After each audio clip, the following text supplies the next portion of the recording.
Patrick, we tried to put together a little protocol list. Trying to get put together. So what kind of people to put on it? All right, who do you have? We have King Sandy. King Sandy is there. Who else do you have? She's on the list already. Who else do you have? We have Zuri Marshall. We have Zuri. Zuri to Dr. Marshall. She's going to be From Studios? Okay, well, it doesn't matter. You already have them in the PPS on the next one. Mr. Mackenzie is representing the PPS. Okay, because I know the protocol and there's a minister and so on, but when it comes, it doesn't, the rest of the order doesn't matter.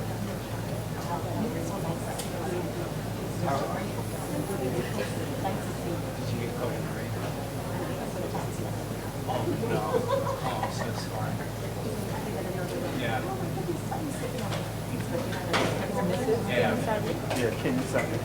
Mrs.? Yeah. Went out to the Spice Factory. No, sorry, Miss. Yeah, Mrs. Sorry. Mrs. Sorry. King Sandy. Yeah.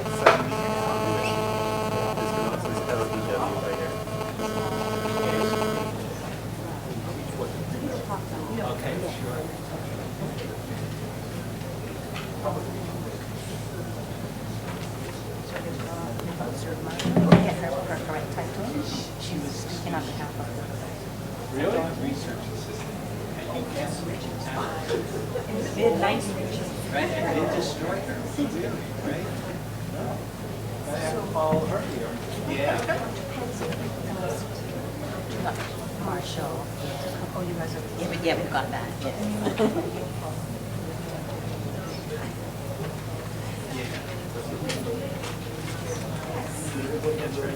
We work with him.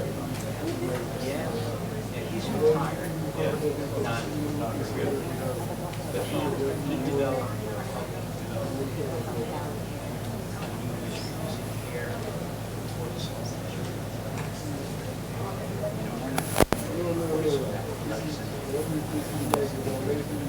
Legs in the hair.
We have Chief Nursing Officer acting. Nurse Benjamin, Chief Nursing Officer.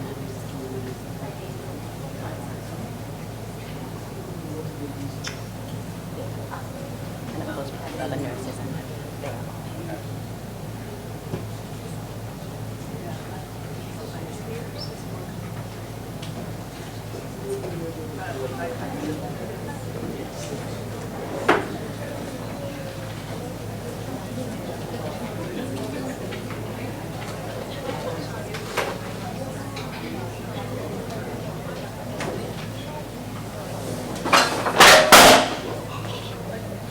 That's what you need.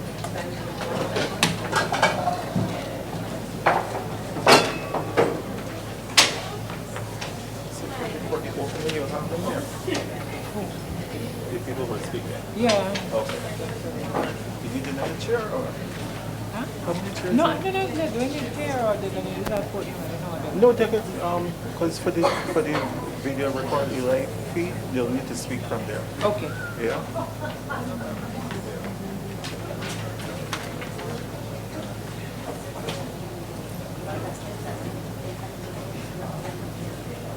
So you actually need to put this in.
No, you're fine. Just don't want you to.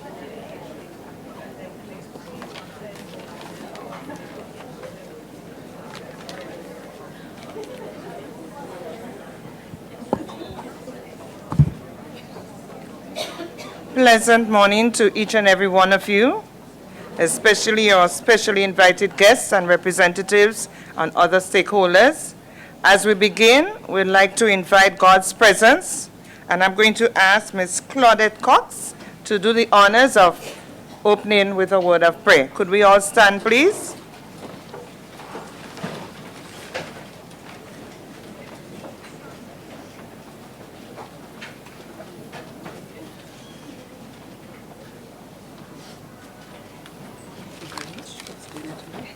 Thanks. Good morning to everyone. I would like everyone to just hold the person near to you so that we could ask God's blessing. If you want to give them a hug, it's better. Father God, we just thank you this morning, Lord. We give you praise this morning for opportunities like this. We pray, Father God, as we go through this session, oh God, that each and every one would learn from what we are hearing today. And, oh God, that we would implement it into our companies, oh God, in the name of Jesus. We pray, Father God, if anyone here that is not feeling so well this morning, I pray, Father God, that the Holy Spirit may take charge and control of their body. We pray for our visitors, oh God, that has come a long way, oh God, to share these things with us. We pray, Father God, that you would hold them and keep them, oh God, and the divine blessing, oh God, would be upon their lives. Father God, take charge, take control of everyone, oh God, as we start this session, oh God. Help us, oh God, to understand and to unite and to understand everything that will be said and done in this place.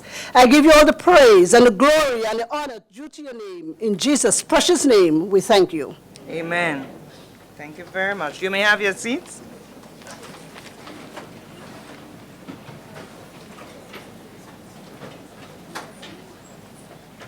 As we move straight into the program, I'm going to invite to the podium Mrs. Astra Frank, Deputy Chief Education Officer at the Ministry of Education for Schools, who is going to share some remarks with us on behalf of Ministry of Education. Mrs. Mackenzie.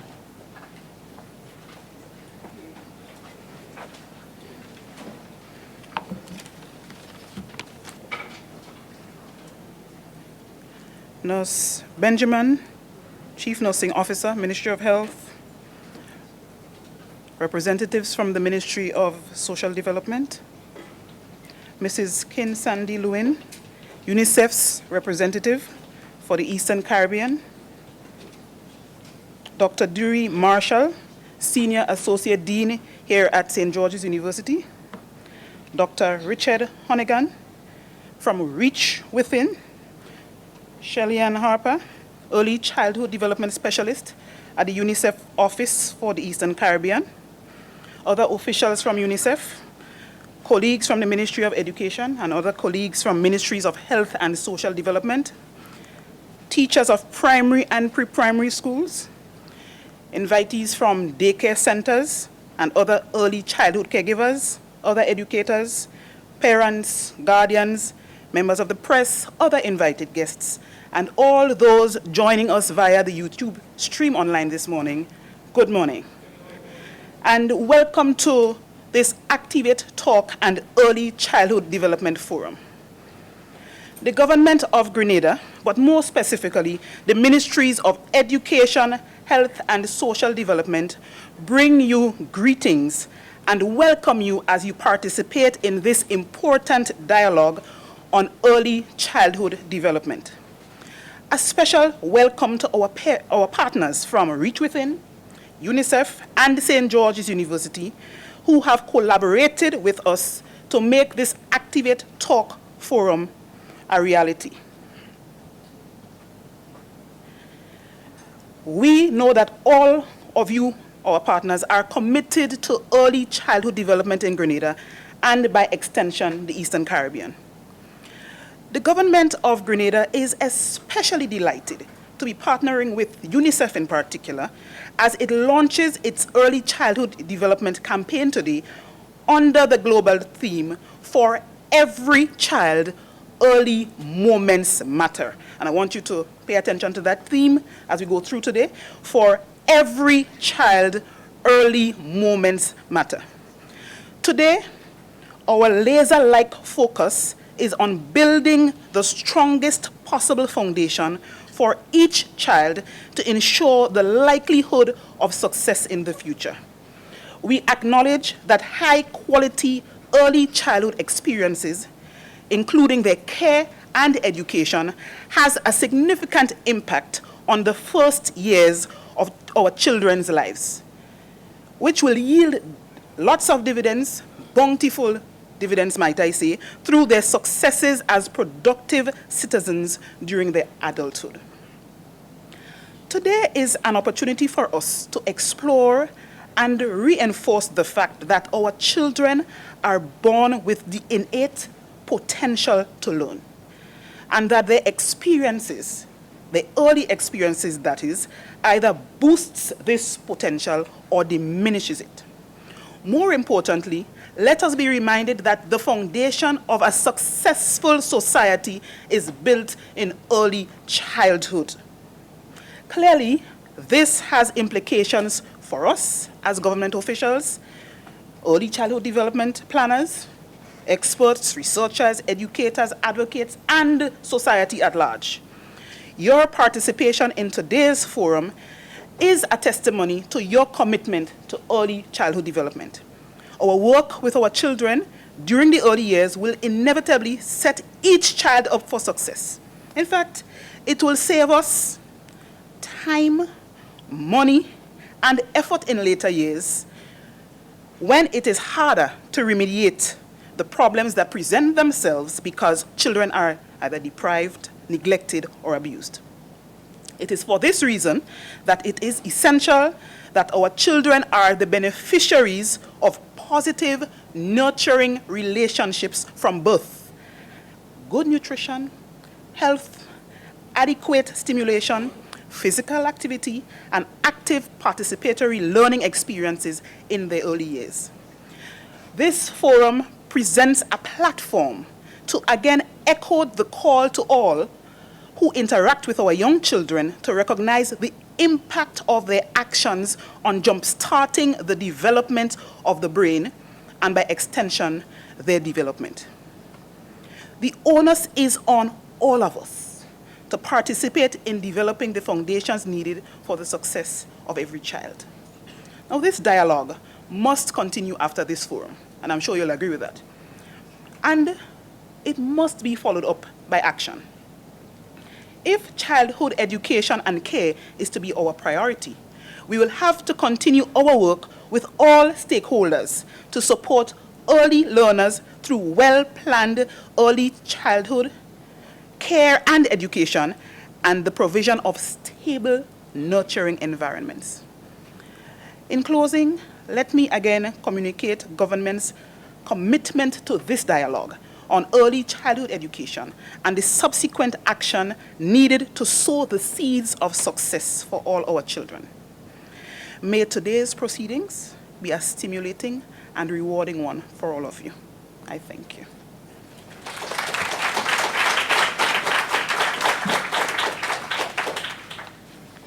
Thank you very much, Mrs. Mackenzie. And moving right on, I will invite to the podium Dr. Dury Marshall, who is the Senior Associate Dean here at SU. Let's welcome her as she makes her way to the podium.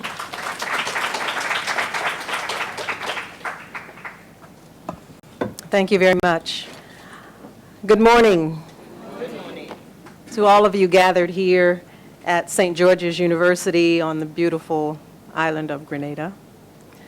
And I also want to say welcome to those who are joining us online across the Eastern Caribbean and indeed across the world. I'm Zuri Amaleru Marshall. I'm Senior Associate Dean and Professor of Behavioral Sciences here at St. George's University. And I am here to extend a warm warm, rainy, sunny, whatever comes, welcome to all of you. And thank you for your participation in this very important event today. I want to take a moment to acknowledge and actually applaud the UNICEF Eastern Caribbean Office and the other agencies, institutions, organizations, and individuals that put this event together for us. I want to applaud them especially because they had the wisdom to select a topic that, in my opinion, is probably the most important area of discussion in the entire scope of human development.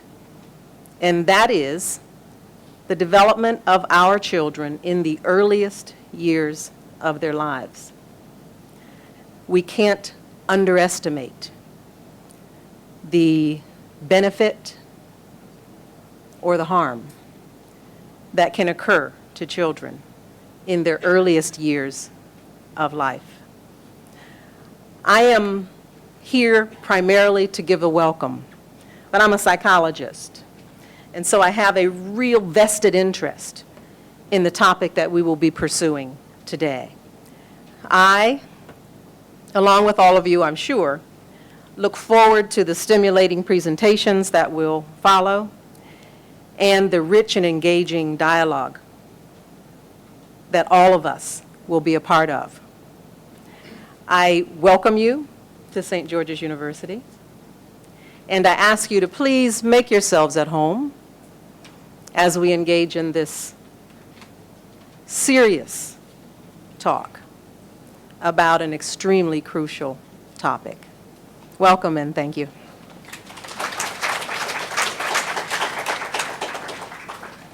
Thank you, Ma'am, for your warm words of welcome on behalf of SGU, and I note your passion for this very issue that we are addressing here today. Thank you so much.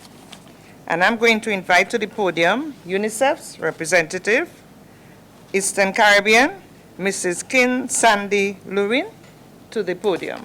Mrs. Lewin, let's welcome her as she makes her way to the podium.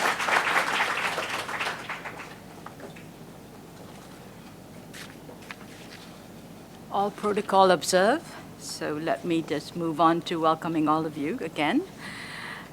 On behalf of the UNICEF Eastern Caribbean Area Office team, especially to the virtual attendees, so that we reach out not just to Grenada, but to the rest of the Eastern Caribbean. We are especially pleased to be partnering with St. George's University within reach as well, and the Ministries of Health, Education, and Social Development, which shows that early childhood is not just with one ministry, but with multiple actors. To stage this important Activate talk and roundtable on the theme For Every Child, Early Moments Matter. We know that millions of children worldwide, including scores in the Caribbean region, are not receiving the quality of care, nurture, and early education they need in the critical first years. The foundation, as was said earlier, and I will not repeat all of it, to reach their full potential. In the Eastern Caribbean region, about 72 to 96% of children between 3 to 5 years, and for the other age group, the 0 to 2 years, 17 to 37% participate in structured early childhood development, or ECD, services. Grenada is at the higher end, averaging 90% and 37% respectively. So congratulations to the Grenada team.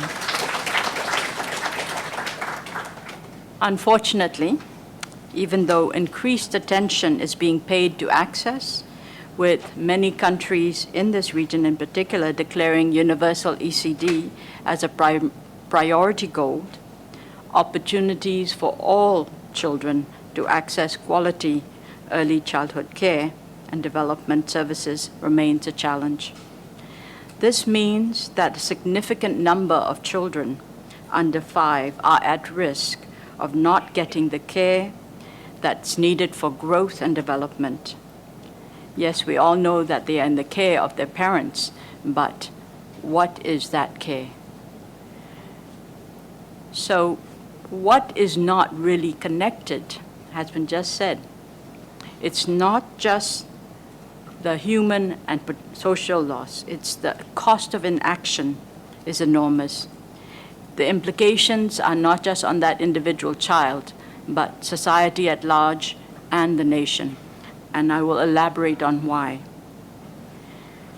The advances in various fields of knowledge, such as neuroscience, genetics, psychology, education, with findings from longitudinal studies, are driving a revolutionary shift in what we know about early childhood development and the interventions required for children to have a positive start in life. The first 1,000 days, approximately 2.7, or 3 years, under 3 years, are the most sensitive for development of the brain, of both the physical, the biological, and the psychological systems. And that's what we're going to be hearing from the experts this morning about. We have known for decades of what was said earlier about the foundation, and that the simple, positive, and regular interactions to stimulate the brain in a loving, caring environment, connections are made that serve as a building blocks for the future of these children.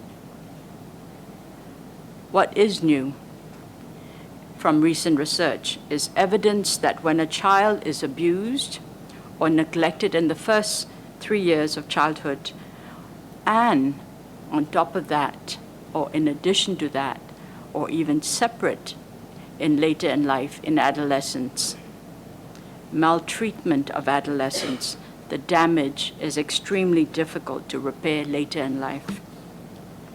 Neuroscience research shows that biological effects on what has long been described as psychological, emotional, and behavior terms, especially how toxic stress, which is strong, frequent, prolonged activation of stress, alters how the brain functions. For the first time, we are very pleased to see that ECD is included in Global Development Agenda goals. The Sustainable Development Goals, or the SDGs, which will guide the policies and programs of member states of the UN for the next 15 years, calls for universal access to quality ECD, care and primary education, as well as healthy lives and the promotion of well-being at all ages. Though ECD is in the SDGs, that means that acknowledgement is there for sustainable development in the importance of early childhood. It is still severely underfunded. And on top of that, limited attention is paid and investments made in the psychosocial care for children under 3 in particular. This new evidence compels action. That's why UNICEF globally has launched a special ECD campaign for Every Child, Early Moments Matter, to make this historic turn in the field of education significant and acknowledged. The link between what we call child protection and ECD, the prevention of early intervention of child abuse and neglect, needs urgent attention. Earlier in the week and on Monday, I spoke at Crime Stoppers International conference, And there we emphasize that the fact that adolescents, the children who are in trouble with the law, in conflict with the law, who end up in the courts, are coming from homes where there are high neglect and abuse. And how has that affected their brain? And that's a connection that we really need to emphasize. We've been calling for political commitment beyond declarations to increase access to ECD services and to strengthen child rearing practices of their caregivers. Now we are compelled to act swiftly on prevention, early detection, and intervention of the effects of abuse and neglect on the healthy brain development. In the Caribbean, we are seeing a surge of crime and violence, and people don't see that.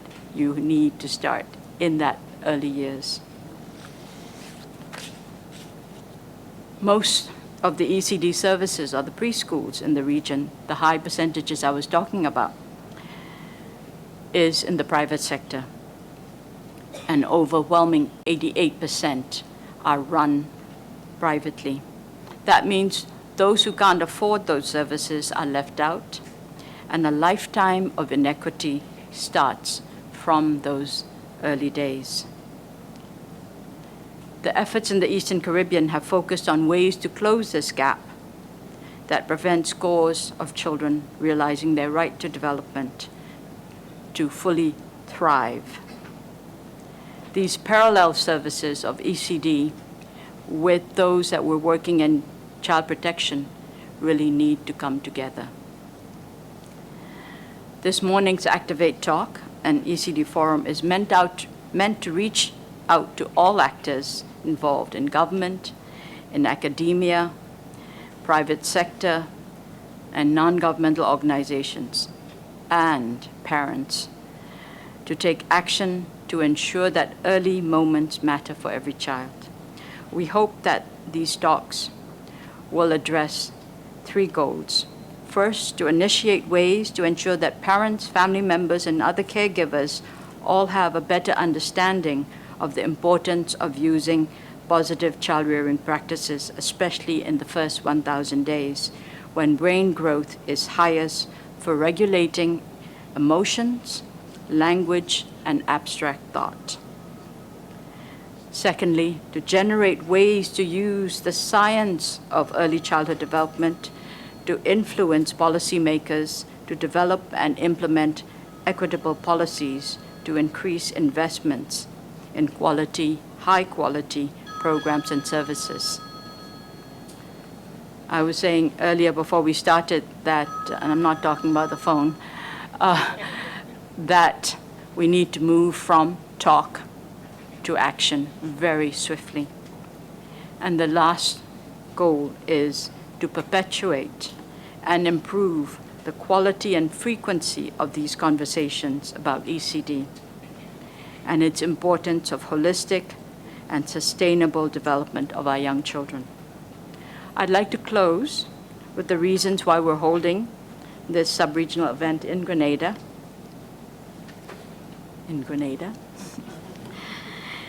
It's to show appreciation and congratulate the government of Grenada for making the investments in ECD. That has shown those positive results of the 90% coverage in the 3 to 5 years. And that is a tremendous success.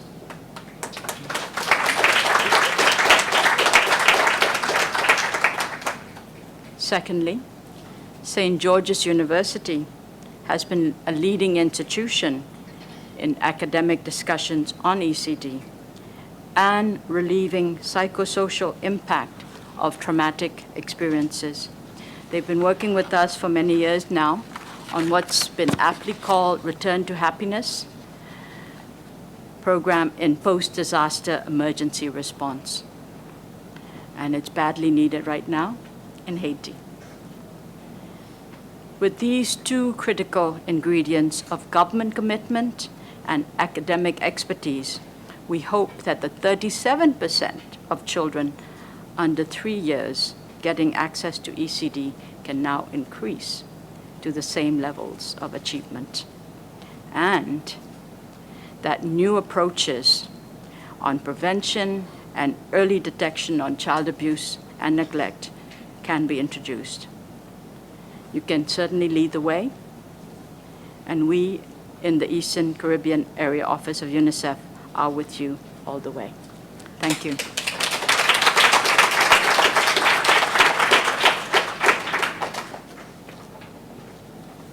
Thank you, Dr. Lewin, for your wonderful words of encouragement.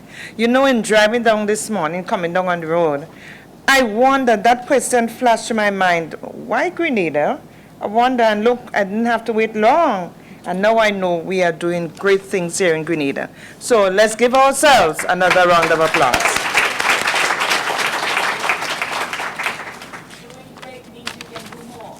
Of course, there's always room for improvement. And I did hear you say 90%, so we still have to square the 100. So thanks again, Grenada, and in particular SU, for all that you are doing to support us and encourage us in the fight against child abuse and everything else, but to encourage academia early as possible, early intervention, and to ensure that our nation's children do make it positively and successfully in life.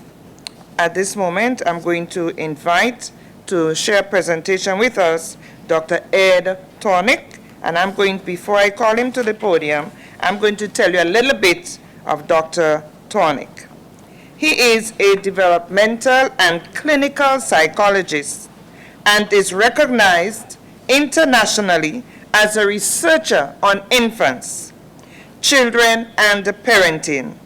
Dr. Tornick is a university distinguished professor of psychology at the University of Massachusetts, Boston, and director of the Child Development Unit at the Children's Hospital, a lecturer in pediatrics, Harvard Medical School, and an associate professor at both the Graduate School of Education and the School of Public Health at Harvard.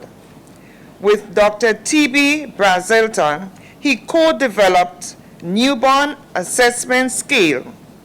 Dr. Tornick developed the Stillface paradigm, and with Dr. Barry Lester, the Neonatal Intensive Care Unit, Network Neurobehavioral Assessment Scale. He continues to do research on the effects of maternal depression and other affective disorders on infants and child social emotional development. His current research focuses on infant memory for stress and the effects of stress on health outcomes. It is my pleasure to invite to the podium to share with us Professor Ed Tornick. Professor, let's welcome him.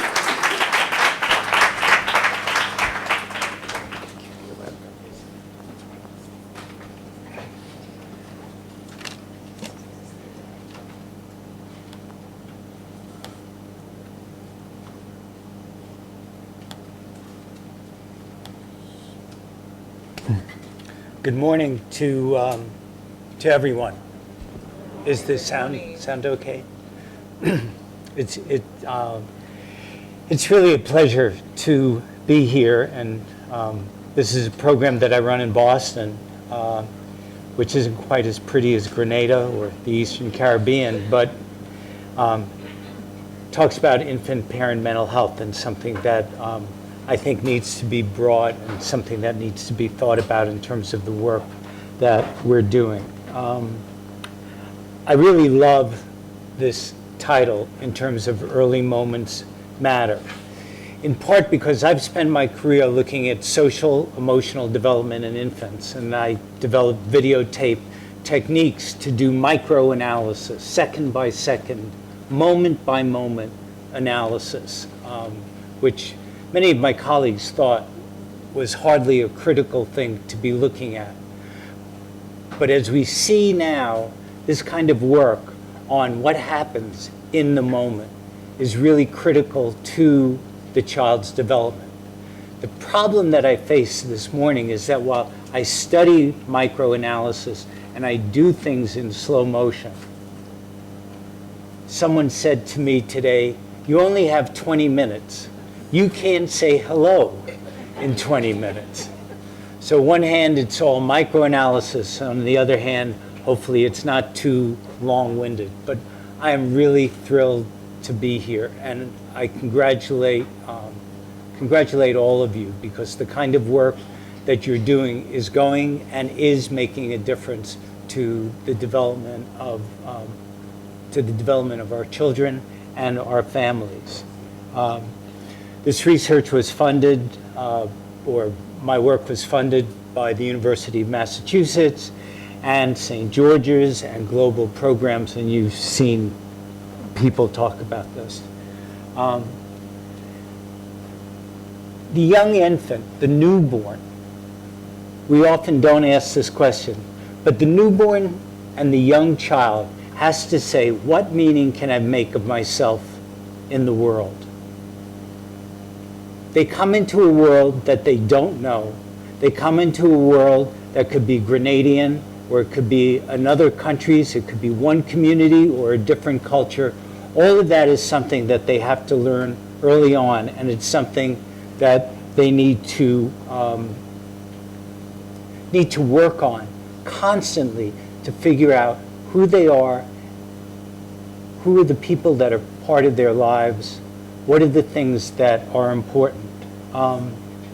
And the answer that I would like to propose is the problem is that figuring it out for an infant is really exhausting.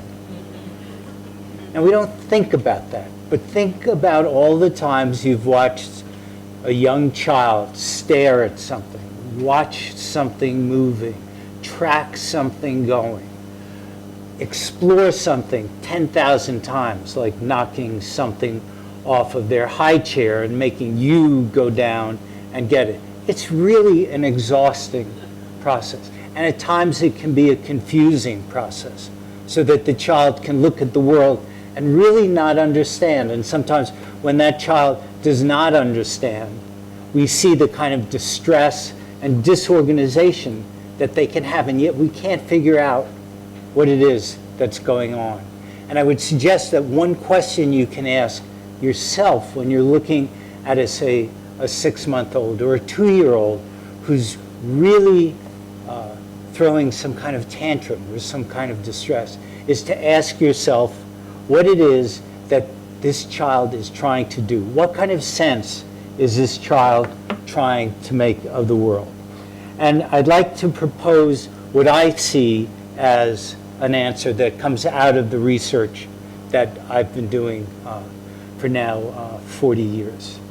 So the answer that I have, and of course this is not the only answer, but I know it to be true because it's my answer, is that infants and young children can be thought of as emotion detectors. They're sensitive to the moment by moment, the very name of this conference. This is the first conference I've ever been at that's used that as a title, and I think it's fabulous. Moment by moment, emotional displays of their caregivers. At the same time, they react with their own emotional behavior and with their brain and physiologic systems. Their reactions, positive or negative, are how they make meaning about themselves in the world. So let me show you an example of what I call a match and a mismatch, and then a repair of the interaction. And I'm going to show you the videotape, and then I'll show you slides, because the key moment in this is something that goes by in less than 1 second. So you really need to pay attention to what's going on. But I'll also ask you if you actually see why during this video, this infant puts his hands up in front of his face in a defensive posture as if he's going to be hit. This is a 6-month-old infant.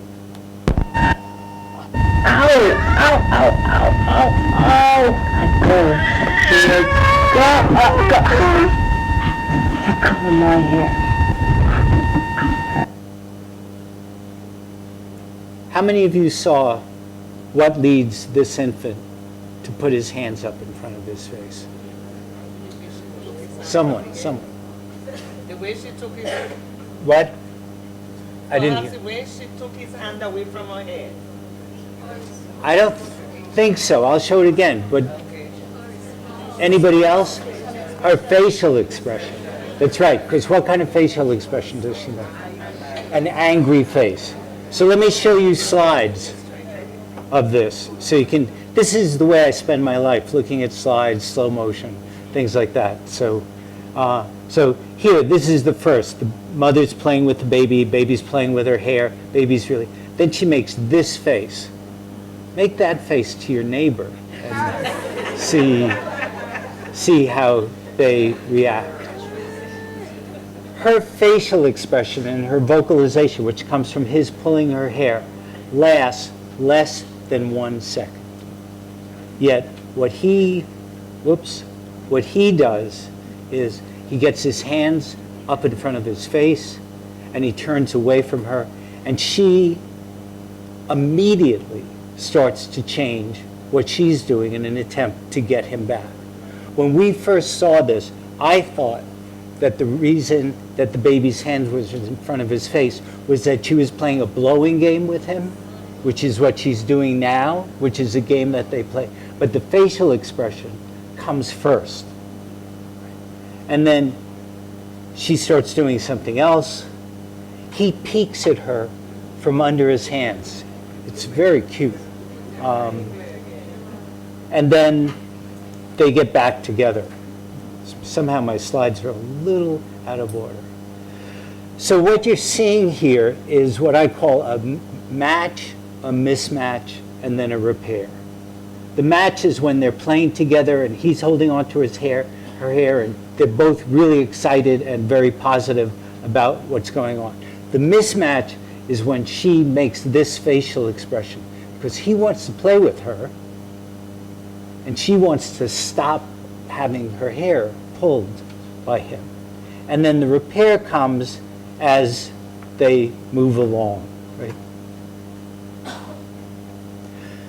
One of the views that we have of the infant is an idealized characterization, and that idealized characterization often comes from our thinking about Mary and the Christ child, that everything was loving and caring and taken care of. And in the idealized relationship, and I expect that many of you have this implicitly in mind when you're working with families where there are problems. We want the world to look like this idealized interaction. We want it to be filled with positive emotions. We want the parent and the infant and the young child to be synchronous one another. Probably when you're working with a child, it's what you really aim to do, is understand the synchrony of the child. The changes come very fast, as you can see. And so the interaction is sometimes considered to be something like a simultaneous synchronous dance filled with positive emotions. And this is the perfect example, I think, of the synchronous dance. And if any of you can dance this way, I am really quite impressed.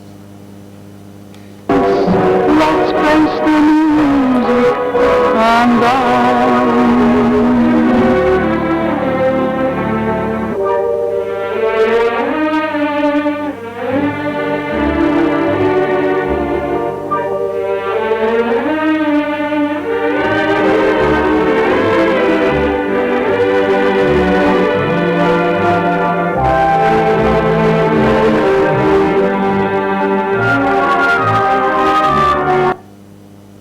And as they say, she's doing it in high heels and backward. That kind of synchrony is something that we all admire. But I'll suggest something to you about watching this kind of dancing. Is you can ask yourself, how real is the connection between them? How much are they really intimately in touch with each other? Or are they just doing a performance.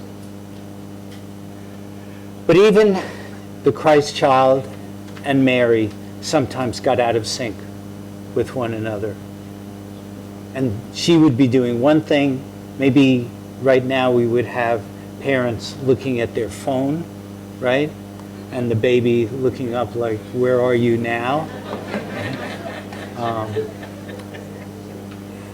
So synchrony is not something that always happens. And here's something that probably, here's a video that probably is more like, well, the way certainly I dance or try to dance.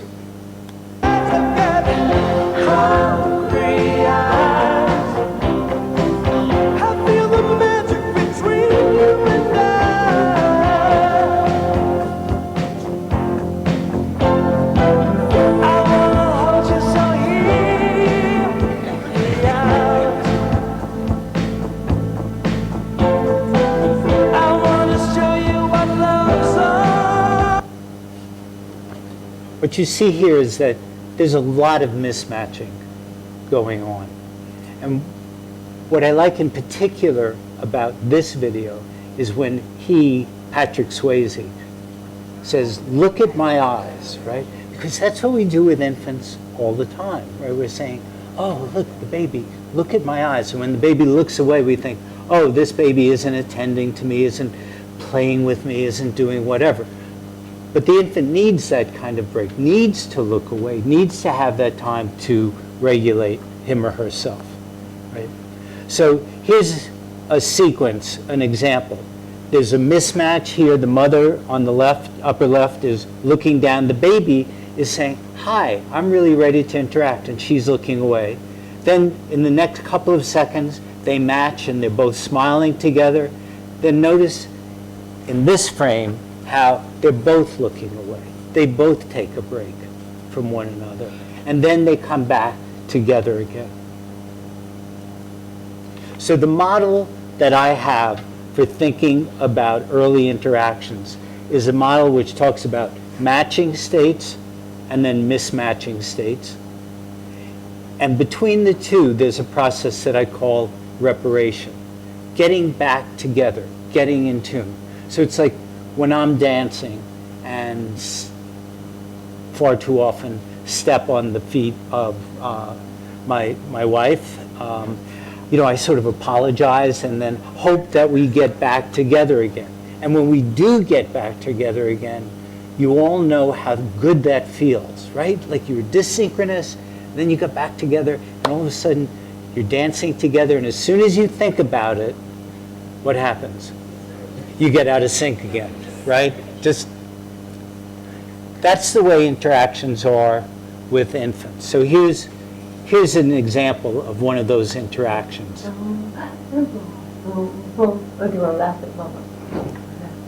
Baby's looking, really excited. Mom's paying attention to the baby. She comes a little too close, the baby blinks, now looks away, right? Has something else to do.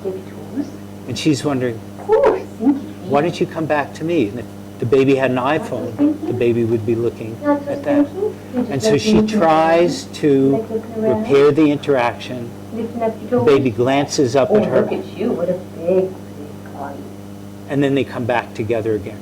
And the dance goes on. But it's a dance that's a kind of messy dance. It's not a perfect dance. Now let me show you an experiment that I did called the still face experiment. This is where we have mother and infant looking at each other. Baby's in an infant seat and mother's right in front of the baby. And we ask the mother to be playing with the infant. We use split screen video so the images get shifted so that we can code the data, right? Because I'm really a scientist. And as a scientist, I need data. And this is the way I would collect the data.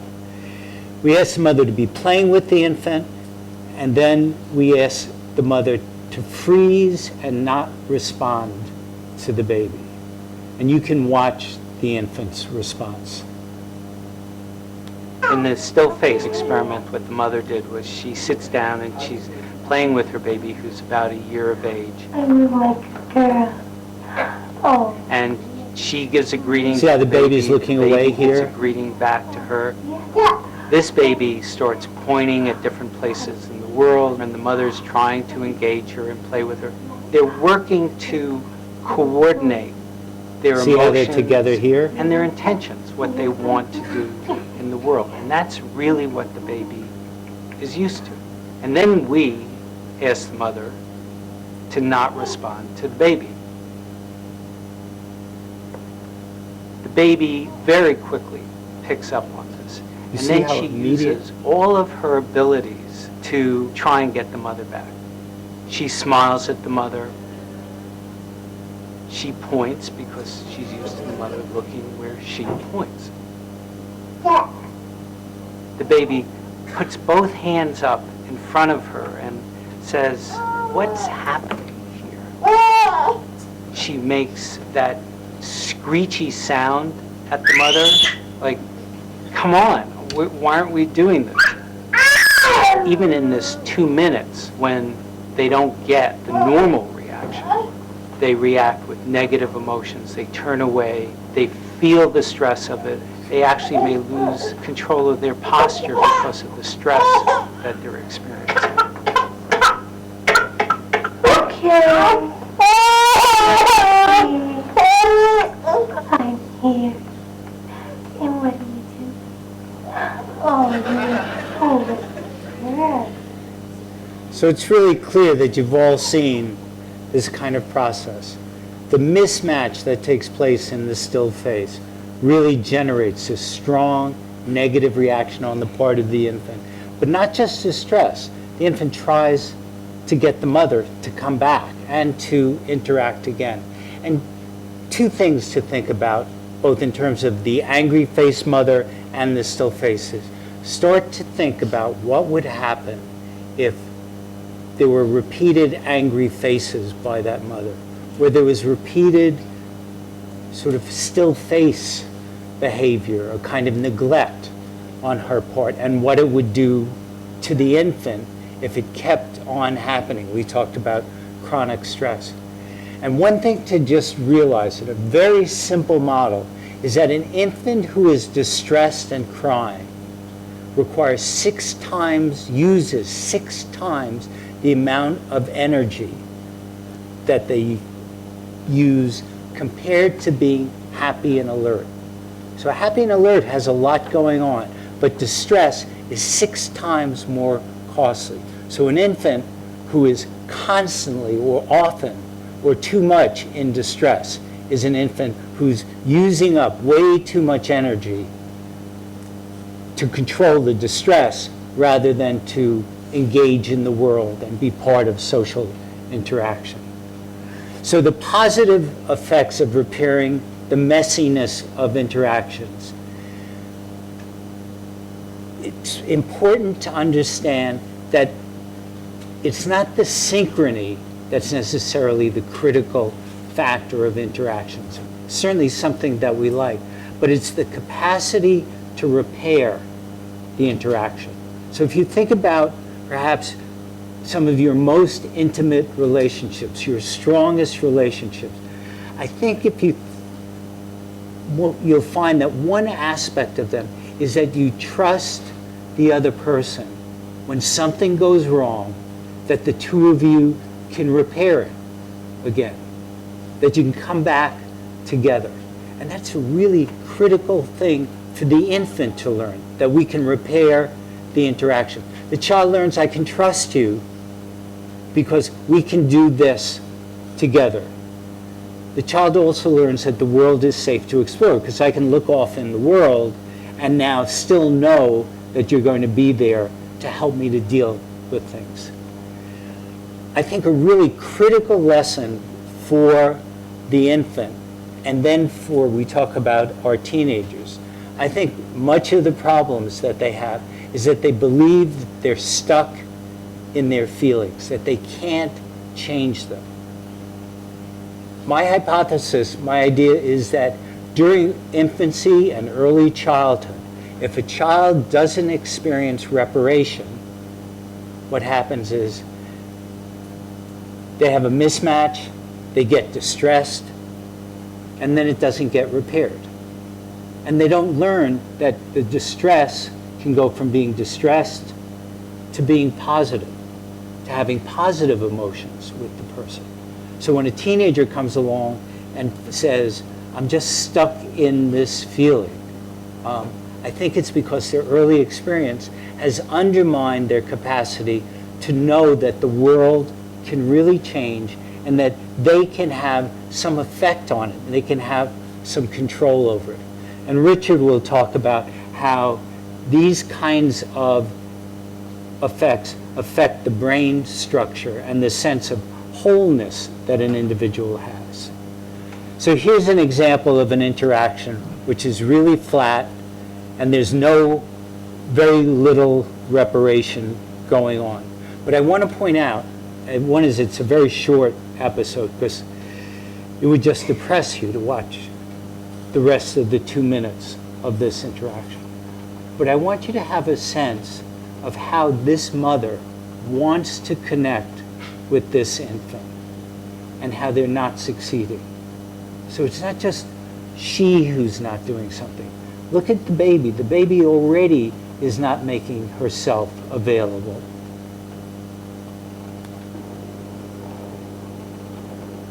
There's no sound.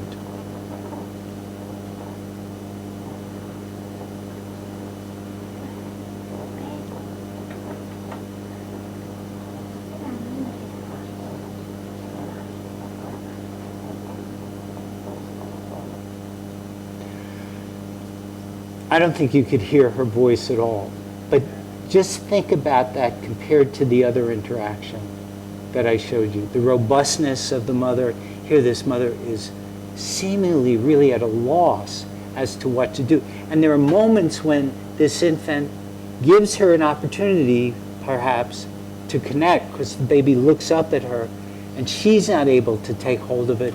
But then the baby goes back to being withdrawn and unavailable to her. So it's a dance that they're doing. It's not it doesn't feel like a positive dance, but it's a dance that they both know and that they regularly engage in. So when there is a failure and a sort of chronic failure to repair interactions, what happens is that the child makes meaning of the world. And I mean infants as young as 2, 3, 4 months of age begin to see the world as threatening. That baby who ducked out of the way of the angry face is 6 months old. Right? We've seen it with younger infants. The infant also learns that you, my caretaker, can't be trusted, right? Because we don't get back together. The child learns that I'm stuck in my feelings. And there are damages to the brain and bodily structures such that, in a sense, and I don't have a good word for this, but the child has the feeling about themselves that I'm not whole, that I'm not intact. I would love to have a really clear word that describes that sense of, I'm really okay. And the child has a sense of being helpless and not being able to cope. So the model that I have is one of the reparation of messiness or mismatches in interactions. And what I want to point out is that while we think there should be this idealized interaction, typical normal interactions have messiness and mismatches. It's the way, again, I dance. It's the way mothers and infants and caretakers and infants dance together. They're coordinated, they're not coordinated, they're coordinated, they're not coordinated. When they're not coordinated, it has the possibility of very positive effects on development. I'm not saying go out and neglect the child, but the little mismatches that happen in normal interactions lead to very positive developments. Whereas when you have a really prolonged mismatch, and that could be physical abuse, that could be neglect, or that could be a parent who, for example, is really depressed and unable to interact. It could come on the baby side, an infant who, for example, is a very premature infant, or an infant who has some kind of illness, or an infant who's malnourished, so the infant does not play his or her role in the interaction. All of those can lead to this very prolonged mismatch and the kind of stress that we see. What I talk about in terms of derailed development, rather than pathology, but derailed development, the teenagers who go off track and they start going off early on in development and they continue on the track. And my time is up. But just keep this one last fact in mind. There are 15 million second-by-second exchanges between an adult and an awake infant. So not a sleeping infant, but an awake infant.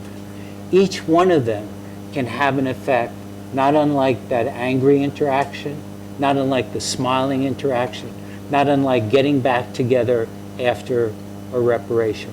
And that's why the title of this conference is so critical to think about the moment by moment.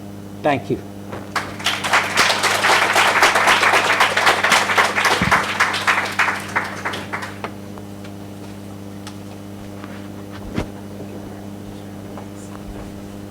Wow.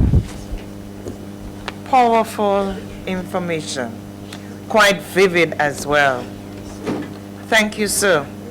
And I'm sure, like me, you sat there questioning yourselves. Those of us who would have had interaction at one time or another, be it with our own children, nieces, nephews, godchildren, grandchildren, we have been questioning ourselves.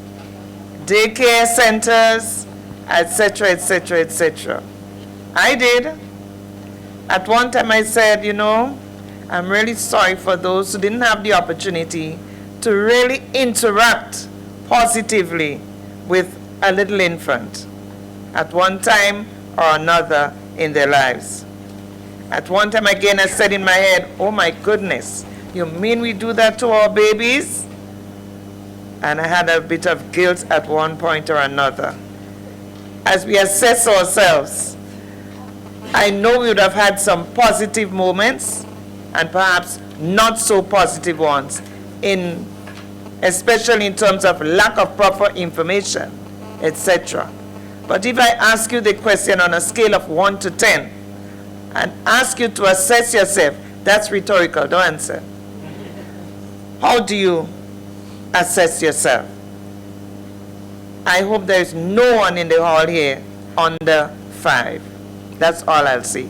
Thank you so much again, Dr. Turek, for your information, and in particular, all that you have shared and the research that you have done, because it's this same research that is going to help us as we move on. And those who made mistakes with their own children will do better with their grand and great-grand. Thank you once again.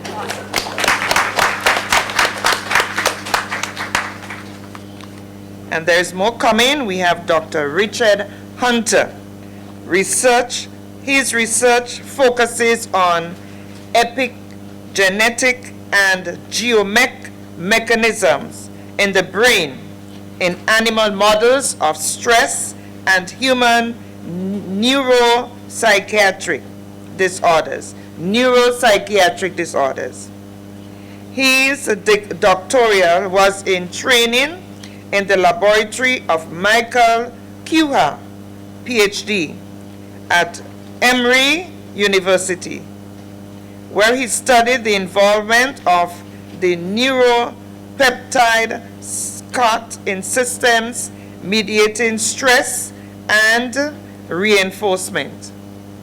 Dr. Hunter received his post-doctoral training at the Rockefeller University in the laboratories of Bruce McEwen, PhD, and Donald Pfaff, PhD. His work there included multiple projects involving stress, neurobiology, most significantly the discovery of genomic stress response involving histone methylation in the rat hippocampus, which controlled transposons expression in that region. Further, he showed that the glucocorticoid receptor acts as a mitochondrial transcription factor in the brain during stress. I introduce to you researcher Dr. Richard Hunter. Dr. Hunter. Thank you so much for saying all of those difficult words I put in front of you. I normally don't expect people to read all of those, and you did an excellent job. I'm sorry to have made it such a difficult one. I will try and explain what some of those words mean, but I will try not to freight this talk with too much jargon, since that seems like probably about enough for me for today. Let me get my thing up in here.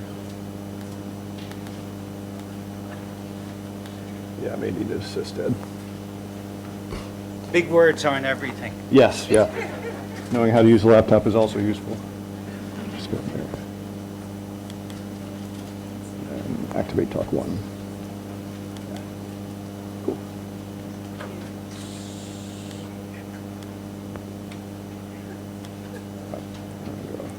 Just hold it down. Okay. So, as that introduction probably told you, I'm a bit of a biologist by inclination and trade and use of excess multisyllabic words. What I'm really interested in, though, is how our environment, our stress history affects who we become and who we are. I choose to study biological mechanisms because they give me a handle on how that stuff works.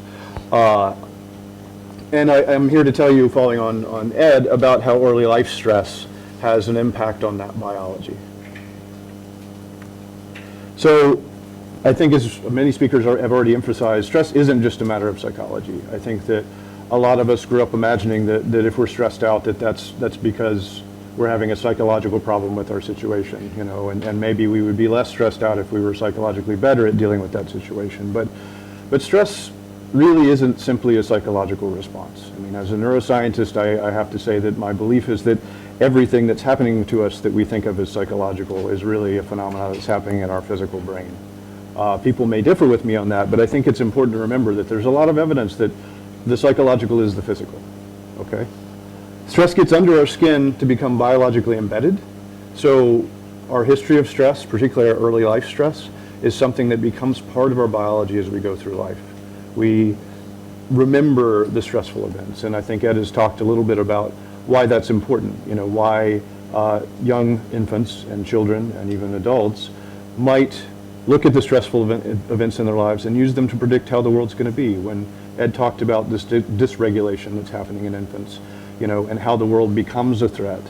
If the world is a threat, if you are in a family of origin that is difficult and is violent, or you're in a community that is difficult and is violent, learning to detect threats quickly is important, right? That's why that baby was so quick to get its arm up when it saw that angry face, because you don't have a lot of time, you know, if you're about to get hit, to make that decision to protect yourself.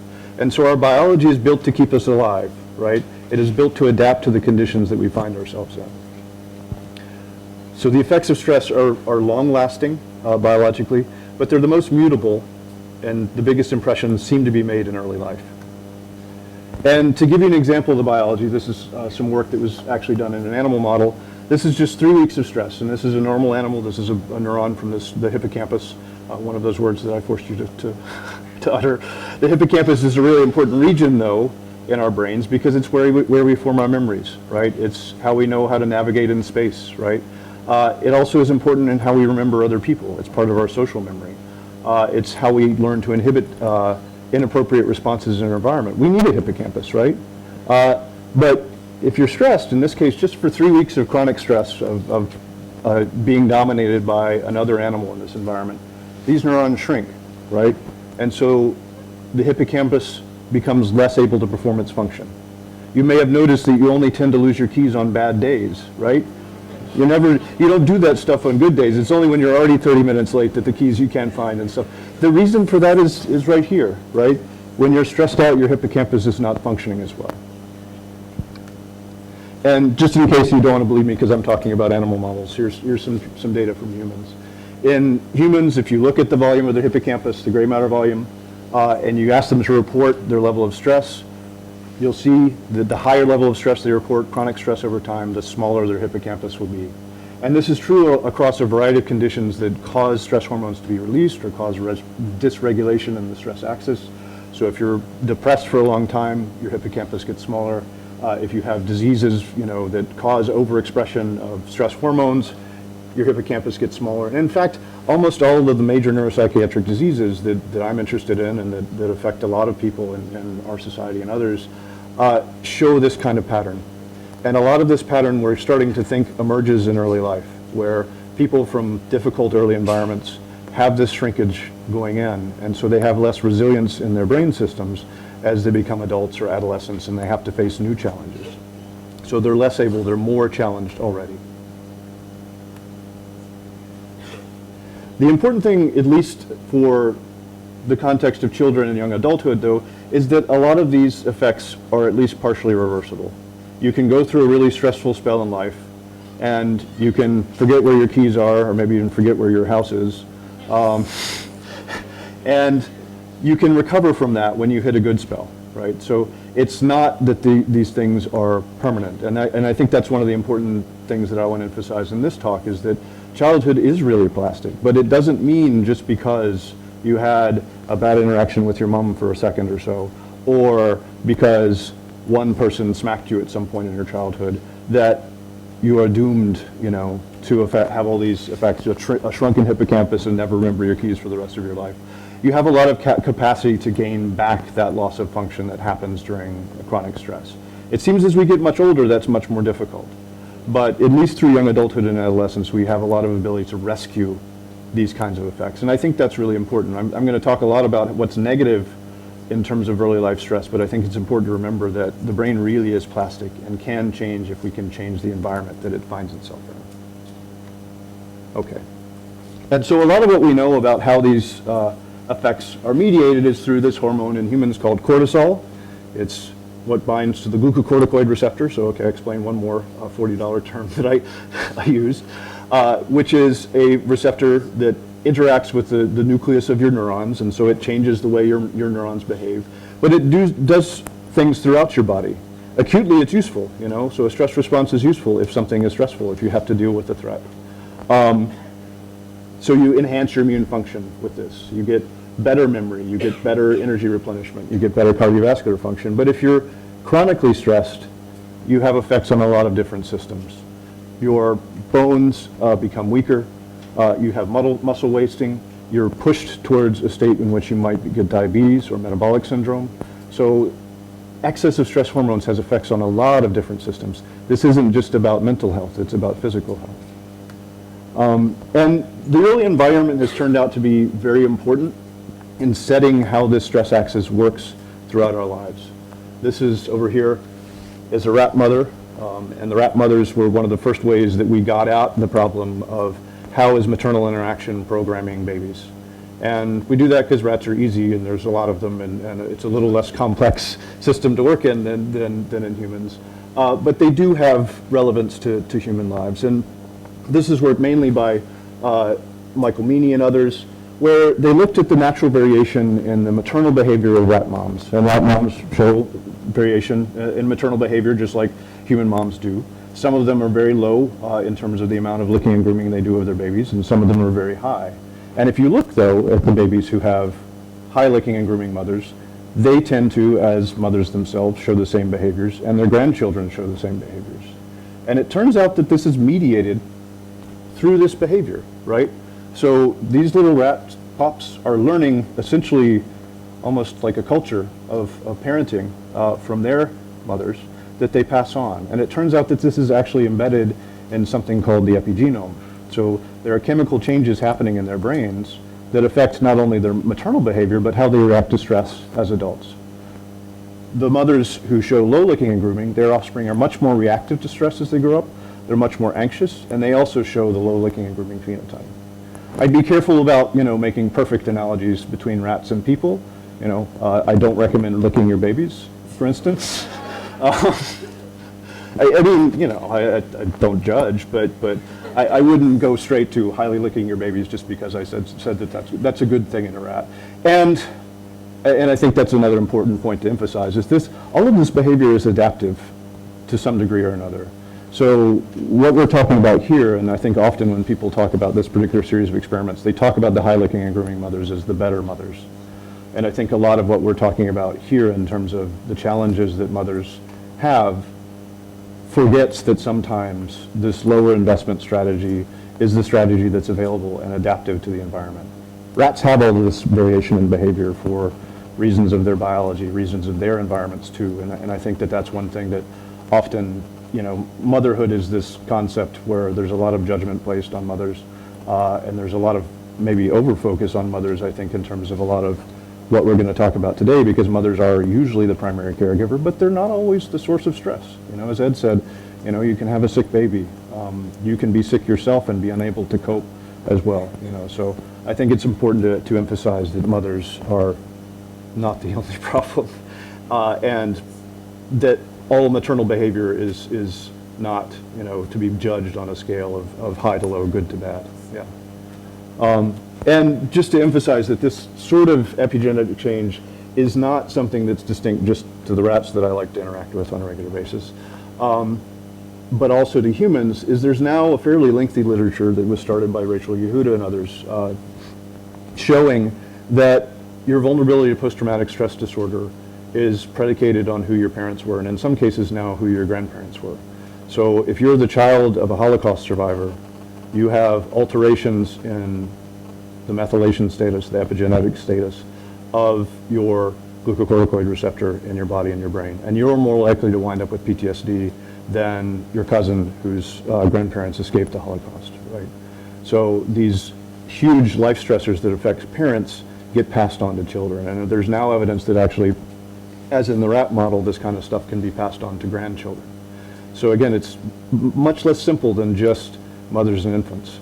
It's the whole extended family, and to some extent maybe the whole society that plays a role in how infants' brains function, how they grow up, and what they pass on to their own offspring. So I wanted to introduce a concept that was developed by Vincent Folletti and Robert Anda at the CDC some years ago, and this is something that I think is very useful to me from the perspective of a basic scientist, but I also think a really important rhetorical tool from the public health perspective. And this is the Adverse Child Experiences Scale. And what this is a 1 to 10 scale that includes phenomena like sexual abuse, emotional abuse, parental incarceration, interparental violence, a number of other things. And it's not about the number of times it's happened, it's just the number of individual things that a child or a person has been exposed to. And it turns out to be a really profound predictor of a whole bunch of different things. You have these adverse childhood experiences, you have the follow-on social, emotional, and cognitive impairment often. You have adoption of behaviors that might be risky, say smoking or drinking early. Then you wind up with an increased risk of disease, disability, and social problems, and in many cases you die earlier than you might otherwise be expected to be. And to give you an idea of how significant this effect is, if you think about the risk of lung cancer from smoking, it's about a 2 or 3-fold increase in risk from being a smoker for, say, 20 years over someone who's not. If you look at the risk of all kinds of cancers from having 4 or more out of 10 of these ACEs, it also increases your risk by about 2 or 3-fold. So this is for your risk of cancer alone as big a risk as smoking, right? And I think that's important to remember, that adverse childhoods really are a tremendous public health problem that we need to pay attention to with all the force that we brought to anti-smoking, anti-alcoholism, anti-drug campaigns and things like that, these other risks to our health. So the important question for basic researchers like me is, how are we remembering this stuff? As Ed said, infants are interacting and there's memories being formed, but these aren't explicit memories. I don't remember anything from my first two years of life. and yet we know that they're important. So how are these things encoded? We know it can't really be the genes, because the genes don't change at all across your lifespan. Sorry about that.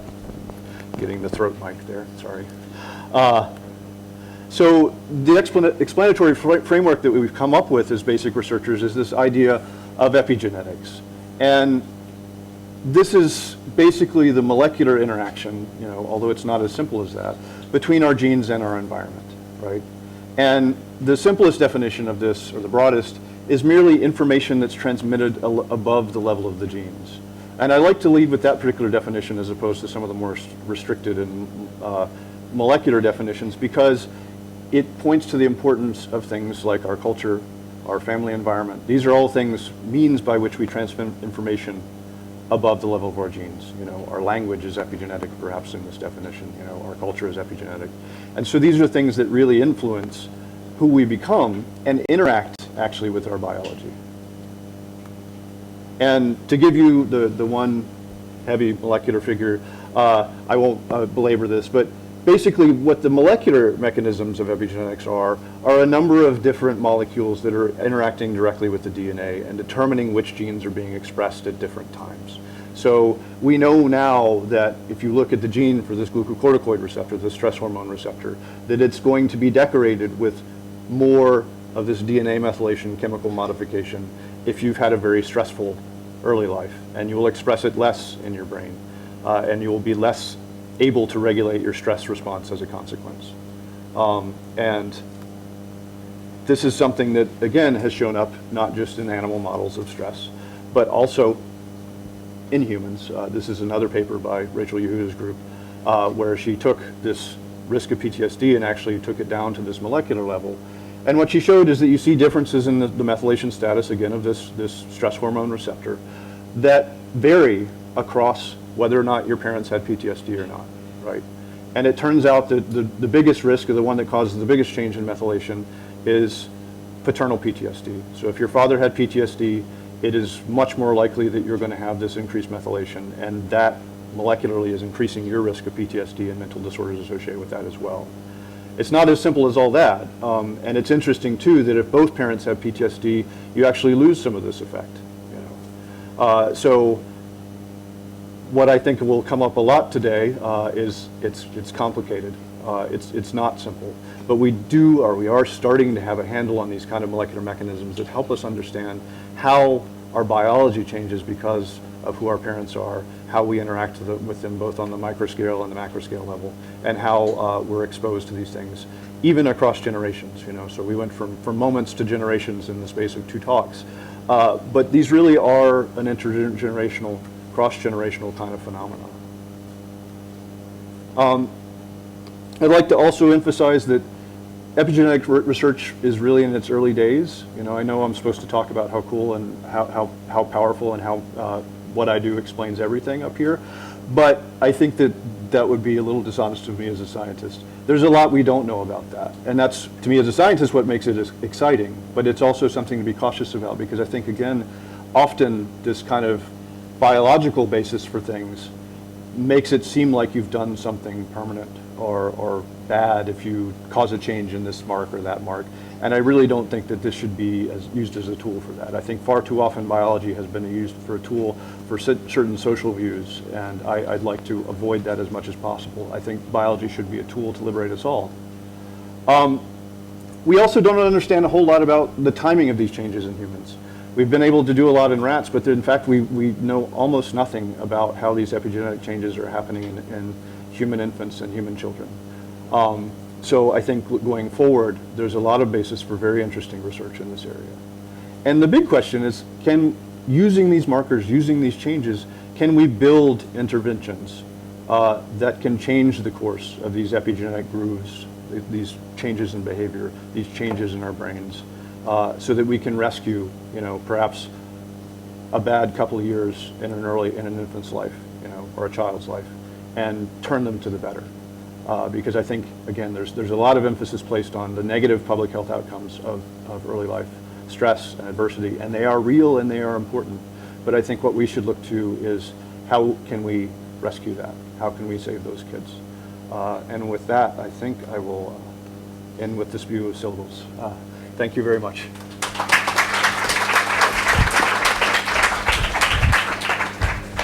Wow, mouthful. Thank you very much, Dr. Hunter, for your presentation. Seems as though no matter how we try, we can't get away from the stress of life, or just stress in itself. But I always encourage myself by saying, manage it. And I think sometimes when I look at what's happening, I always say to myself, well, you know, if not for the little stress, I think life would be a bit boring. It helps to strengthen our stamina in dealing with things and facing up to the challenges and issues of life. So thank you once again. At this moment, I would like to invite to the podium Dr. Hazel Dabrio. And Dr. Dabrio is a psychotherapist and a child protection specialist, and is founder and director of the Sweet Water Foundation, which is headquartered in Toronto with a sister branch in Grenada.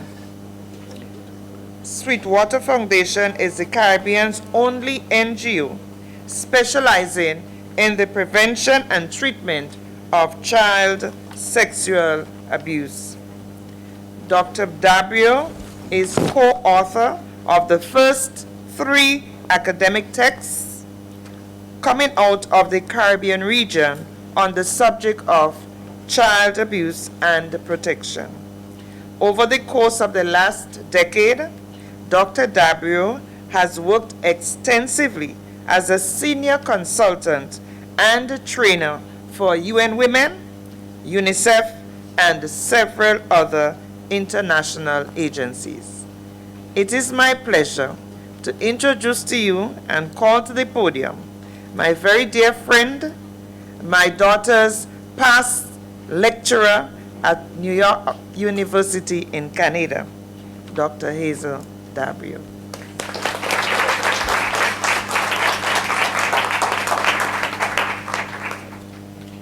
You good?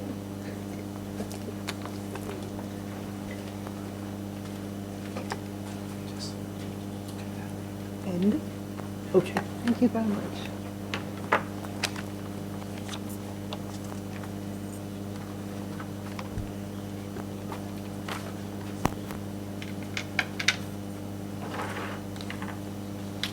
Hi, everyone.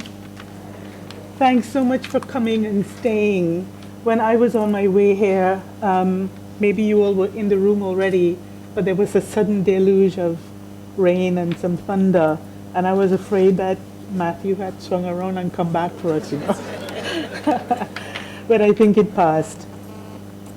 So I wanted to talk a little bit about how adverse childhood experiences affect adults. And I wanted to talk about that because sometimes I fear that a general population does not really understand just how devastating the effects of childhood abuse are and how long-lasting into adulthood. And I don't really blame people for not recognizing the ill effects, because as we look around at each other, everyone seems fine. Everyone seems well. And this must be the reason, I tell myself, why preventive or protective factors are not built into our society, particularly in the Caribbean and Latin America.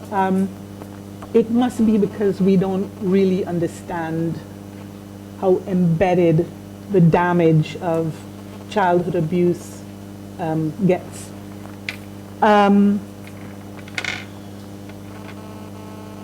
I just wanted to share a little story of pull down your skirt, and it's a very vulnerable position to be in, right? So while I was there, the visit was great, no problem, but from the corner of my eye, I thought I could see people walking by. And who's walking by in the office? When I focused on it, I realized that I was seeing right through the doorway, and in fact there was no door. There was no door on the dentist's office. offices anymore. And I realize that that is a preventive measure against people being hurt by dentists. And I love that kind of thing because it doesn't accuse anyone. It doesn't say that you, Mr. Dentist, we know what's in your mind, we know what you're gonna do, so we take it off your door. It's nothing like that. It's just a simple policy. And when in Grenada, sometime later, I had a client who had been molested by a high school teacher in his office, I asked, well, isn't there a safe schools policy? Something simple like no door or something. And I called, just randomly, I called 3 or 4 schools and I asked, do you have a safe schools policy? And the answer was, no. Safe about what? Can you be? So in other words, the answer was no. And again, I asked myself, why is it that we don't have more protective measures systemically in place when we have such high rates of abuse? And I say to myself, well, it must be that we just don't really realize how bad it can get and how bad it remains within the adult population, because after all, here we are and everyone looks so good. People don't see the wounds that are inside. So people carry pain and fear. You don't see it. You don't know it's there. Therefore, you don't always take action on it. And we are fond of saying that children have resilience. There's nothing like the resiliency of children, people say. But it's not true, and it's not fair to think that they have that much resiliency. They don't, especially if they've been harmed. We hear things like time heals all wounds. And we hear people say, especially in regards to corporal punishment, which we have a lot of in our culture as well, I was beaten, I turned out fine. Look at me. People say that, right? And it's all well and good to say, look at me, when we know we look fine and we have all the accoutrement of success, but the wounds of child abuse are not necessarily any that you can see. So I wanted to just offer one case study among so many that I could offer. And before I begin speaking about Lucy, I want to say that I've never done a talk in which I offer a case study that someone, at least one person in the audience, doesn't cringe and approach me later to say, oh God, were you talking right about me?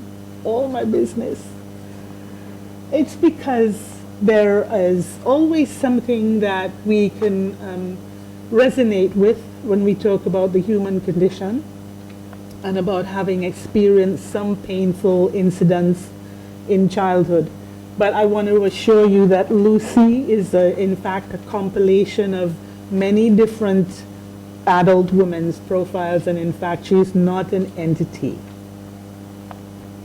So she has 2 university degrees, she's in her early 40s, she's a high achiever, she's financially secure, she has everything, she looks just like us, she looks fine.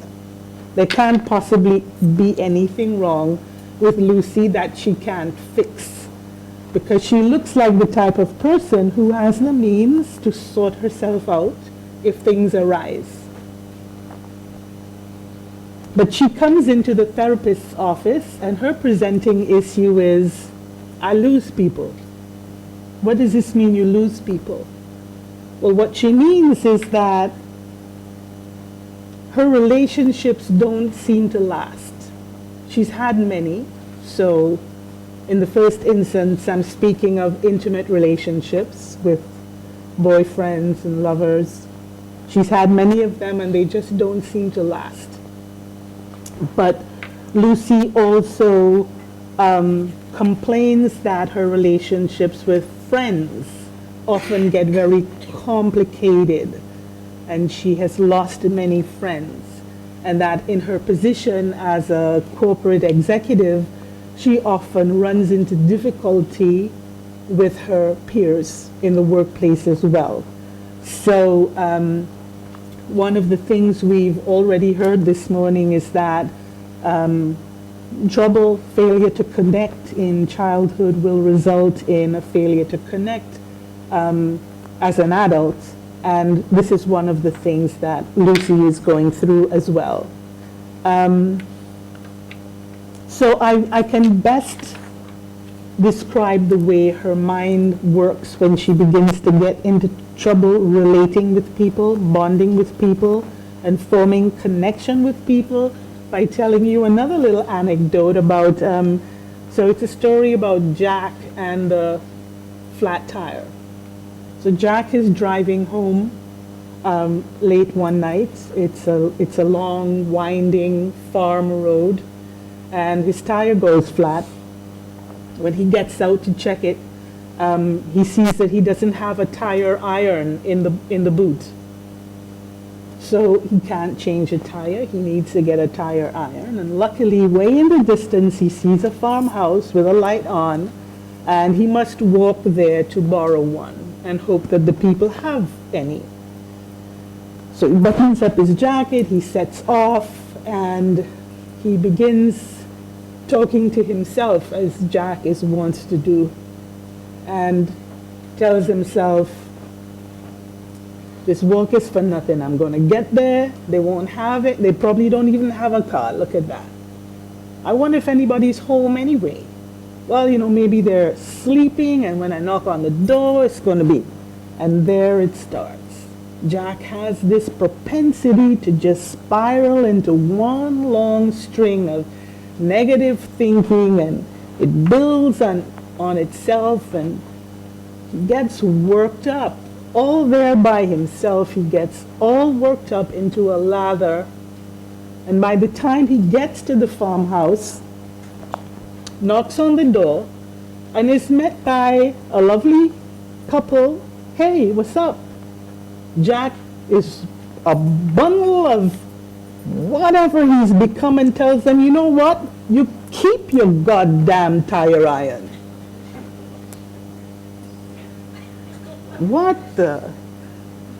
Now that look on the couple's face in the farmhouse, if you can imagine the look on their face when they receive this, is really quite similar to the kinds of looks that Lucy receives from her relationships, because she has that tendency to reach conclusions based on perceptions that seem correct but just were not true. She gets triggered, and that sets off old fears, her emotional, what was the term? She becomes deregulated, and she can't make sense of what she was feeling, seeing, and experiencing, but what she does have is a very high intelligence. So she applies all of her logic, her academic logic, and she makes things make sense. She makes the best meaning out of confusion that she can. But she often, with her boyfriend, for example, is saying, well, you weren't returning my calls. And I know what that means. Or, you were talking in your sleep. Who were you dreaming about? Don't think I can't read your mind while you're sleeping. Don't try to fool me. And this may be amusing on some level, Because on some level, maybe we all play these tricks with our partners. But in the case of someone like Lucy, she is painfully trapped in that system of not being able to read the nuance of interaction between herself and actually anybody else. So she often is wrong in her perceptions, and invariably it's a negative impression that she forms, and she acts on what she thinks. She acts on what she feels, and her behavior then follows and is normally a negative type of behavior. People tend to pull away from Lucy. You see what I mean?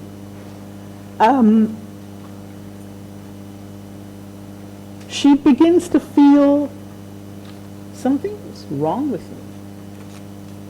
And I wonder if you can imagine how very painful it is to actually wonder, to have it sort of dawn on you slowly because of the feedback you receive in the eyes of the other people, just like in the babies. You see that face begin to think you're crazy, and it's intensely painful because you're not sure what you've done. You are sure that you keep doing things that other people don't feel comfortable with, and you're constantly being withdrawn from. If Lucy goes to a therapist now, a therapist might say, well, you're suffering some panic and you're experiencing a low-grade depression. Maybe we should change your negative approach to life. Let's try some positive psychology. Let's reprogram your neuro-linguistic makeup and learn some affirmative mantras. All the self-help books are full of positive things you should tell yourself. And Lucy's therapist gives her these books to read and encourages her to see herself as beautiful, to see herself as desirable and unbeatable and invulnerable and all these wonderful things. She's so happy to have the new language because she recognizes that she's not so good at reading subtlety. You know, you may see this in children sometimes if children begin manifesting this kind of symptom when they're pre-adolescent or adolescent. You might say to little Johnny, stop hitting your sister because sister has screamed. And Johnny will say, okay, sorry. Mom turns her back and sister screams anew. And she'll turn around and go, didn't I just tell you not to hit your sister? He go, I didn't hit her. I pulled her hair, but I didn't hit her. You think now Johnny is just trying to make a fool out of you, but in fact, Johnny can't read what's in your eyes. Because if you're a child that's been harmed, that connection, Patrick Swayze and the dancer, baby and mother, has been a lie. People have been up close in baby's face, saying one thing and doing another, chronically, over and over again, many adults in baby's life. So you reach a point where you're talking to your friend or your lover or your boss, and they tell you something and you are sure that they mean another. Not only does your intellect inform you that you remember what happened the last time, but your belly twists and your pulse races and your flight reflex kicks in. And before you know what, you're off and running in one direction, which is the wrong direction. How is anybody supposed to know if they've been chronically abused as a child? So one of the things you do is rely on words, rely on language. And if someone says to you, I'll be home at 6, 6:45 comes, you're already in a spin. right? You all know what I'm saying? So Lucy goes to a bar because she'd like to find a new boyfriend because she's lost all the others, misplaced them somewhere, that look in their eyes. And she remembers the positive language, that she's beautiful, she's desirable, that no one in their right mind could actually resist her. And she comes on a little strong. And oh gosh, there's that look in the face again. What does it mean now? She can't read it. She's not lying. She doesn't understand the social cues. She returns to her therapist, and this time she blames the therapist. Therapists get in a pickle sometimes. They don't know what to do either. She says, you told me to be positive. And I went out and I was killing the positive vibe. And that look on their face again, I heard him say, crazy.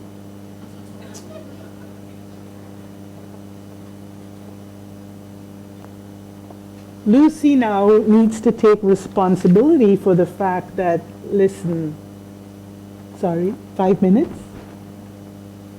That she doesn't see the shades of gray, that she calculates her existence mathematically, and that she needs people to abide by rules and restrictions, and it's too tight. She can't do it.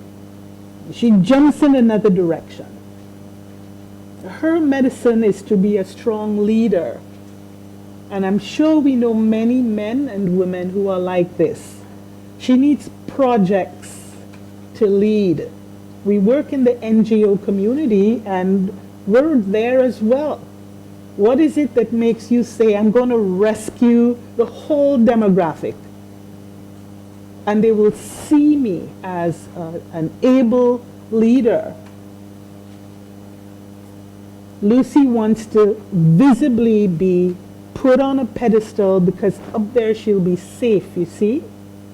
It's not really that she thinks she's better than anybody, but because she needs to step a bit away from the herd for her own survival.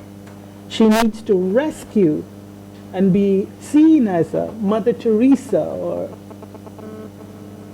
somebody like that. The harmful thing here is that Lucy will create a crisis in order to save you from it. I wish I had days to discuss all what that means. But remember what I'm saying, that tendency to, if there's no trouble, you make a little trouble because then you can solve it. And people will say, wow, what would we do without you? And if you've been feeling crazy and misunderstood, and you see people pulling away from you and you can't read social cues, your tummy's in a knot, you're going mad. What you can do is become a savior or a hero. Not so hard for people who are highly functioning like Lucy. You can in fact create this kind of trauma. And the therapist is now taking out psychometric charts and adding up that, so she's bipolar. Is it, she's a malignant narcissist because she's now making trouble, right? So mental health issues are part of the adult survivor of childhood abuse if the issues have not been resolved. And then you can just go on ahead and have a public breakdown. Suppose the very highly functioning academic were up here giving a talk like this and something triggered her. And she said something that the room thought was off. And the whole room began to draw back. Can you imagine? she would break down, but not in a way that anyone would recognize. A part of herself would split off, dissociate, and begin to help her keep running in her executive function so that she completes her task, while the other part of her inside gets smaller and smaller and smaller. She will eventually, in cases like Lucy's, it's not unlikely that she will request to be institutionalized, or if she can afford it, retreat into a spa for a month or longer, because that kind of mind knows when it's breaking down but can't do anything to save themselves. They've not learned self-soothing. They've not learned regulation. They've not learned a way out of an uncomfortable fix except to brace down. And when you brace down, just like the two gentlemen were saying before, Ed and Richard, the system goes haywire. You have a misperception of danger. So as soon as you have the misperception of danger, everybody's already looking at you as though you're crazy because you're off and running, reacting to something that nobody else can see. What's wrong with you? It's not like that. You have it wrong. And she gets scared. So that sets it off again. She will do something very inappropriate and then feel ashamed about it, feel inadequate, and the whole vagus nerve kicks through the GI tract, kicks through the adrenal system, comes up to the thyroid, the lungs get full of wind. Your system is haywire. And while your system is now struggling to suppress these gone awry feelings that are just wreaking havoc with everything, you don't have any energy left to manage your situation. So things break down, and along with the list of physical ailments that have been described before, chronic fatigue, the immune system stops working, and so on, then there's also mental health problems that can be given psychiatric diagnoses. And what was it that caused Lucy to get so? So she suffered chronic sexual abuse for many years. In her father's eyes, she saw one thing while he did another, and she never learned to tell the difference. So she has no gut instinct anymore. It's been damaged. Worse, she's raised in a culture where child abuse is sort of goes along. There aren't enough preventive measures in the culture. Children keep being harmed. In the Caribbean, we have 1 in 2 girls receiving their sexual initiation by force. And Lucy is raised in a family where she better look sharp, get good grades in school, don't care what's going on. And when you go to work, your boss doesn't want to hear about your troubles. Get that document in by deadline. Huh? So you brace down and you tighten up. And what does your poor system do? How do your lungs gasp for air? Oh my God, now Lucy meets Tyrone. Tyrone comes from the same culture, right? Tyrone experienced physical abuse from his father, abandonment and neglect from his mother, chronically. He never had mom's love, doesn't know what it's like. And when he finally meets a girl who is upwardly mobile and has her money and her house and all her shit together. Tyrone thinks, well, that's a woman for me because she's stable. How you like that? She's stable, he says. She will never leave me.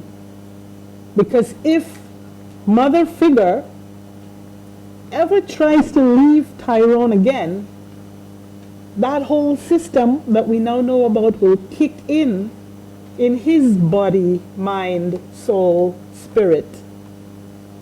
And people have already told him that he's a sociopath. People have already told him he has violent tendencies, but he knows that with a good, strong woman in his life, all will be fine. And he chooses Lucy, who we've just heard solves her problems by creating a crisis. Oh my gosh. And if they have children, what's that parenting going to look like? So it's logical that if you have a society where 1 in every 3 is either physically abused or witnesses domestic violence, 1 in every 2 girls is sexually abused, then we have the men and the women in the culture growing up with this type of mental health issue. That's hard to fix. And why do we need to save children's brains? Because they're going to grow up. And I think I'll end here. Thank you for your attention.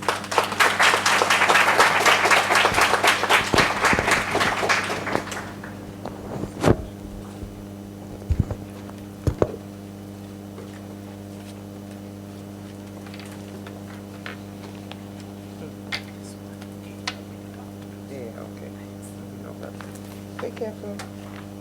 Thank you very much, Dr. Dabrio. You left us with a question, and it ended by saying because they will grow up. Much food for thought, as we now invite Dr. Barbara Landon. And Dr. Landon studies the effects of family violence on children's capacity for self-regulation, thinking, and problem solving, and is interested in the application of neurobiology to human rights and ethical behavior. In addition to teaching bioethics in the School of Medicine, she also teaches in St. George's University's graduate program in community clinical psychology, which is aimed at fostering a Caribbean psychology that is culturally relevant to the region. Dr. Landon, it's a pleasure to have you as we invite her to the podium.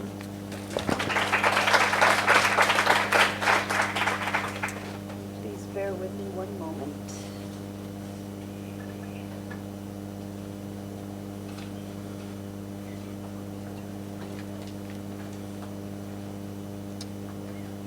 There's a lot of space here.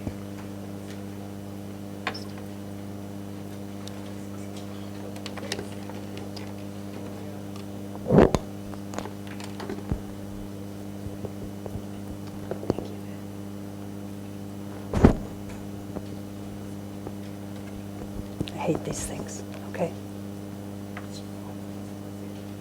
That's a bit.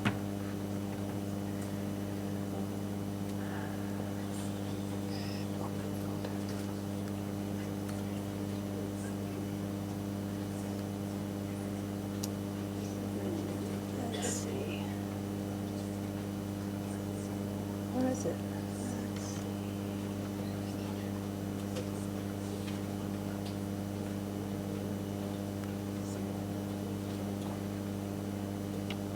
Gosh.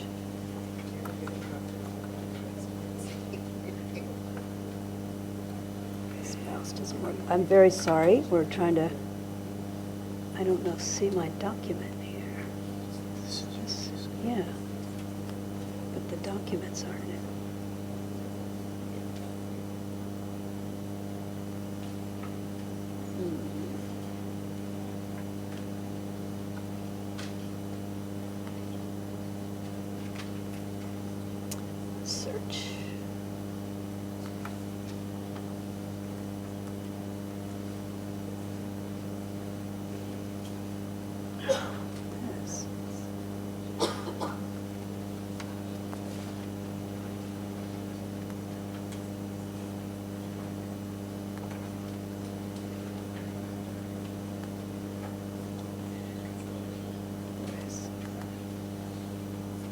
Yeah, that's it.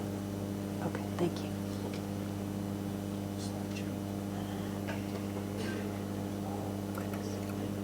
It's really sticky here. Slideshow.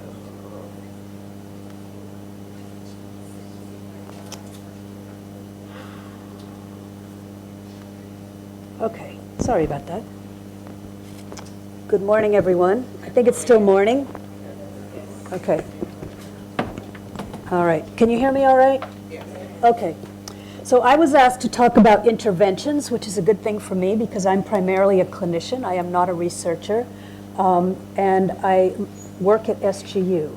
So let me just say it's really great to be here. It's quite an honor, and I'm delighted to see so many friendly, familiar faces.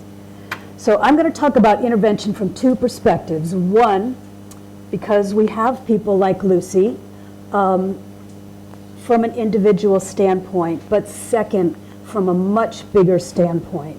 I was a community psychologist long before I became a clinical psychologist. So it's the community part that's really interesting to me.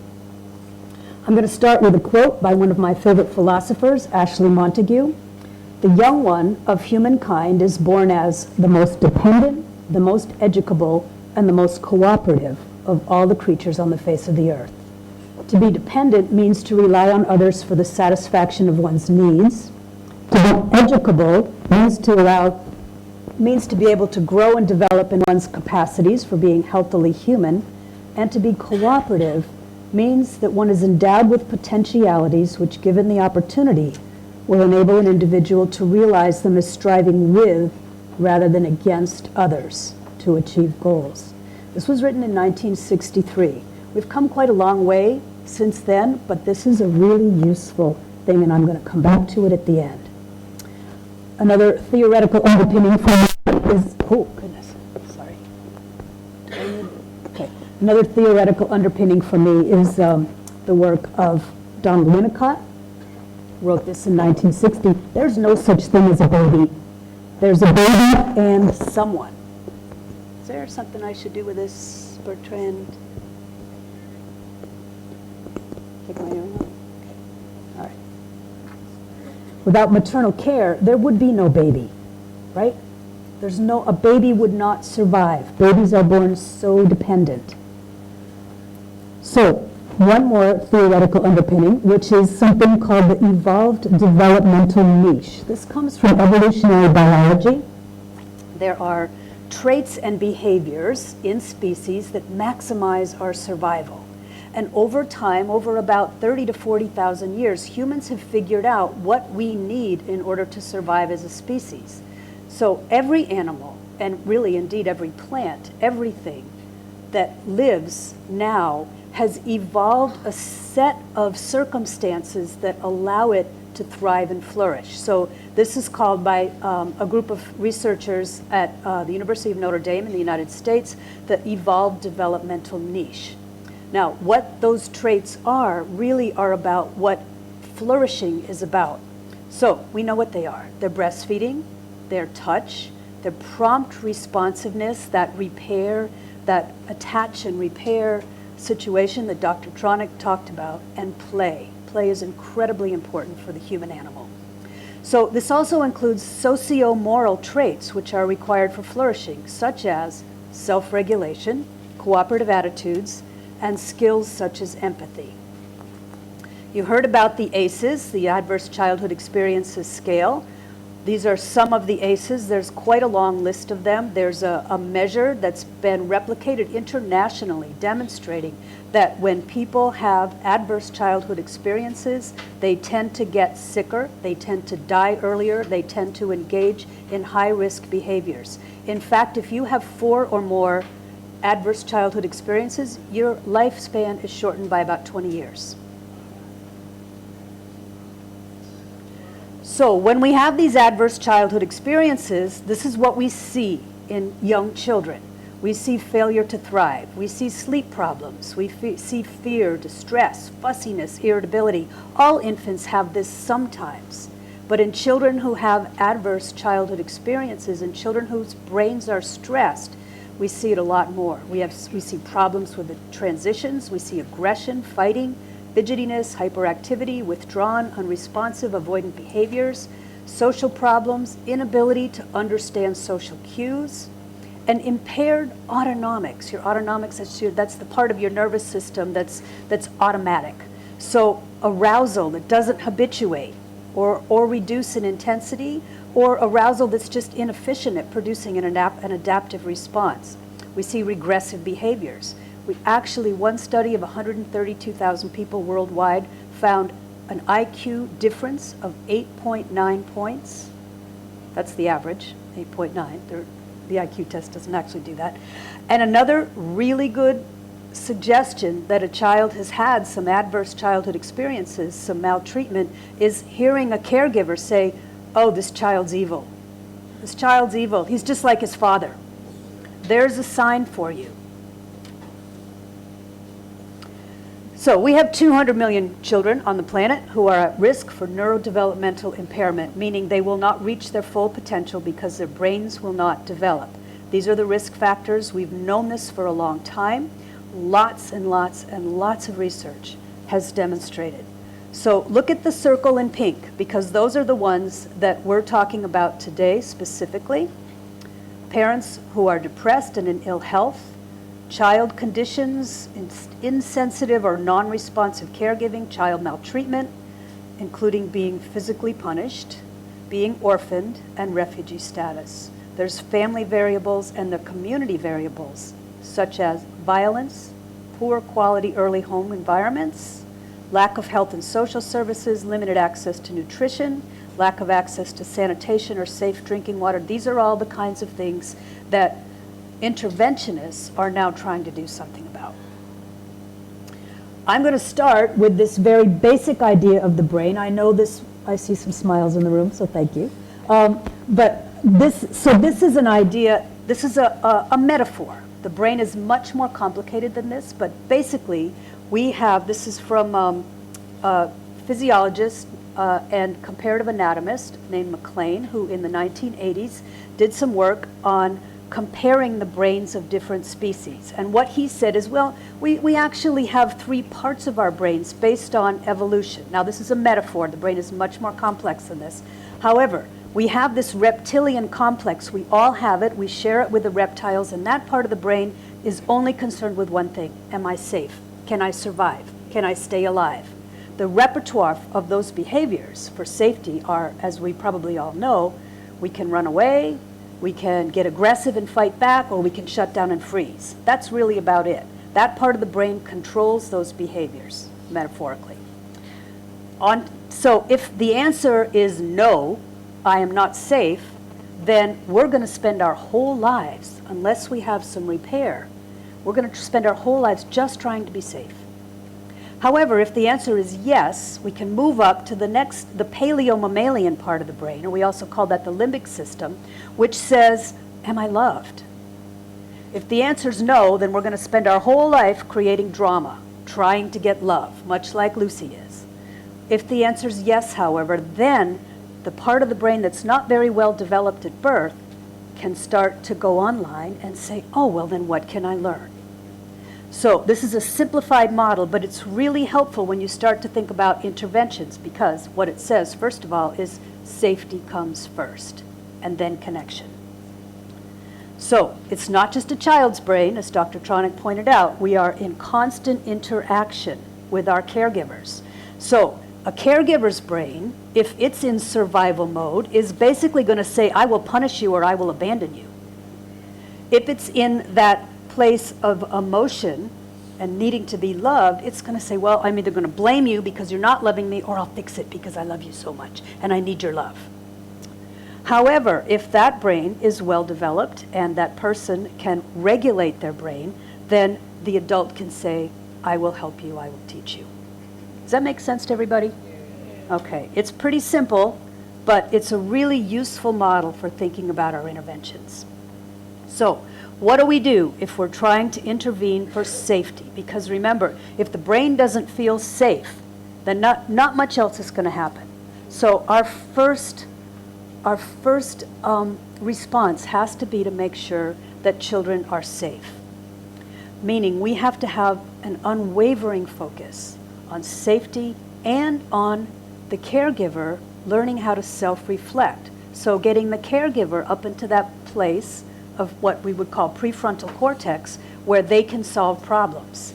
And we also need to be able to respond with that compassionate stance of being able to say, I will help you. Infant massage is one of those interventions that has been shown to be very useful because it helps babies feel safe. It provides a sense of touch, and it's very soothing. Remember, babies don't have words yet, so they need other ways of being soothed and feeling safe.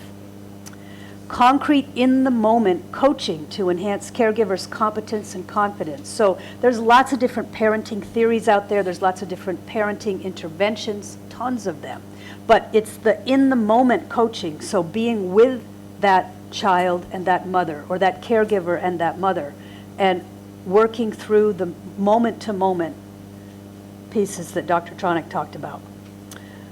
Many intervention programs for parents and caregivers have assumed that there are experts who can just give a one-way, non-reciprocal bunch of advice to parents and to caregivers. That doesn't work so well. But the places where the advice or the information needs to be given are when the caregiver doesn't have the accurate information, or when the caregiver has those negative interpretations of the baby. Those are the two places where we know. And by the way, I've got lots of references if some people are interested. This is kind of a compilation of what all the evidence-based treatment says. Pacing based on arousal, so recognizing when that baby looks away, it's time for a break. Teaching caregivers how to do that pacing is really important. If you have a baby who's in high autonomic arousal, high sympathetic arousal, and they're just really aroused, then you don't want to come at them in a very calm, quiet voice, right? You want to try to regulate it, so you start in a little bit more active and then you bring it down. If you have a baby who's completely lethargic and turned off and is not thriving at all, it won't be very helpful to start way up here. It'll be more helpful to start slow and then work up.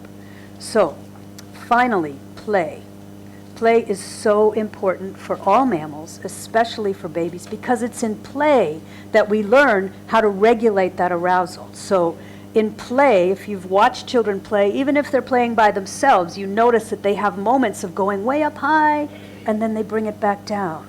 So what do? We take away recess, we tell the bad children, the children who are having trouble, the children whose brains aren't very regulated, we tell them they have to sit inside. They need play even more. A few more interventions for safety and predictability: rituals, routines, visual reminders, so giving children pictures of what to do. Young children think in pictures, they don't think in words. In fact, they take about 12 times more, they need about 12 times, how do I want to say this? They need 12 seconds for every 1 second that we have for processing verbal information. So we have to show them what to do. We have to give them pictures of what to do. We also want to teach and model verbal skills. So we follow a child's attention. We say, oh, you want up. Oh, you're hungry. Oh, you're looking. So we give them words.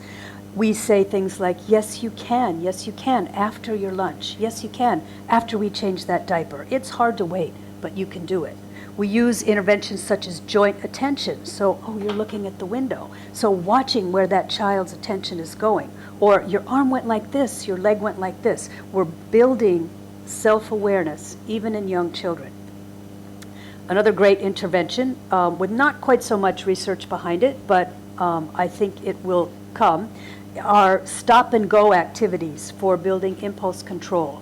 So we all played Simon Says, we did, march and march and march and stop. Those kinds of things are thought, although there's not good data behind this yet that I know of, are thought to really help build impulse control. Finally, breath retraining. We have the capacity within us, in our diaphragms, to actually be able to lower our arousal levels. Breath retraining is good for everybody. And a good psychologist, a good therapist, if you came and said you had some sort of anxiety disorder, the first thing they should do, this is based on evidence, is breath retraining. So everybody learning how to breathe. With infants and young children, we actually have some little pinwheels with flowers on them. So we smell the flower, blow the pinwheel. So we're teaching diaphragmatic breathing from a very early age. And we can talk more about that and other types of interventions like that when we can get to talk about saving brains this afternoon. Finally, if you talk to survivors who have gotten well or survivors who have not gotten well, it's the first responder. It's not the therapist. What they say is, when that policeman came to the door, he was calm, he was good to me, he was careful, he helped me feel safe. That's what most survivors will say. So training for first responders is something that we in the mental health field have not really paid very much attention to. We've been paying attention more to therapy, but first responders are very important. All right, so that's the safety part. Now we have to talk about connection, because it's in the connections that we really learn. It's in that relationship, that face-to-face time. So we start by talking to the belly, right? And there are lots of women who are pregnant who will feel really funny and uncomfortable talking to that unborn baby. So an interventionist might talk to the baby in front of the mother to help her understand that there's something in there, there's something ready to happen. Providing support for siblings and alloparents, which is another fancy way of saying other people in the parenting role, they need support too. Empathy training for parents and children, music, massage, pre-nonverbal interventions, touch, contact, presence, play, where we attune, we disrupt, we repair, we learn to self-regulate. Also, repeated exposure to kindness and helpfulness, and remembering, because for those of us who are interventionists who might work with parents or caregivers, it's important to remember that how that mother or father or auntie or grandmother is caring for this infant or 2-year-old is a representation of how they were cared for themselves. So if we want to change that, we have to build consciousness, which means we have to get people up into the next part of their brains. The notion of intervention is what some people have called reactive. And here's why. Parenting is the most important public health issue facing our society. It's the single largest variable implicated in childhood illnesses and accidents, teenage pregnancy and substance misuse, truancy, school disruption, underachievement, child abuse, unemployability, juvenile crime, and mental illness. So it's great that here in Grenada we've managed to work our 3 to 5-year-olds into preschool education. But what about the 0 to 3-year-olds?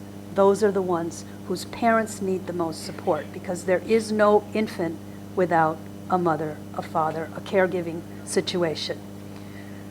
So, not only are these important, but they also predict the next generation. And this same set of authors says this demands an urgent shift of emphasis from reactive intervention to prevention and health promotion.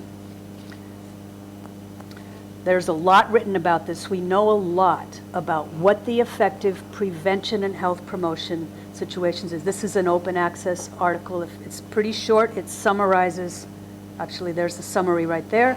Adverse experiences in early childhood increase the risks for poor outcomes. Despite great strides, we have 200 million children who are at risk. Interventions, health and nutrition are very important. Education, social protection sectors. The main interventions that will really work and that we really need, and I think UNICEF is brilliant in promoting this, are nurturing care, protecting maternal mental health, so helping those mothers who maybe had their own adverse childhood experiences to come to grips with bringing a child into the world and not wanting that child to have the same experiences that they did. And finally, poverty reduction. So that's a systems-wide, and we in Western psychology, we've been blaming the individual and blaming the mother and talking about, thinking that we can do the interventions just in the family. Well, some of these are systems-wide issues.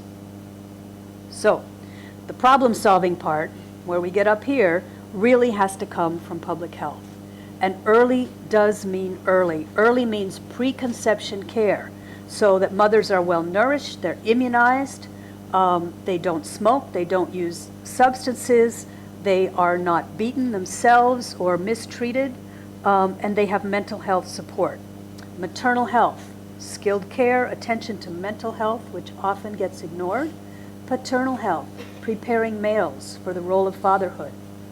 And promoting responsive, nurturing caregiving that highlights play and communication. So UNICEF and the World Health Organization have a beautiful manual called Care for Child Development that really outlines it's actually a training manual for people who work in early childhood situations. It's based on teaching communication and play. Those two all-important things for connection. And finally, poverty prevention strategies that strengthen family health. So we know all this, and yet 1 billion children in the world, 1 billion, that's 6 out of 10 children are regularly exposed to violence in their homes. So we can do better. The youngest children are the ones who are most likely to be affected. And we have protection of children. We have all kinds of child protective services, and yet 6 in 10 children exposed to violence on a regular basis. Physical violence in the family blights the lives of more people than all the genetic disorders put together, and yet research on the issue has struggled to achieve scientific legitimacy. It's one of my favorite quotes. I like quotes, as you can tell. As waves are the practice of water, so is violence the practice of trauma. Trauma precedes violence.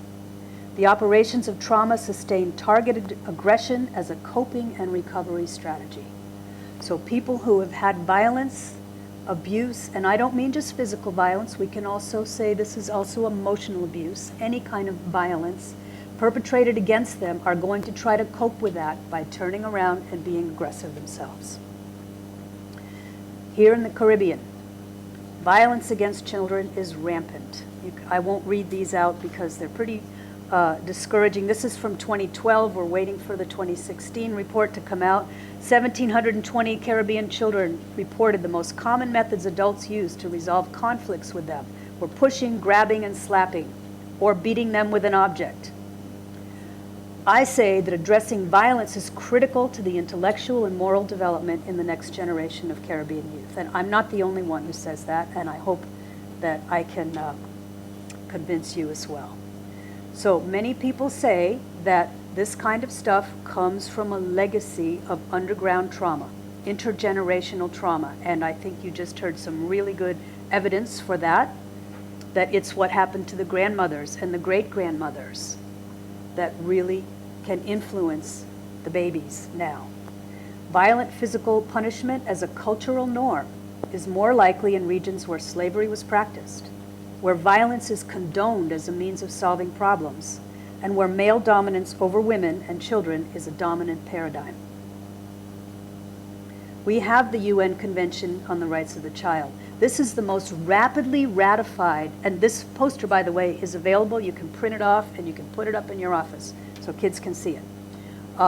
This was the most rapidly ratified convention that the UN has ever had. Every country in the world has signed on to the UN Convention except for one, which is our own United States of America, unfortunately. The UN Convention consists of 41 articles, basically talking about survival rights, development rights, protection rights, and participation rights. So saying to children, you have a right to exist, you have a right to health care, the adults around you are responsible for you, they are obligated to take care of you. That's what the UN Convention says. And yet, this is another great publication, 6 strategies to prevent and respond to violence against children. If I had more time, I'd go through them and give you examples, but I don't. But the bottom line is violence is preventable. It requires education, it requires safety, and it requires connection. James Restak said in the 90s, if the frontal lobes, that's this problem-solving part of the brain, are not nurtured and developed, we as a society can expect to pay deadly in terms of more crime, broken homes, drug use, and violence. So how do we support this evolved developmental niche? Because that's how children thrive, is to be in that niche where there's safety, where there's warmth, where there's compassion. And in fact, anthropologists have known this for a long time, that people who live in environments that are consistent with the EDN are calm, open, generous, and content. They're oriented to compassionate morality versus self-protective morality. So we have to support parenting. And it's important to recognize, there's actually a great field called ethnopediatrics. It's really important to recognize there is no one theory of parenting. However, these variables that are part of the EDN must be supported, regardless of culture. And it's important to remember also that parents are experts on their own lives and their own children. Caregiving is a cooperative venture. So at the same time the infant's brain is being formed, so is the parent's brain. The parent's brain is always adapting and responding to those interactions. The key ingredients, says Joshua Sparrow, are empathy, altruism, and social justice. We know that empathy and altruism are fundamental parts of our human nature. We are not so sure about social justice. However, what he says is that without social justice, the feedback loops within and across human systems don't seem to be adequate to support our child flourishing. So that means we as a culture have to start focusing a little bit more on equity and human dignity and social justice. The survival of human systems and a humanly habitable planet may ultimately depend on whether social justice is in fact an imperative of our evolution. Brand new book that just came out is called How Children Flourish. It's called All Children Flourishing, I think. So these are some very idealistic recommendations and interventions and preventive policies that we could put in place if we had the political will, if we had the resources. I think the world has the resources, but here they are. First, organize society around the needs of children and families. Help governments coordinate early childhood development and require them to be accountable. Provide extensive family support, including parental leave. The whole society, not just a room full of people here at SGU, but everybody in the society, through billboards, through public service announcements, needs to be educated about the needs of young children, from adults to children, from policymakers to educators, and we need to provide mothers with prepartum therapies and support. We need to ensure that birth is safe and non-interfering and soothing. And the UN has been, UNICEF especially, has been pretty active in making baby-friendly hospitals, so providing birth situations, so that even that early experience of birth is one of safety and connection.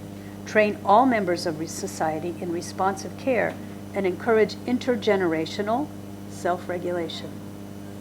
We have to also admit that some of our cultural practices are harmful and dangerous, and that they're probably a legacy of our intergenerational trauma. And Joshua Sparrow also says, and I love this one, include immersion in the natural world. And his justification for that is actually that we are part of a huge tree of life. And so the natural world is a huge component in children thriving and really societies thriving. So here's my last quote. I'm sorry I've gone so fast, but my time was limited. Children are even less capable than adults of living by bread alone. We have learned that the most important of all their needs is the need for love. We have learned that if children are not adequately loved during a period of their first half dozen years, they are likely to suffer more or less severely depending on the severity of the privation of love which they've undergone, the duration, the age, and the constitution of the child. We've learned that the young of humankind are born with every expectation of having their needs for love satisfied, and that when those needs are satisfied, they develop in optimal health in every respect. But when those needs are not satisfied, they develop, if they develop at all, in an unhealthy manner. Furthermore, one of the primary defects of development which they exhibit is in their own inability to love. So I would submit to you that early childhood development that focuses on safety and connection, and all of us together, putting our good minds together to solve these problems, is the most sustainable work that we could ever do. So I'll end with that. If you need references, I'm happy to supply them, but I did not have time to put together a slide of references. So thank you very much.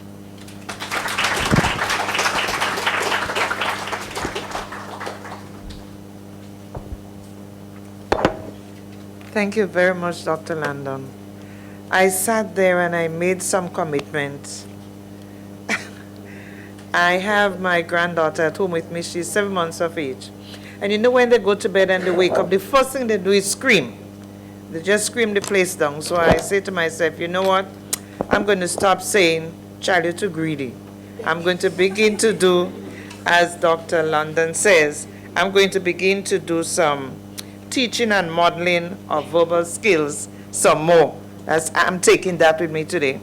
And I'm going to begin to say something like, okay, I see that you're awake. That's good. Yes, and you're hungry. You've got a healthy appetite. Great. But after I change you, because you know they get up wet and dirty sometimes, right? You're going to get your feed. Okay, baby? I pledge to say something like that. Now we are going to go for a break, and you're going to have 10 minutes of walking around and whatever else is there. And after you return, we will continue with the program. I know that some of you are bubbling to ask questions. We'll have our presenters ready at the head table after break to answer your questions. And then you're going to have a change of chairperson. I'm going to be off in a while. So Miss Tonya Hyacinth, who is a language and speech pathologist and autism specialist at the Ministry of Education, taking things to the end, okay? So thank you very much for being a wonderful audience, and may God bless you.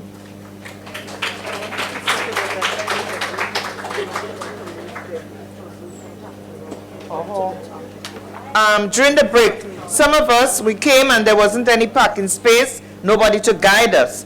And we are now being told that some of us will have to move our vehicles to the top side for better parking. Thank you very much.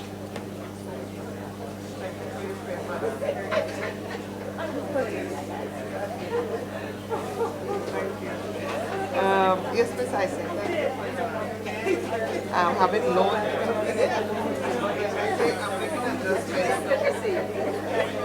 These adjustments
Hi. How are you, Emmanuel? Good program. Thank you. I mean, you know, so I thought it was going to be in the ministry. That's what I thought too. But it's good here.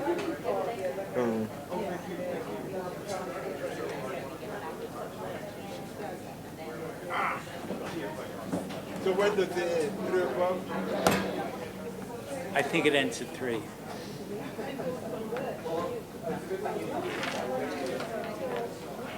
Yes. Yeah, just sort of watched it, you know, like, my whole family's inducted. You already got Yeah, it's already dropped.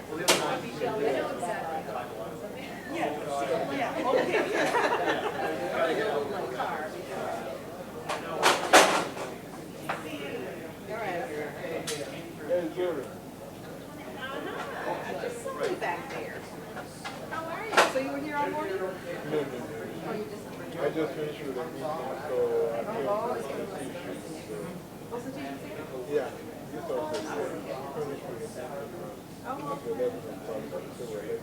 Yeah, I was just getting kids to sleep without there's lunch. Dana? There's lunch. Oh, for lunch? Yeah. Then I better stick around there. This is just I'm going to run it off my car. Okay. Okay. So you want to divorce this guy? You can back in. No. I only know. They didn't give you that. I only know 2 people. They're probably Also personally, too. Yeah. We have the parking. I'm not, I have this paper, what do you call it, that said that I like to buy. you one of the 10? I know 3 people. I just put it out in my car. Yeah, you parking with? Well, I have it for years now. Yeah. Just put it on the dashboard. I'm holding on to it. I'm not spending it to anybody. Yeah. So, because see, I mean, honestly, you have to walk from one place to another. Yeah. I have to, yeah, I just go sit. Yeah, right up. The 15th. Yeah. And when I have to run over to these, Yeah. it's like, I just can't help. You can, You know, I'm not 24. I just cannot run back. That's what I'm not doing it. And you start breathing like, Yes. you know? I mean, I can't. It's not. Or anybody over 45. Yeah. And because they have oxygen deficiency because we're on the higher ground. Yeah. So when I first came, I thought I was I thought I was for a kid because you walk a long short distance. Yeah. It's a hyperventilating, yeah. But then after some time, You realize that. yeah. So my hemoglobin is good now. When I get tested, it's amazing.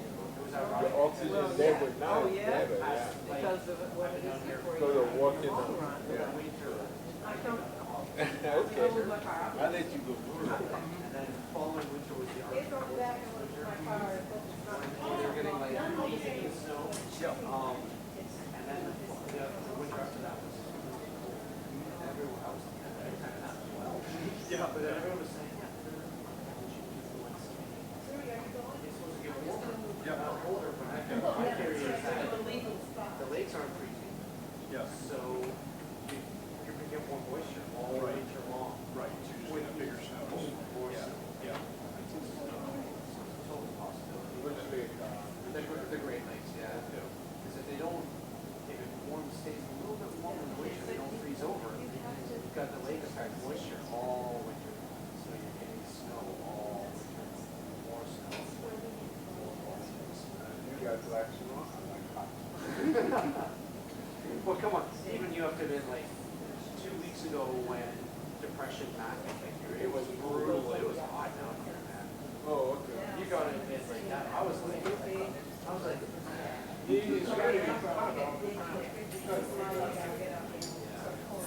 Is it raining?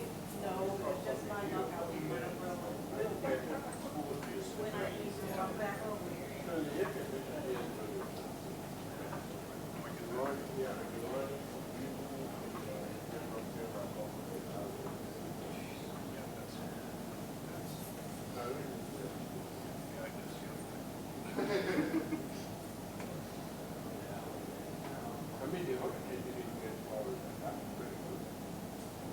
it didn't or it did? Like last time, the eye didn't. It's just offshore. Yeah. Which actually could be targeting the post. right. Which could be worse because that means it won't weaken. Right? It's still over water, so it's still sucking up energy, right? They say the eye is disintegrated. Oh, okay. Oh, that's good. That's good. But do you see the forecast track? Looks like it might move back around. Yeah. Do a boomerang. And do a boomerang Go and back go back to to the Bahamas. I don't know what's going on. So that means who is very lucky here? Yeah. Well, But then it was organizing from here. yeah. Well, it was coming across. I was saying it came across really low. I mean, I was kind of I think it was just organizing because it just came out of the coast of West Africa. You know, they come from West Africa. They go to Barbados and things like that. So, yeah. so this time it came a little low. Yeah.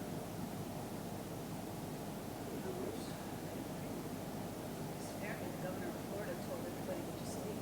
Yeah. See? Yeah. 2 million people. Well, my sister's in Jupiter, and we hadn't heard from her. And we're like, all right, what do you, like, did they leave? But she's like, okay, you're not being there. Like, you can't move 2 million people. No. And Florida basically has one highway.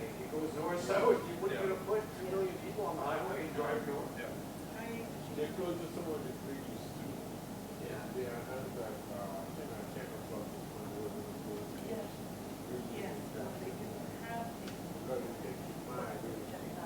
Yeah. That was So they ended up kind of going.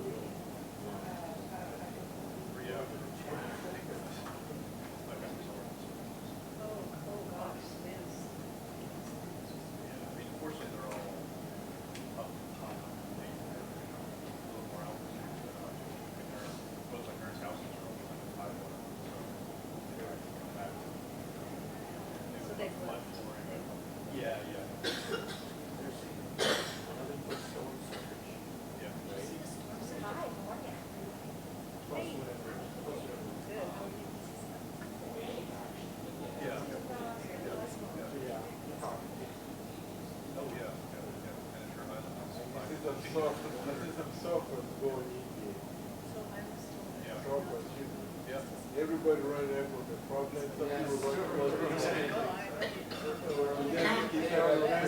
yeah. They're all over the city. And I'm saying now, what happened if something happened again? They expect you to come and rescue. Yeah. But it's like, I think you're on your own. Yeah, that's what it takes. You're on your own. They're not going to respond. They're going to respond because you started running. They were still trying to smoke. They said, why can't they arrest him? Yeah, they said, why can't you just go on and arrest him? Go on and arrest him. Because they got bigger fish to fry. Yeah. Well, I mean, the thing is, if they screw up, they're going to get a lot worse punishment than the arrest. Yeah. So, but then, I mean, they said, because of the That's where you get into an anti-state issue. yeah. I should be able to do what I want. And you I was going to target myself, Yeah, right? yeah. I want to eat my drink my supersized soda. Yeah. I should know that. Yeah. I want to go to a hurricane surf.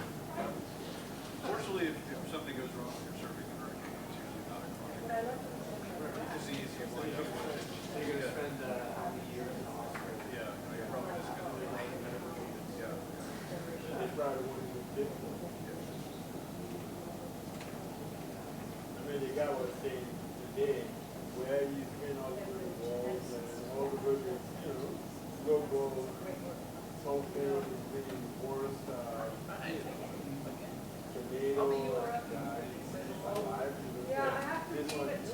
Oh, then we'll have to say goodbye. Of course, it only takes one mistake. Ed, I think, was originally scheduled to Miami. No, that, he doesn't can't. so leave Close the airport. No, they open up today. They open up again.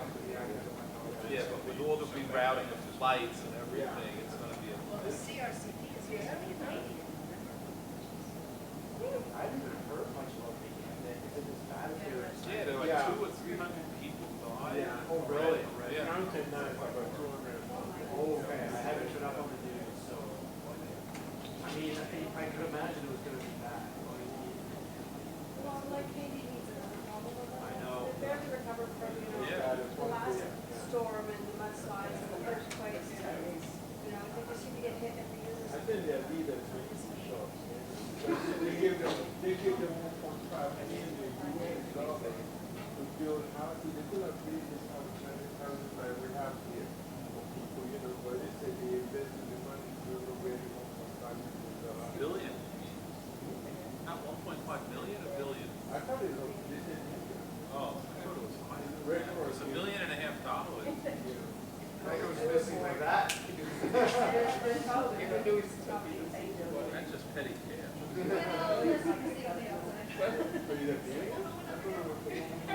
Gotta be more than $1 billion. I mean, it might be, if you're looking at the in-kind relations with people and labor and materials and stuff, it's all. Just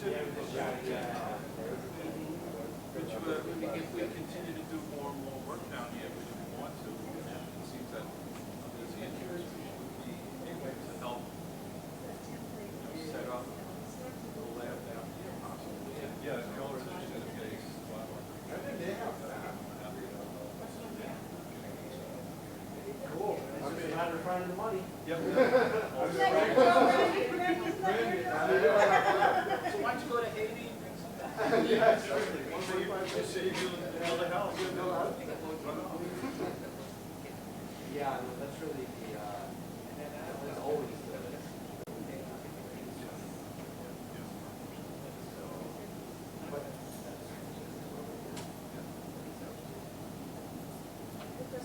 I was happy to hear you use the, I'm Tammy Markham, I'm director of the daycare research at University. I do a lot of special needs work too, education.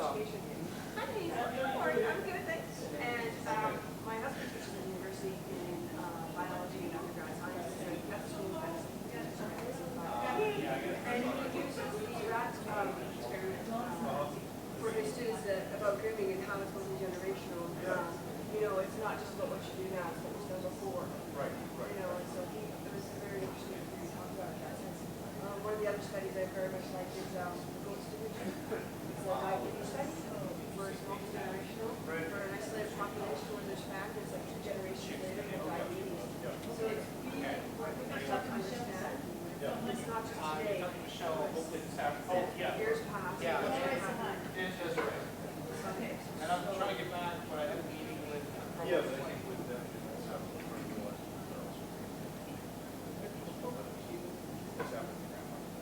No, exactly. I think that's really true of violence, for instance. It's also so that violence for children, so there's no violence for adults, that just perpetuates.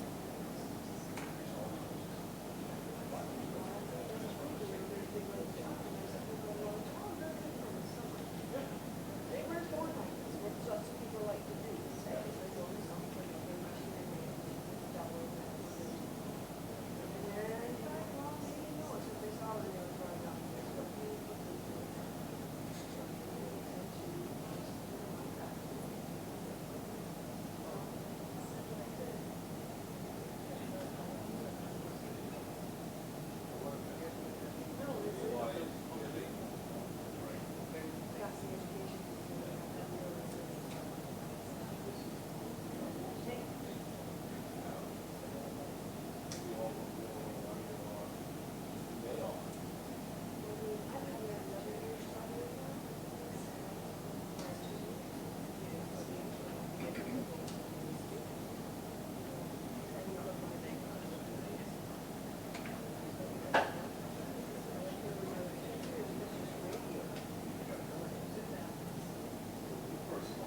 Okay, good morning. We are looking to resume.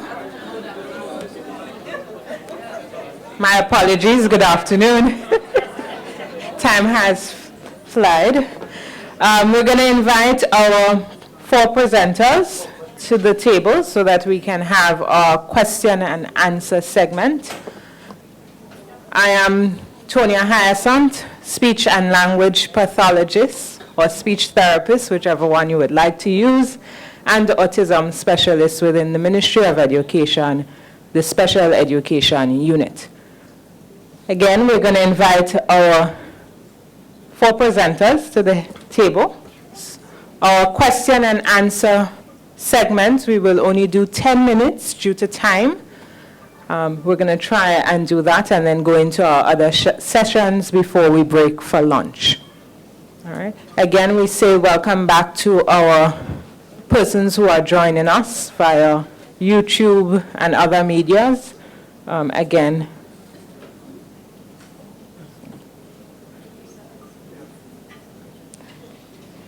so I will move the mic over to the head table so that the questions and answer can take place.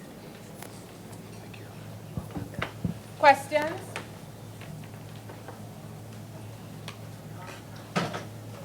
One question to Dr. Gabriel regarding to Lucy. You are a very close friend of Lucy. Lucy doesn't seem to think that anything is wrong with her, so she's not getting any help. But you are a very close friend and you don't want to leave her as everybody else would have. How do you deal with her? So Lucy doesn't know that she's in trouble? Because remember, Lucy does. Okay, but she's not getting the help that she needs. All right. So first question is, do you know where to find the help that you think she needs? Well, in Grenada, we kind of live in it, so. Right. So the first thing for you to do is find where the resources are. Because if you make a suggestion to Lucy with her type of personality, you don't want to start beating around the bush and not have a real solution to present, right? So you might say, you know, Lucy, how would you put it? You haven't been looking yourself lately. I wonder if you care to see a professional. Here are some choices. You can go to this or that or the other, and leave the choice with her, because her being as highly functioning as she is, likes to not lose control to anyone and needs to keep herself invested in her own agency, in her own decision-making capacity. So make sure you keep her resourced, supported, and allow her to make choice from among some options that you offer her. Does that make sense? Okay.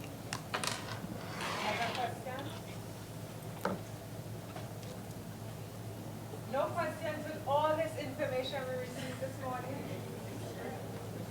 I have a question, but it's more directed to Dr. Tronik. Well, we can try to do what we can in his absence. The question is, in cases where you have young children throwing temper tantrums, how do you remedy that kind of thing? Maybe more you. Okay. Well, first of all, you have to start with the adult's perceptions. So if you imagine a temper tantrum as a picture of stress, this is a child who's very stressed. This is a child whose needs are not being met and who doesn't know how to get the needs met, because children don't know how to get their needs met. So it has to start with the adult perception. And then the adult has to know how to be composed and stay in this part of their brain rather than down here in their brainstem. So the adult has to first, okay, and then there are many different kinds of things you can say to that child, but it's important to remember that if that child is really functioning from a real brainstem kind of, survival state, they're not verbal. Right? It's that reptilian complex. It'd be like talking to a frog. So you can't reason with that child, right? So you want to breathe for that child. What we often say is we're going to download Calm to ourselves, and then we're going to upload it to the child. And then there's a whole plethora, but tantrums usually don't last very long because as we noticed, they take so much more energy, right? So, but crying it out is not a good idea. A lot of times people will say, let him cry it out. A lot of times people will punish that, but it's really about the adult perception. We have a lot of videos of caregivers just holding children safely, not, too hard, but just holding them and breathing with them and for them. Because again, it comes back to, let's get this autonomic nervous system settled down. I know that doesn't completely answer your question. It's hard. It's really hard work to be a parent. Yes, we can direct it to Dr. Tronick. I didn't hear the question. The question was, what do you do when you have a child who's tantruming?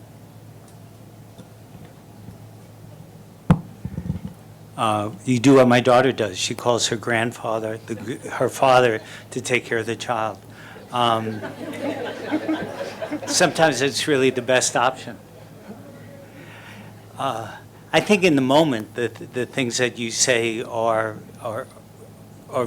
very much on target, and there are probably other ways to deal with it. What Barry Brazelton always said was that really the issue about tantrums is often a longer standing issue and has to do with other aspects, other things that the child is experiencing along the way, and it comes into a situation already sort of lit up to have some kind of problem. So he would say that the second most important thing to loving the child is having clear boundaries for the child.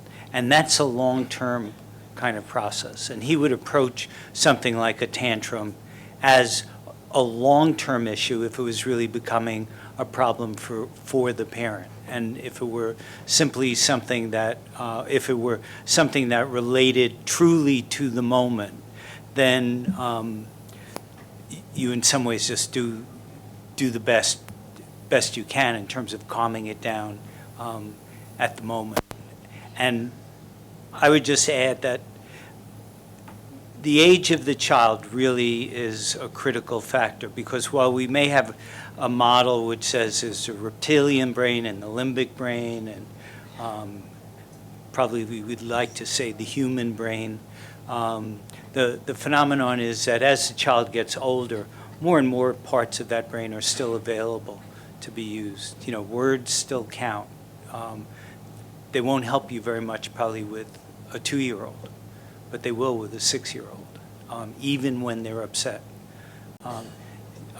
The kind of metaphor we end up with of saying, oh, you've shut off your frontal cortex and you've shut off your limbic system.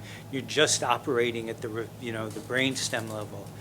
Your brain doesn't operate that way. It doesn't. It gets messed up, but it doesn't operate that way. And if I could add one more thing, is responsive caregiving might have noticed that child was not getting their needs met and done a little prevention before the tantrum was full-blown. I wanted to add as well that I'd like to suggest that you or anyone in your situation check in with yourself about how you are feeling before you approach a child. For example, households in Grenada where there are single mothers raising 4, 6, 10 children. It's not uncommon. And sometimes mom gets home at the end of a day just too tired for anything, and the child simply behaves like a child, cries or complains or makes a request. It's not a tantrum, but because mom is so fatigued, she will cry out, "You're making too much noise. Look at you, you're a miserable child," and lash out. When in fact the child does not have a problem, it is the parent's fatigue. perception. So if a child starts acting out in your presence, take a breath, check how you feel before approaching the child, and follow their advice for the rest.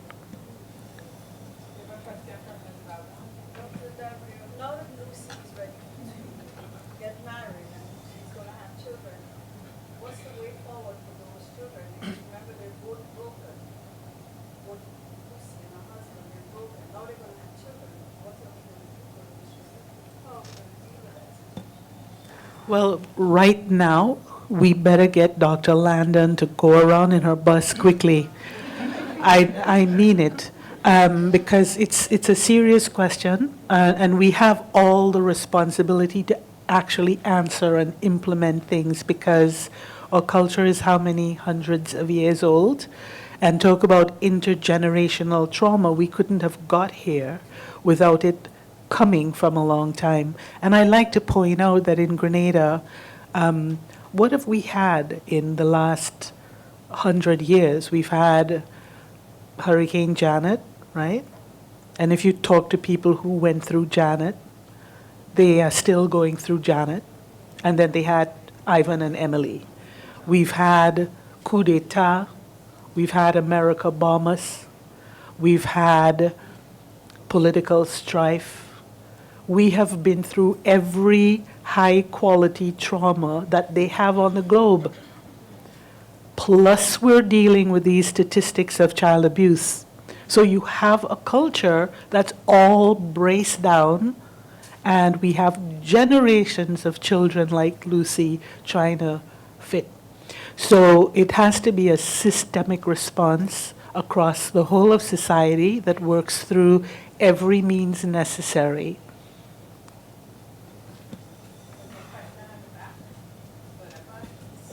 My background is special education. It appears that there is a correlation, a very high correlation between a child's negative upbringing, negative environment, and their ability to learn. At what stage, if a child is removed from a situation, say around 6, 7, or what is the best age for a child to be removed from a situation to give the child that ability or that to blossom?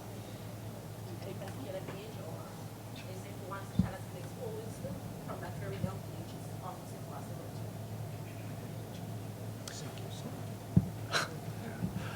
I mean, I would say that it's very hard to draw a specific line in these cases because it's complicated, because every individual child comes from an individual family, and that family may show some pathologies or some bad behaviors, but may be really solid in other ways that increase the resilience of the child, and you have to think about where are you taking them to? You know, if you take them out of the family context, are you taking them somewhere better, or are you taking them somewhere worse?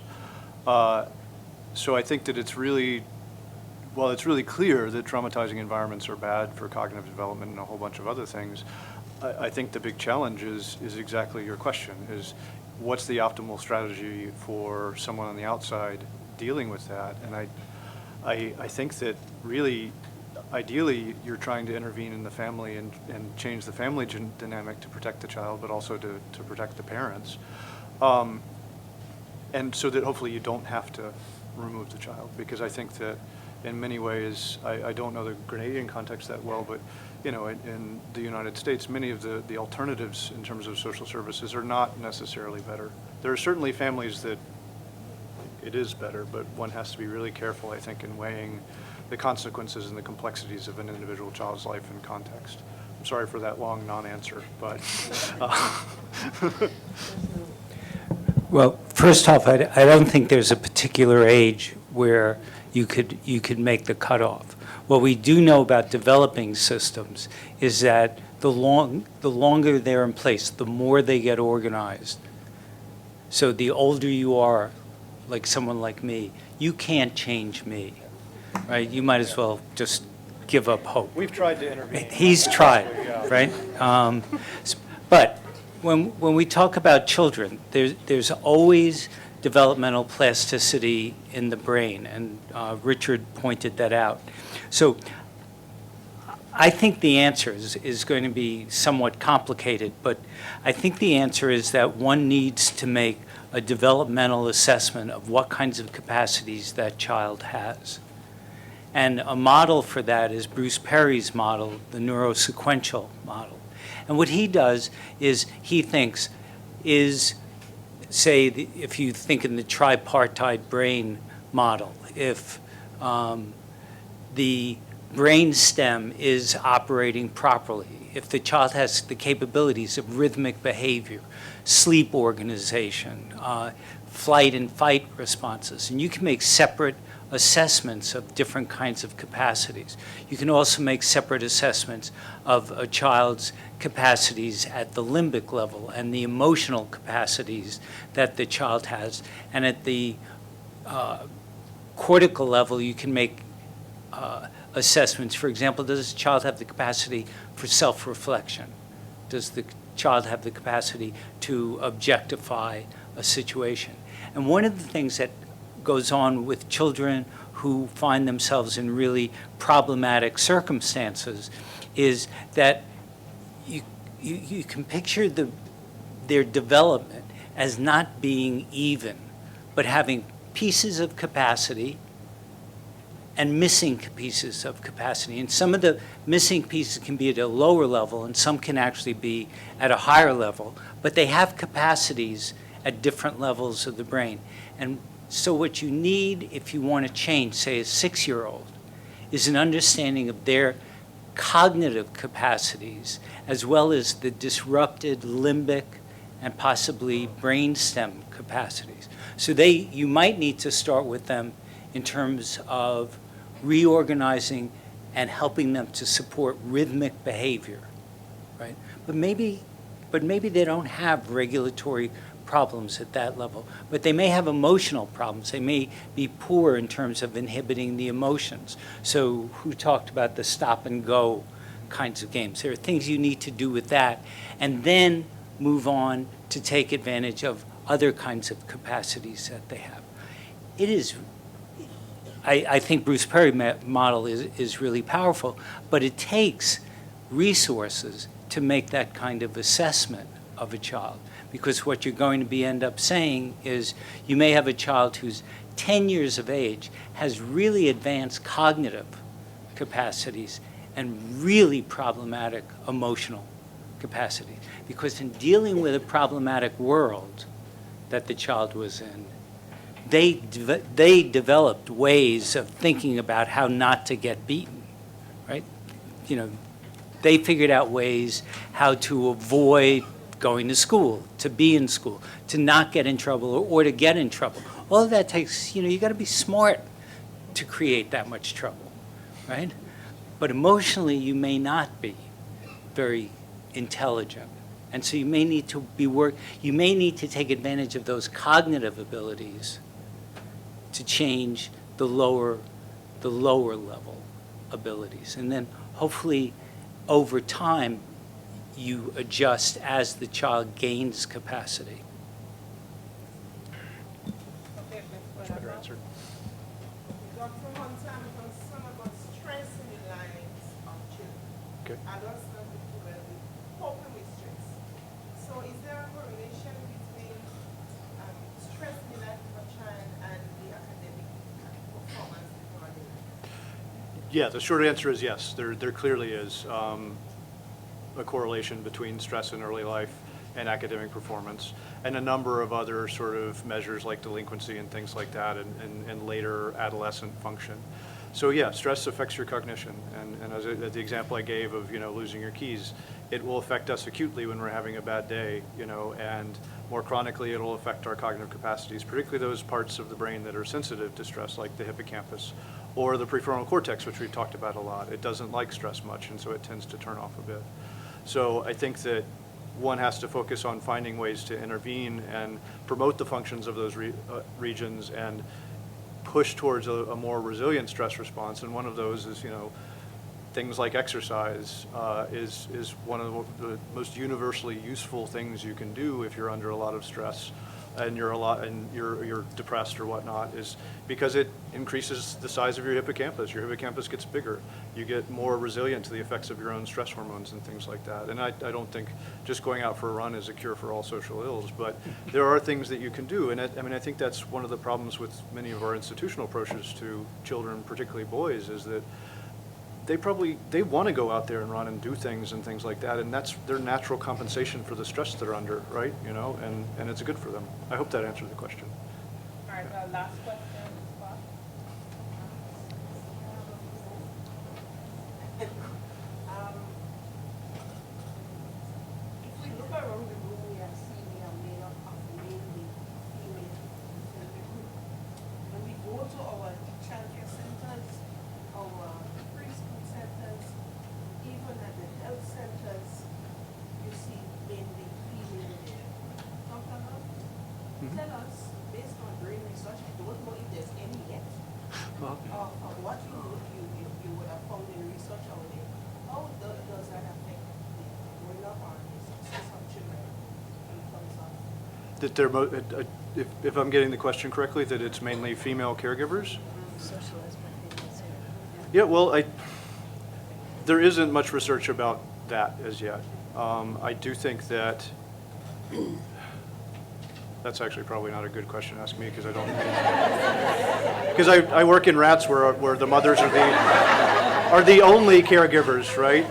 I mean, humans are really unusual in the fact that men care at all, you know, and I'm happy of that.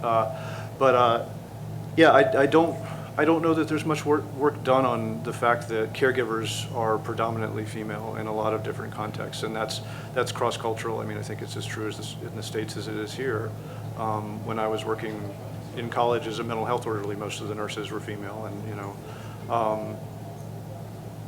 So yeah, I don't know. Does anyone else have a? I don't know any research either. Yeah. There's, I was going to say, I think there's actually more research on it than certainly I know, but there are some studies of attention deficit disorder and hyperactivity disorder in different Western countries, which show that when there are men as teachers and caretakers, that those problems seem to be less prevalent.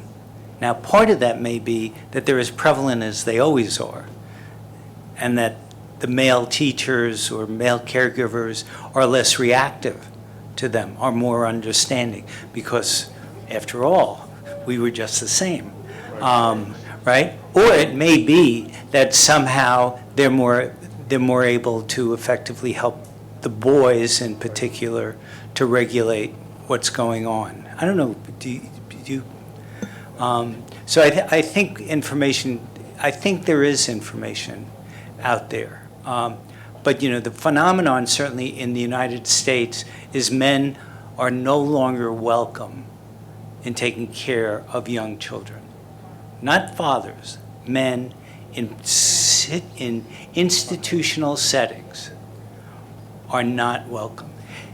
And while you may find that hard to believe, it is a bias that permeates our preschool programs where people find and worry about men and sexual abuse and touching of the students. And so it is not an explicit policy, but I can tell you that the number of men involved in childcare has gone down in the U.S. over the past 20 years.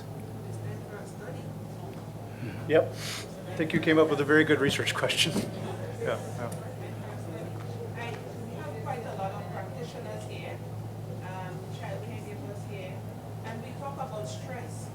And could you, from your research and from your studies, Use it. indicate to some of us what are some of the things you will see in a childcare setting that amounts to stress? That amounts to stress. That says this is a stressful environment. I see.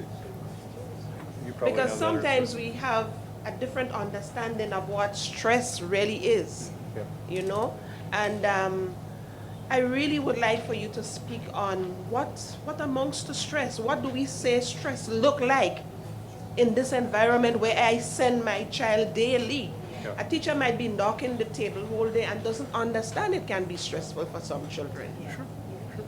They might feel that is part of my method.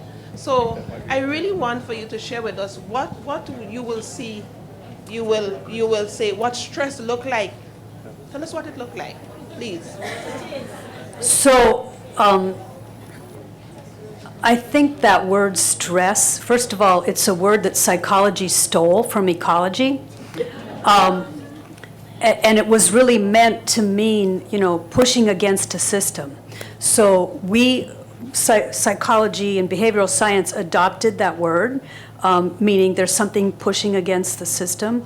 But it's really not a very good word, because if you say you're stressed, it might be because you have too much to do. If I say I'm stressed, it might be because I'm grieving a loss. If somebody else says they're stressed, it's because their boyfriend is cheating on them. So stress could be lots of different things. So I personally think it's not a very good word to use. It would be better to use specific words like sad, scared, angry, and we don't want to do that because that makes us too vulnerable. So I think educating people about the vocabulary, giving children words about stress. This is not really answering your question, it's a tangent, but certainly crowding in daycare situations is stressful for children. Loud noises are stressful for children. Harshness, unkindness are stressful for children, because remember, they're born expecting that their needs for love will be met. So lots of things are stressful, but we want to make our language a little bit more accurate if we're going to actually be able to address it. Does that? Yeah. Last question, because we have to wrap up. Yeah. Just people are hard to change, but cultural attitudes are really hard to change. And I think that one of the hardest ones in the South and the U.S. that grew up with is tough love. Especially considering the difficulties people might face in life. This idea that you have to toughen up a kid, and so even hitting them makes them tougher. These parental attitudes, and I'm wondering what success you've had or what interventions directly address this attitude of, because some people might walk away and say, well, that's all well and good, but you can't coddle the kids. They need some toughness, they need some to be stronger. And how do you address that? Great question. You don't have to. Mine is short. Okay. We probably all have something to say about this. Thanks, Kit. My answer will be the shortest. I absolutely agree that you need to toughen kids up, and I think you best do that by giving them love. That's what makes them tough. If you hit them, the question is, well, how do you respond if I walk over to you right now and slap you in the face and say, I want you to be tough and happy? How do you respond?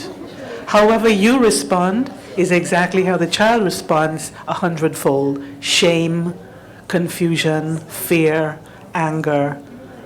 The only thing that makes a child strong is love.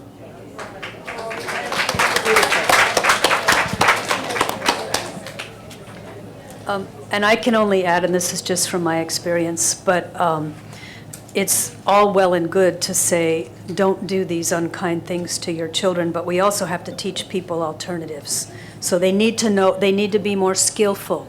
Children do need to be disciplined, they need to be toughened, they need to learn how to survive out there in the world, but certainly being violent towards them is not teaching them the pro-social behaviors that they will need if we're going to solve the really complicated problems that they're inheriting. Yeah, I have to agree with both of you, and say that there's just not a lot of evidence that subjecting to someone to physical and emotional violence makes them better able to control themselves in response to difficult situations. I mean, you're demonstrating to them that the world is out of control, and you're turning off the systems that give them the neurological capacity to cope with difficulty in their adult life. without having to resort to these kind of more primitive strategies of violence themselves. So you're actually promoting violence in the society. You're promoting the problem you're trying to solve by being violent towards your children. And it's really clear from the neurological perspective, the neuroscience perspective, that you really are turning off these kind of anti-violence parts of your brain, these cognitive, the human brain, as Ed referred to it, the frontal cortex and the hippocampus and things like that. So I think from my neuroscience perspective, it's really clear that you're working against your stated goal if you're doing things like that. And I'm glad to see you come out against the Slap Yourself Happy program of therapy.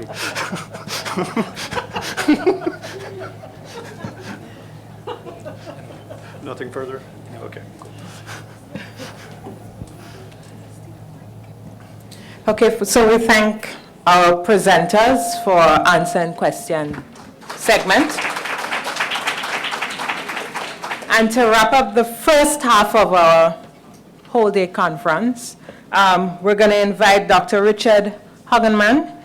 He's a general pediatrician with over 35 years of experience, and he works within Reach Within, and he will do the wrap-up session. Let's welcome him. Thank you. Hello, everybody. It's been an honor and a privilege to help UNICEF organize this conference because we at Reach Within are very interested in improving outcomes throughout the island and the Caribbean region. And improving outcomes for children also involves who they come in contact with, which are the parents and the caregivers and the teachers and the people on the street, the shop owners. It's everybody's role to improve outcomes. It's not just one person, it's everybody's. And, some of the themes from this morning I was writing down as it was being presented is that it's very important that we understand, in addition to who we are, what we are, how we are, why we are, and when we are, we also have to understand who they are, how they are, why they are, what they are, when they are, because we all know that we react and respond differently to different people.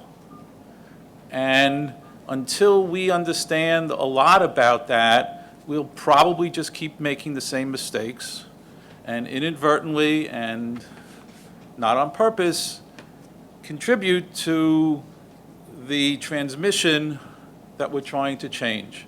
So, the examples this morning of what Ed showed of the infant who was playing, who might have yanked the mother's hair a little too hard, there's intent that the mother may have transmitted to the child with the grimace. Because children, we respond and react mainly using cognitive language, but the children and infants are mainly sensory, and they might not respond to the language that's used, but there's a lot of other meanings that are transmitted through how we communicate, and a lot of times we forget to appreciate that. And we forget to appreciate that it's not the words that are being transmitted, it's the eyes, it's all the senses. If your voice is too loud, if it's too loud or too forceful, if the touch is too hard, if the smell, I wouldn't use taste because, we don't a lot of times use that, but it's all the sensations. And this adds up to the child making meaning that I'm frightened, I'm scared, this person doesn't like me, I have to survive. And it grows and learns that way as opposed to a caring touch, a caring smile, the use of voice in a certain range. And we forget that there's a lot of meaning that's transmitted just with a word. And we have to raise awareness of that. Also, we've been talking about how intertwined and interwoven the biopsychosocial aspects of who we are. And how if you affect the biology, you're also affecting how we socially interact. And social interactions affect our emotional status. and vice versa, and it just all keeps going round and round and round. We in academics and in clinical practice, because I'm a pediatrician, I usually hone in more on the physiology, where somebody like Ed or Hazel or Barbara, function more on the psychology, but they're all intertwined. We create these artificial boundaries, and we think that way, and we have to learn how to appreciate what's going on at the same time is everything. Everything. And it affects everything. And in that way, it helps to start to think about structure, function, and experience, all interwoven, all intertwined, all interconnecting, and always ever changing. Another fallacy that we in medicine and psychology sometimes like to think about is classification of diseases or illnesses. He's a, she's a, he has, she has that. And instead, especially with child development, we have to think of the process that's going on. What is changing and how is it being expressed? Because you could have a child who may show the symptoms of what's commonly called ADHD, or attention deficit hyperactivity disorder, who really at that point in time may show and fit into that classification, whereas 6 months before, if it was a traumatized child, may have other symptoms. So we have to try to look at how things evolve over time, because classifying it makes it static in one sense. And if it's static, it's very difficult to appreciate the changes or the fine nuances of what's going on. If you have a child who's not attending at school because in going to school, they suffered some abuse or shaming, and it's worrying them and bothering them, and then the teacher gets on their case, it's not going to solve the problem, it's going to aggravate it. So we have to try to understand these things that are going on instead of labeling it and having a knee-jerk response of what do we do with medication or other things, but try to understand more of the process. As a pediatrician, we sometimes think about infectious disease or Zika or chikungunya. It's not immediately discernible. You get stung, there's an incubation period, and then you get sick. You get abused as an infant or a child, there's an incubation time. And some of it doesn't come out in the first month or second month, it comes out in the third or fourth year. It comes out later on in life. And there's no quick fix that we try to with a diabetic or a person with cancer. The origins may have started long ago, and that's what we have to realize. But having the possibility means, and understanding there is a possibility that this could have occurred, means you could intervene earlier and change things. The ACEs study and other studies like that assume, rightly so, that nothing changed.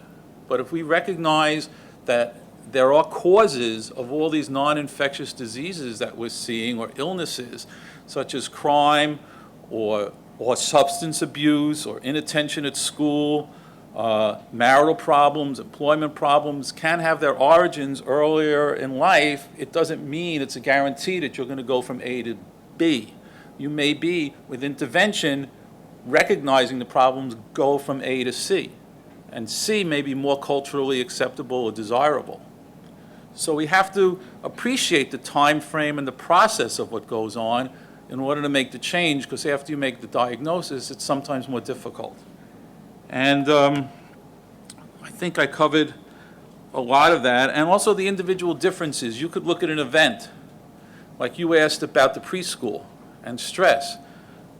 You could have a person who comes into the event having a different makeup from her past or his past, and what may be stressful to one, maybe there's 3 different kinds of stress. I think it was covered this morning: positive stress, tolerable stress, and toxic stress. So what may be stressful to one could be a positive stress. It could be a tolerable stress to somebody else, or it could be toxic stress to somebody else. Even if it's the same thing, how we, based on our past, because we're always carrying our pasts into everything that happens and walking out a little bit different, there's different levels of how we interpret it.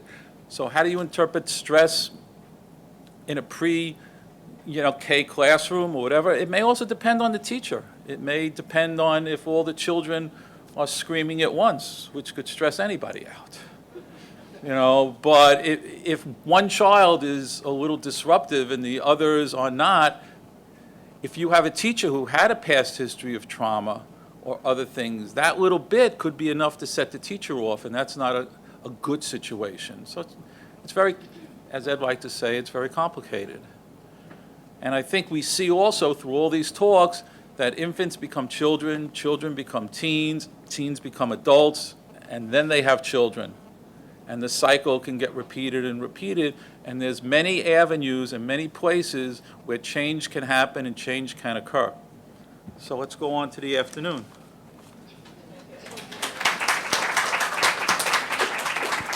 Thank you, Richard. And we're moving straight into our next presentation. So we ask our morning presenters, to have a seat. And we're going to invite Dr. Ed Tronick, who is a developmental and clinical psychologist, to do his presentation on how the mother-child interaction buffers the infant from stress. Dr. Tronick.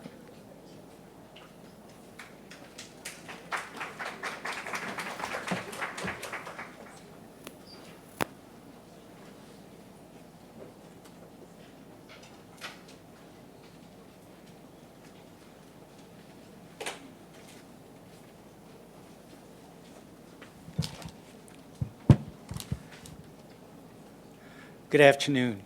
Let me see if I can do two things at once, and that could really be a challenge since usually I can't do one thing at a time,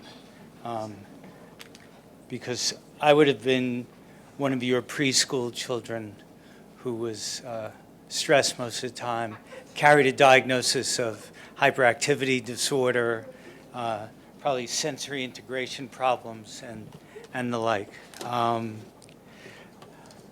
One of the things I'd like to say as I set this up will actually, hopefully, will be related to my presentation. Can we turn the? Oh, it's warming up. Okay.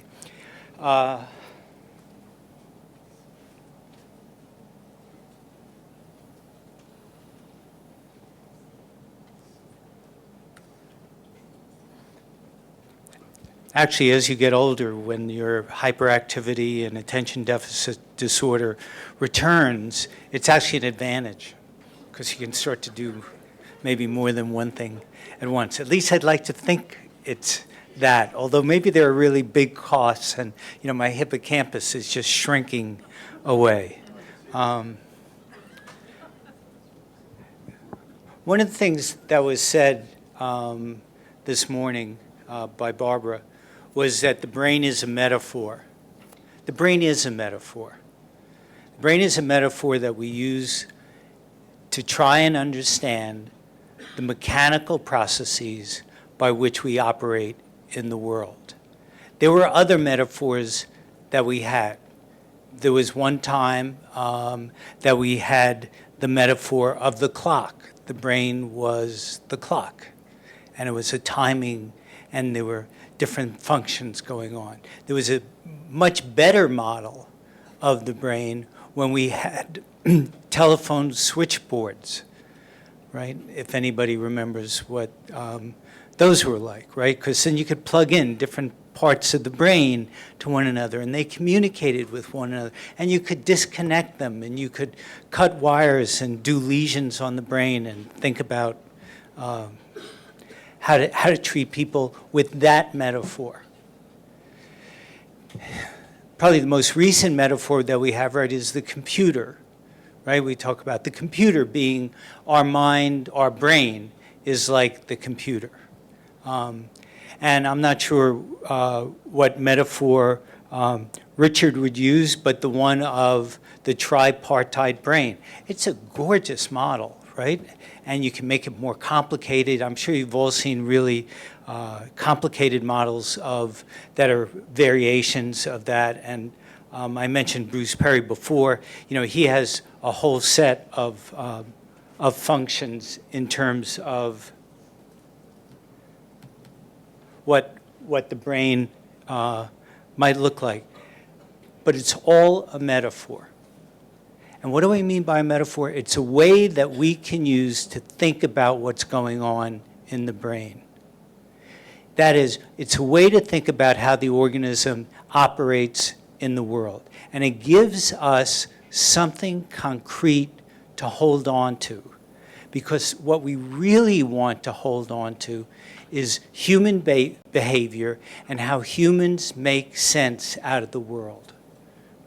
And so we say, oh, it's the brain that does it. Oh, so, I mean, my brain is making meaning, but somehow it's independent of me, it's separate from me, or meaning gets made in the prefrontal cortex, but it doesn't get made in the limbic system. We have a system as humans of trying to make meaning out of the world, trying to make sense of ourselves in the world. And in order to do that, we unfortunately, given our cognitive processes, rely on things like metaphors to help us to understand what's going on.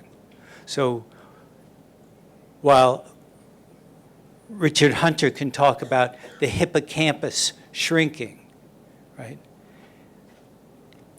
You can look at as shrunk a hippocampus as you would like. And I guarantee you that he nor you could make sense that you would not be able to know what meaning that individual is making about the world. The only way you know that is they can tell you in some way or other what that meaning is. And that may take a lot of exploration. And an example of that would be who spoke earlier about the idea of many of us have been traumatized, many of us have been hit as children, many of us have what. But if I ask you how you're doing, right, you say, I'm fine, right? I'm fine. Yeah, you're really fine. Well, you probably are really fine, right? In whatever situation you're finding yourself in, you're fine. But put it in a different kind of situation, you're not fine. And you really have some problems that need some kind of exposure. So the example of, is her name Lucy, right? And I think that's a fabulous example. She's not doing fine, right? She's doing super fine, right? Except you don't want to be her given the nature of her relationships. And her hippocampus may be small, or maybe her prefrontal cortex is so big it's crowded out all her underlying, loving parts of herself. But you could look at the brain all day, her brain all day, and not know what her life is like. So we have to keep, at least I feel like, I have to keep in mind all the time, what is the experience that the individual is having. And that goes for your children in daycare and all their differences. There are kids who will find something stressful or something not stressful. But when we say stressful, the idea that we give it a name, more of a name, there's a stressor in the environment. There's something pushing against the environment. If we give it a name, something like some of your children who, quote unquote, are experiencing, they say, stress from crowding, right? They're afraid. They're frightened. Or they feel intruded upon. Let's give the labels that we use meaningful, phenomenologic labels, labels that speak to the experience that the individual is having. Lucy, who feels like she loses people, right? How would we describe her? She feels isolated. She feels terribly alone. She feels people don't like her. She feels like she's really failing in her world, and all sorts of other things. Whatever her history is, it's that experience that you worked with. And that's why I think it's such a powerful example. Instead of just talking about, oh, there's a high level of arousal, or your sympathetic system is aroused. All of these things are metaphors that help us to talk about stuff, but they don't necessarily help us to explain what it is when you're dealing with this child in this kind of context. So that's my rant for the moment.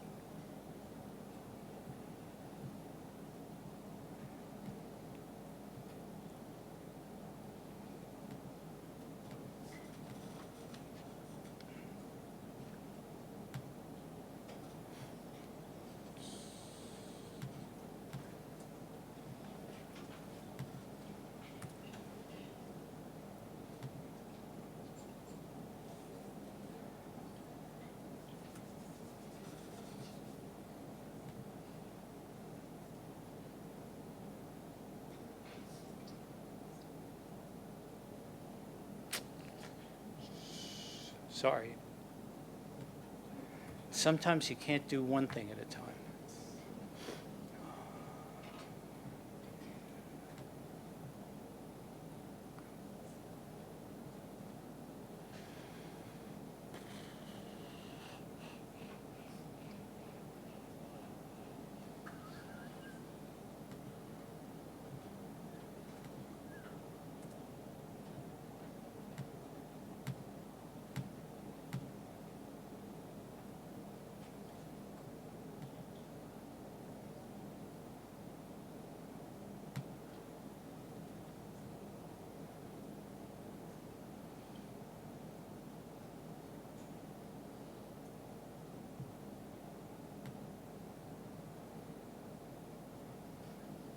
I'll soon be talking with my hands instead of with the PowerPoint.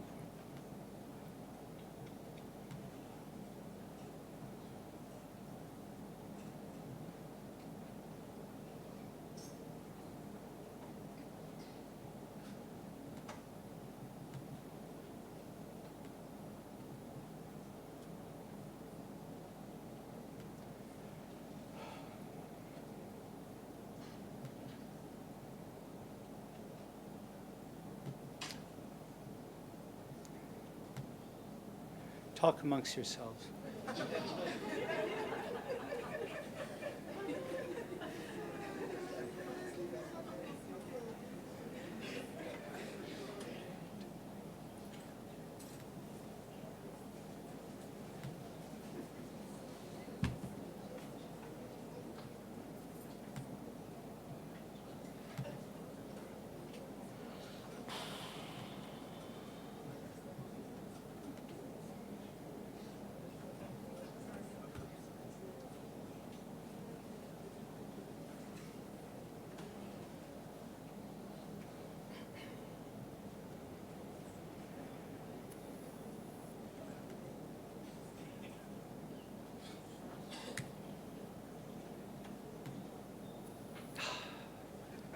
Wasn't that worth waiting for?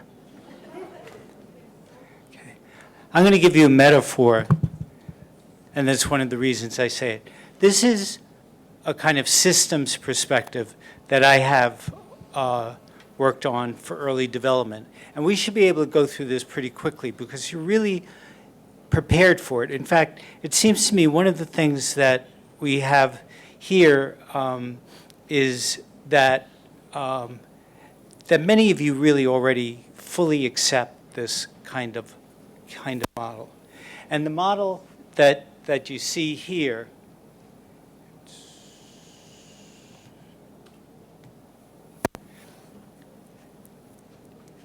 is one which tries to do a number of things simultaneously. And the reason it tries to do a number of things simultaneously is that there are always a whole host of factors that affect what's going on, that nothing is simply the product of one particular factor or another, and that they all interact with each other.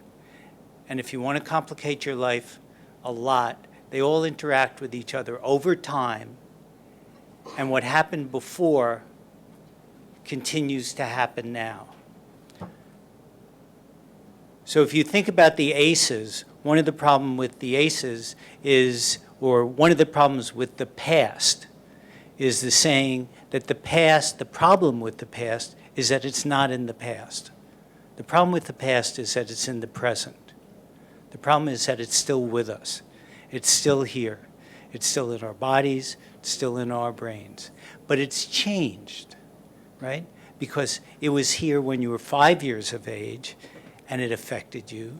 And then when you were 5 years of age, however it was changed then, began to change when you're 10 years of age. And when you were 10, you made other sense out of it, and then you were 20, and then you were 25. So it's continually operating inside of you.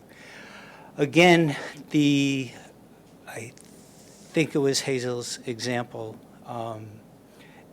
the example of the flat tire. Was that yours, right? The person who finally gets up to the door and is already furious. I can save you a lot of psychotherapy because you can tell how healthy I am.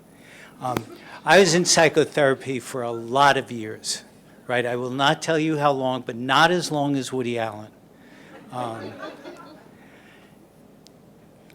And after I spent all this money, right, to make myself happy and whole again, my shrink said, you know, really, here's the rule that you need to know. Like one rule I need to know? Why don't you tell me this before, right? Why don't you tell me this at the beginning, and then, you know, I too could have one of your cars. He said, the rule is something like this, and this is your man with the tire jack. He called these hedgehog rules. He was from the South. And his hedgehog rule was, the more you get convinced that you are absolutely correct about something, this kind of correct, the more you know that what I'm telling you is exactly what's going on. That's what Lucy does, right? She is absolutely certain. She uses her intellectual capacity. Other people use their physical capacity to do it. Other people use their emotional capacity. The more you do that, the less likely what you're talking about is what bothers you. Now, if I had known that at the beginning, right, what it speaks to is all the events that trigger the way you see reality, the way you're experiencing something that has nothing to do with what's going on in the moment. You have no information about that. What you talk about, I talk about it using a different term, but it's the same thing. It's called psychic reality, psychological reality, which is the idea, or psychological equivalence. I decide that what's in my mind is what the world is like, and I become absolutely certain of it, absolutely sure. And that means I can hit you or beat you, or I can do anything that you want. So if you spent money on this conference, I have just saved you a lot of money, right? Here's the model I want to give to you, but you should be able, hopefully I can do this very quickly. On one side, you have risk factors, and we've been talking about risk factors all day, right? Education, violence, exposure, SES. They're not all risk factors. That's probably a misnomer to use that term, right? Because social economic status can be a protective factor if you're high status as opposed to having a lower social economic status. There are cultural practices that are protective, and there are cultural practices that put you at risk. Every culture does that. And what I mean by that is whatever the practice is, the more important it is for a culture, the more valued the cultural value is, like good behavior, whatever exactly that means, the more the culture will be willing to stress you. The more resources will be invested in making you conform to that. And that investment of resources can be costly to you. So you asked a question about the teenager or the 6-year-old, right, going out into the environment. Question is, what kind of demands do we place on him, and what kind of setting do you put him in? And what are your expectations for him in terms of what's going on? So things always come with a benefit and a cost. One of the things we do in terms of idealization of culture is we talk as if culture is always protective and that culture always is beneficial. But it's not. In carrying out its benefits, it often has very high costs for the individual. We put our children in preschool, and one of the things that becomes problematic, particularly in the US, why children get stressed at preschool, why boys act out so much, is that they have to do what the whole group does. Well, why the hell would I want to do that? I want to do what I want to do. And for the first 3 or 4 years of their life, they've been raised in the US to assert their independence, to argue with their parents, to be little lawyers. Children of parents, you know, the people, the groups I work with, the community I work with, those children are really pains in the butt. They really are difficult. And we raise them to be that way, and then they become some other way later on. But we value the fact that they answer back. We value the fact that they decide that they're going to do this and not this. I mean, we actually give them the choices. So there's that kind of valuing and that kind of culture that takes place. But it has its costs, and it has its costs later on. So you have all of these factors that affect development, and the list could go on and on. The other thing is that we know that all of these factors affect health and wellness. Right? That's what public health is about. Public health is showing us that those factors have some relationship to physical health or to mental health. So for example, we've done a study on discrimination in the community. And we looked at African Americans, we looked at Asian Americans, we looked at European Americans, we looked at Hispanic Americans. What we found was that for high status individuals, other than African Americans, that high status was protective against discrimination. And that was a very clear finding, for example, in the Asian population where there is, and the Hispanic population, where there is a lot of discrimination. But high status was not a protective factor for African Americans. So you could be high status or you could be low status, but discrimination was reported as a stress and an equivalent amount and higher than any of the other groups, like the low status Asians, right, who also were relatively high. So status did not protect you if you were an African American. Right? We also looked at the functioning of their hypothalamic pituitary axis. So we looked at their cortisol levels. And what we found was the same kind of finding. We found high levels of cortisol were the case for high or low status African Americans, but you got low levels of cortisol, a stress hormone, for other high status groups or individuals in the groups. But the discrimination experienced by high status or low status African Americans is not the same kind of discrimination. It's a very different sort of phenomenon. And if one were to approach it in terms of let's lower the cortisol levels, right? A singular way of approaching that would not account for or make much of a dent if you dealt either with the high or the low status individuals. You'd have to find something that fits to the process. So you have factors, you have health outcomes, you have underlying processes. This is what Richard was talking about in terms of metabolic processes or brain processes or the metaphor of brain processes. These things really help us to understand what's going on when you say this child has limited prefrontal cortical functioning, right? His prefrontal cortex is failing in its inhibitory role.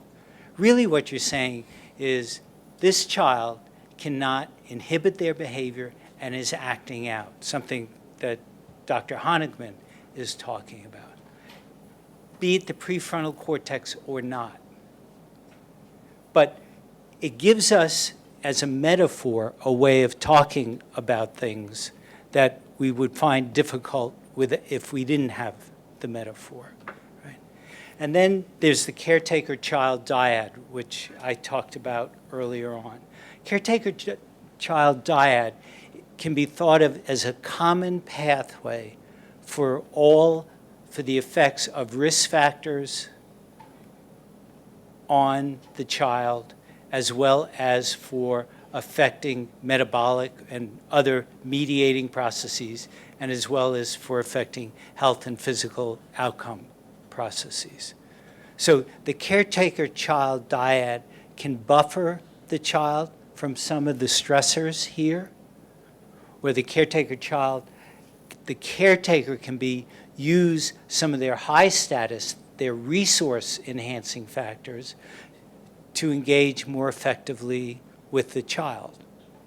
Or if they're exposed to something like neighborhood violence, and that affects them so that they come home and they're with the child and they're being affected by the neighborhood of violence, then their interactions with the infant and the young child become problematic. So when one thinks about interventions, whether the interventions be here, or they be aimed at bodily processes, or they be aimed at health and mental or physical health, one of the contexts that always has to be put into place is the caretaker and the child dyad, but it also includes the systems that you're talking about, like the preschool systems. Those social systems that are the contact point for the child, between the child and other events in the world and outside and beyond themselves. So the preschool teacher herself or himself, right, has an effect on the child. But the preschool teacher is also the mediator of a whole host of factors that affect the child. And those factors then go on to affect these other underlying mediating physiologic kinds of processes. And then the last piece of this is all the arrows that I have in it, right? Which is not just because I like arrows, but simply because all of these things affect all of these things, some more than others. But for example, if you've been exposed to family violence, one of the ACEs events, right? And in terms of your health status, you have diabetes. So there's the relationship for the parent as the adult. Person with diabetes has to occupy time taking care of their diabetes. They have to use energy to take care of that. To the extent that they successfully are able to do that, they're using energy to do that when they also have demands taking place on them in terms of taking care of the child. And if those demands are high in terms of how they have to deal with it, then their capacity and their resources for dealing with the child are diminished. You only have so much resources. You only have so much in the bank. And if you start then to pay less attention to the child, or the child is more likely to be stressed because you are more likely to be irritable as the parent, the child starts to get disorganized. And the child gets disorganized, and the parent gets more disorganized, and the parent getting disorganized makes the diabetes get more organized, and then they start missing work, and you can just cascade down this whole pathway, right?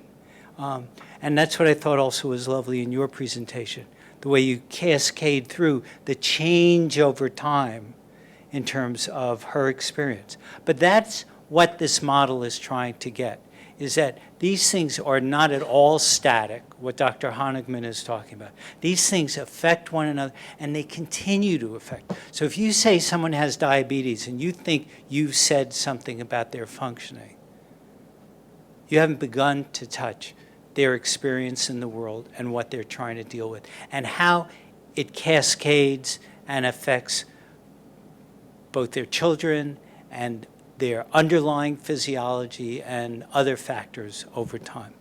Thank you.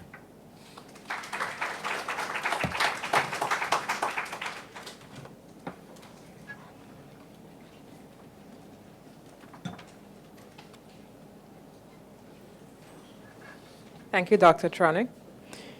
Let's thank him again.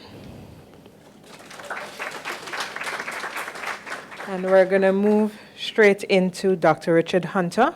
He's a researcher on epigenetics and genomic mechanisms in the brain. And his talk would be on epigenetics, nature, and nurture. Dr. Hunter.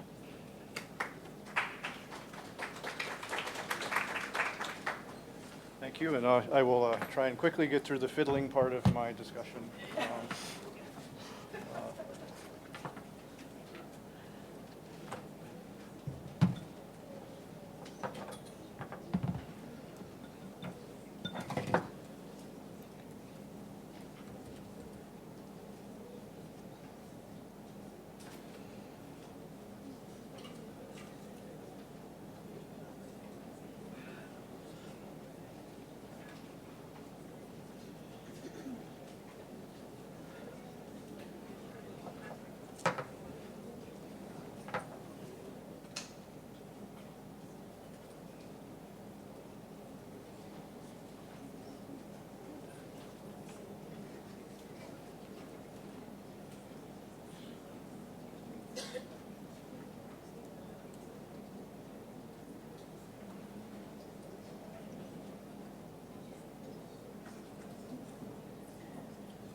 There we go. I think we got it. Yes, no? Yeah. Nope. All right, well. Oh, there we go. Okay. So I'm very focused on, yeah, the yellow box in Ed's presentation, and very interested in how it interacts with the rest of our social world, our embedded environment. But I did feel like it was worth giving a little bit of an overview about how the system works and where it touches in our bodies. It starts in our brain, this hypothalamic pituitary adrenal axis. In the hypothalamus, you have these hormones that are secreted into your blood that then activate your adrenal glands, which sit here on top of your kidneys. And then normally this feeds back in the form of cortisol and shuts off the response at the level of your brain. There are important influences outside of this immediate loop, though, and the hippocampus I've already talked about, but there are another couple, one of which has already come up with, which is the prefrontal cortex, which help also govern how this response happens. And one of the reasons that getting a shrunken hippocampus is a problem And not to dismiss everything that Ed said about the fact that your life is a lot more complicated than your hippocampus size. A good thing to remember, is that you lose some of this feedback when you have less of that tissue in your brain and it functions less well. Going in the opposite direction when you have a life history of stress is that it's not that it shrinks your whole brain. In fact, the amygdala, which sits fairly near the hippocampus in the brain, grows when you're under stress. And what the amygdala does is it helps you detect threats and fear in your environment. When your amygdala is active, very active, you're better at detecting angry faces. You're better at detecting fearful faces. Yes, yeah. And people who don't have an amygdala are something like 500% more likely to be victims of violent crime because they can't tell they're in a bad neighborhood. They can't tell that someone's angry at them. They just lose that ability. Whereas people who are victims of trauma and abuse get an exaggerated capacity for detecting these things, right? So their hippocampus is tuning down while their amygdala is tuning up, and that means that their brains are more biased towards detecting threats and ambiguous stimuli, right? And so when we're talking about these dysregulated children or dysregulated adults, we have to remember that there's a biological difference between them, perhaps, and us. I mean, some people are just nasty sometimes, but when we're talking about children, very often there's been a change in the amygdala. There's been a change or a lack of development in the ability to regulate this really forceful response, because the amygdala is about keeping us alive moment to moment, right? It's about detecting that threat quickly. Because the prefrontal cortex, this part that thinks about our social responsibilities and compassion and things like that, it's slow, you know? If someone's swinging a punch at you, you don't have time to think about what's the compassionate response to this, because by the time that thought is done, you're on the ground, right? And so that's not to say we should overvalue the contribution of our amygdala to our internal discussions, but just to say that there's a reason that this kind of stuff develops in people who come from environments where they have to worry about those things, and children do if they're in a violent environment. And this is similar across mammals. I've shown you this one. I wanted to go a little bit more into some of the stuff that happens with ACEs. We've talked about some of the relative risks for things like cancer and cardiovascular disease, diabetes. All of these things are driven by high ACE scores, but there are also really serious behavioral consequences to high ACEs. In fact, some of the largest effects in epidemiology come from having a high ACE score, right? And to emphasize the strength of the ACEs studies, the original study were done in a population of about 18,000 people in Southern California. So it's a very big sample size that's since been replicated in every state of the United States, as well as in a bunch of different other international contexts. And we're working on doing some of that work here in Grenada, actually. And so this is something that happens to everybody. It happens across socioeconomic strata, it happens across states, and it happens across cultures. It isn't something, and I think that it's worth emphasizing explicitly, this is not a consequence of poverty. This is a consequence of your family of origin. And your odds don't actually turn out to differ that much if you're poorer of having high ACE scores than if you're younger. I think too often the two get conflated. I mean, poverty is a real stress, but just because someone came from a more privileged background doesn't mean that this stuff doesn't happen as well. And one of the most profound effects of this was that your odds of attempting suicide by the time you were a young adult went up 5,000% if you had an ACE score of 4 or more. So this is a profoundly affecting environmental influence on your developing brain. And it's, we talk about the physical and the mental health stuff. I think in part, because rhetorically that's more powerful. We have a society that values public health, particularly medical public health, much more strongly than it does mental health. And that's one of the reasons I choose to emphasize the ACEs, because I know it can get the attention of the kind of people who pay money to do research like I want to do, but also because it gets the attention of people who are policymakers and saying, well, we can reduce cardiovascular disease, we can reduce the diabetes if we target child abuse. But I think it's important to remember that that's not the only reason we should be doing this. Someone attempts suicide because they're really suffering, and if you're doing it before you're an adolescent, it's probably not because you have diabetes or cancer. It's because your home environment, the life you have led up to that point, makes you not want to live. And that human suffering, I think is something that Ed has been trying to emphasize, is part of the complexity we're dealing with when we're talking about this as a public health problem. And part of the problem actually of talking about it too much as a public health problem, because it ignores the human complexity and the internal human experience of the disease. And I think that's probably the most emotional thing that's ever been said about a table like this, but I think it's important to think about. And I think it's important to remember that this stuff is deeply socially embedded. And we've known this now for a long time, thanks to, in part to this fellow, Robert Sapolsky, who had to go out to Kenya and work with baboons to discover that stress was socially embedded. This seems obvious to us now, but at the time, no one had bothered to go and look at cortisol levels in a social context. But he found that within baboon troops in Kenya, that your cortisol levels correlated with, inversely with your social status. So low status baboons had very high cortisol levels. And when the troops were challenged by something like an infectious disease, those were the animals that died first, right? So this was the first biological demonstration that stress was something that we needed to pay attention to.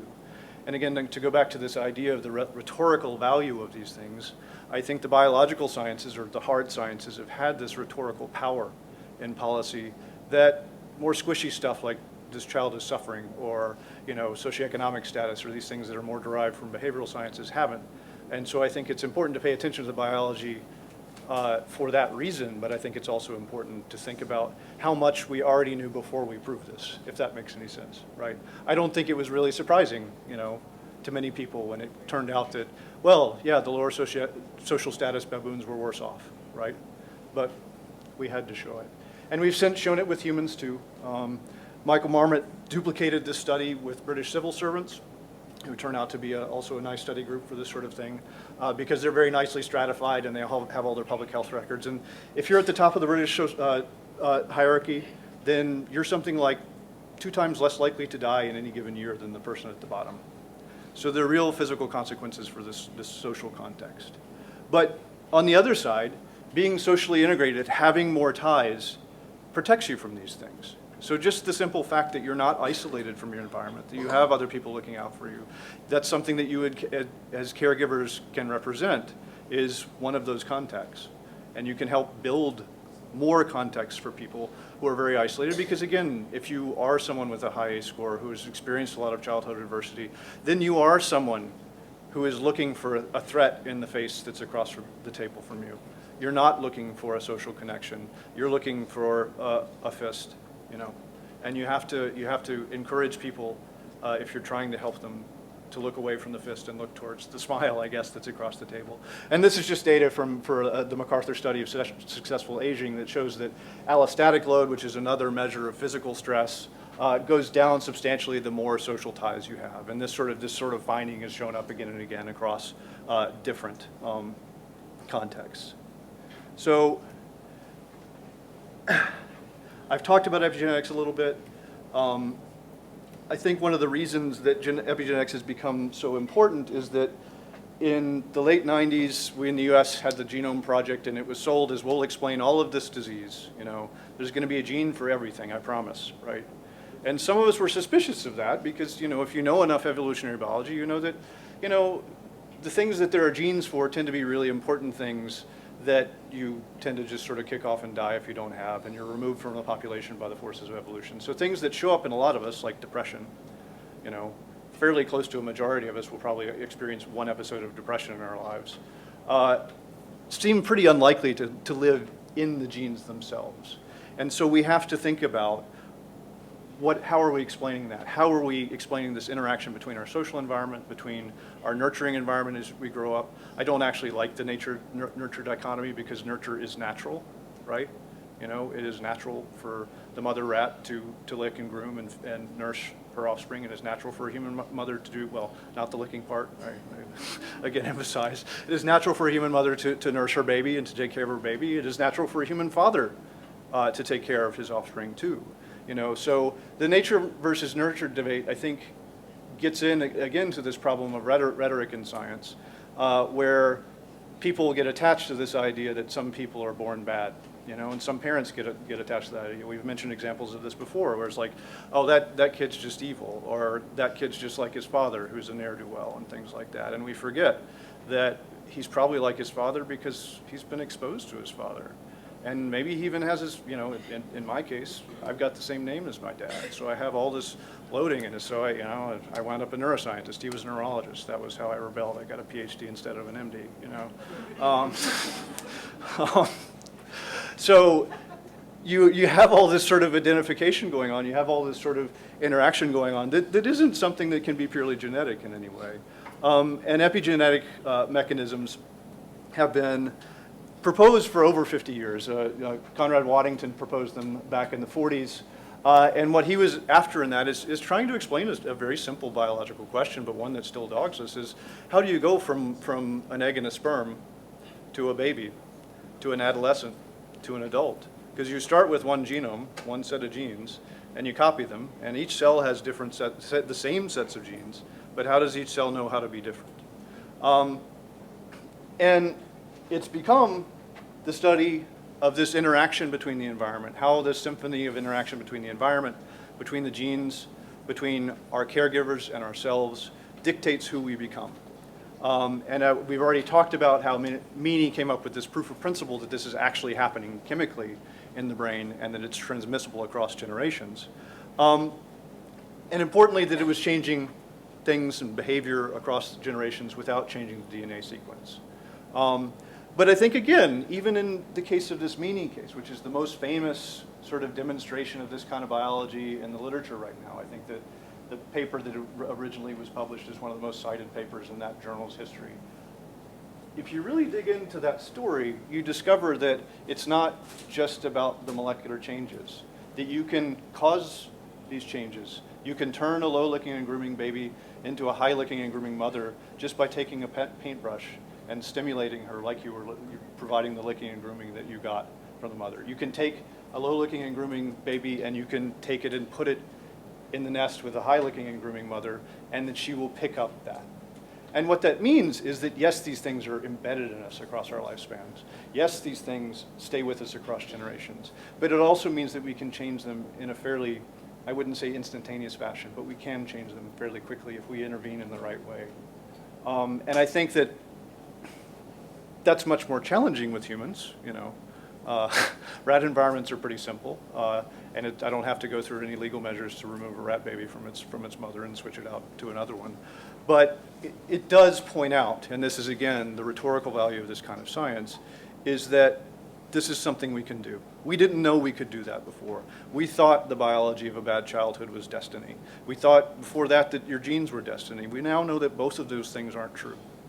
And that's really the point that I'd like to make most forcefully here, is that we can use this biology in a number of different ways. And I think Ed was right in emphasizing that we have to use the biology in a way that's compassionate to the individual. If you think about the amygdala, oh, that just means you're more reactive, you're more angry at the world, then that's a judgment about that person. It doesn't help you deal with the fact that they're angry. If you think about the amygdala and you say that, well, this person to yourself is going to react a little more strongly if I have ambiguous responses. Maybe I need to be really more clear about where I am emotionally when I'm communicating with them. Then that's going to help that interaction go forward, right? And so embedding this in a real complex understanding of what the person in front of you is doing, what their context is, the biology can be helpful. But I do think it can also be an impediment, you know, if we just assume that people are stuck with this. And I think the real revolution, I think, in biology, just over the past 20 years with this sort of stuff, is that, that's too many words up here, but apologies, is that we're not just the product of our biology, that we can intervene successfully in each other's lives for the better, and that the old view of biology as destiny is defunct, and that if anyone tells you that your brain is just so, don't listen to them. I mean, it is true that as you get older, it's a little harder to change. Actually, it can get much harder to change in some people's cases. I don't know. But particularly when you're young, you have a lot of flexibility. There's a lot of chance to intervene and to change the way someone's destiny turns out.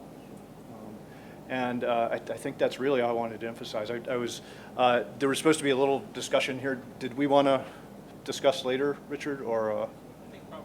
Okay, all right, then that's all I had to emphasize for today. Thank you.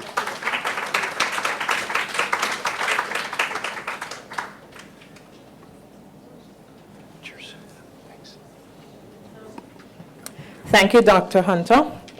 I think coming out of this conversation, and this lecture, that we get that all of us are agents of change, and we can do it now within our early ones that we have in our care. With this, we are going to break for lunch. We're going to give ourselves 45 minutes for lunch. So that will take us until 10 to 3. All right. So if we can be back here by 10 to 3, and then we can do our last 2 sessions, and then we would end. Thank you. Have an enjoyable lunch.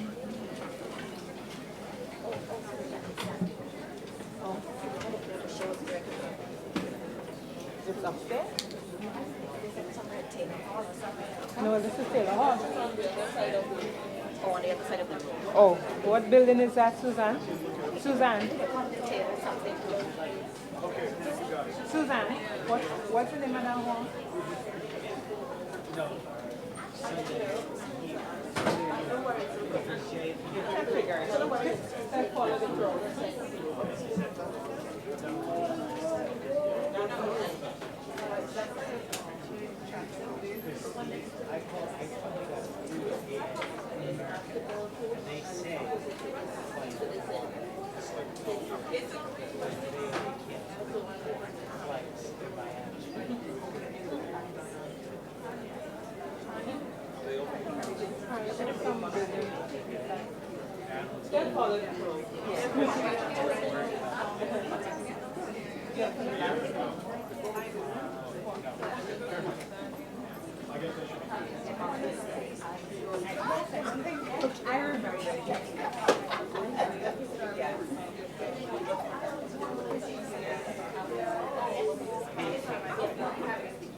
This book.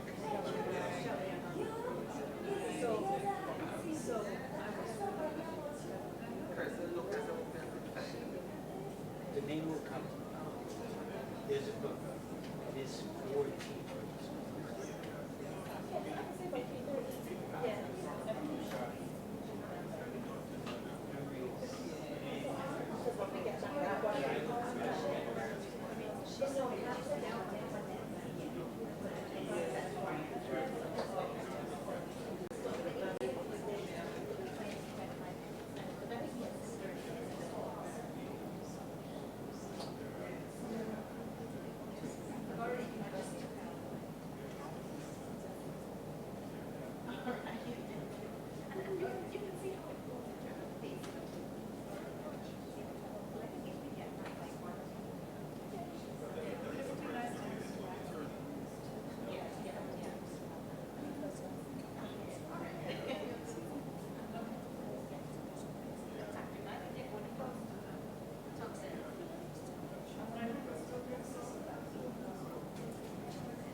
and fun. Yes, I remember mom. Diane, Miss Lamont. Yes, Lamont.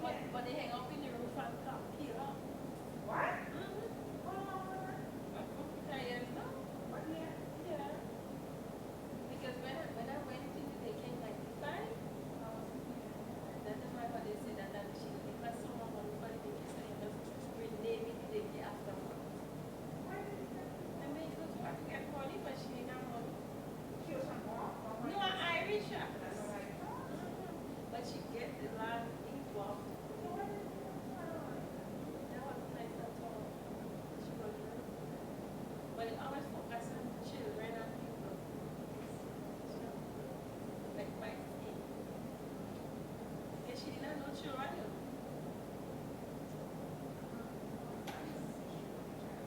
Okay. Yeah, okay. Yeah. Hello.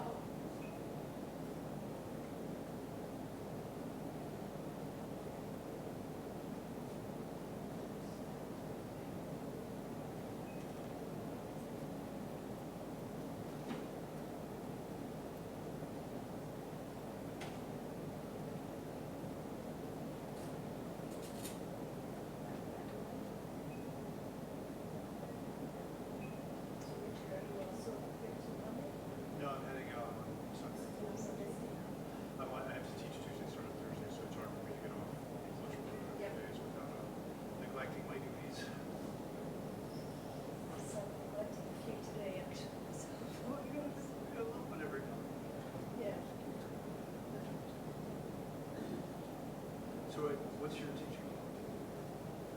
Well, my main job is to teach environments, but we also have a research program, so I teach course there. A ton of beach kind of stuff. I do a lot of teaching. So I'm really lucky that I'm staying at the university.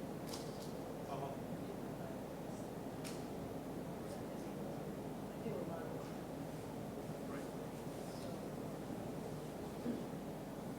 Yeah, we just got funding with the NIH funded proposal for children. So Oh, wow, okay, that's cool. yeah, so we're trying to liaise with the Ministry of Communications. But we're wrapping up Sandy Ray's trying to scale that up. A neurofeedback project. So just patterns, things here and there, adds up to It blends up. a 6-day. Yeah, that's cool. Yeah.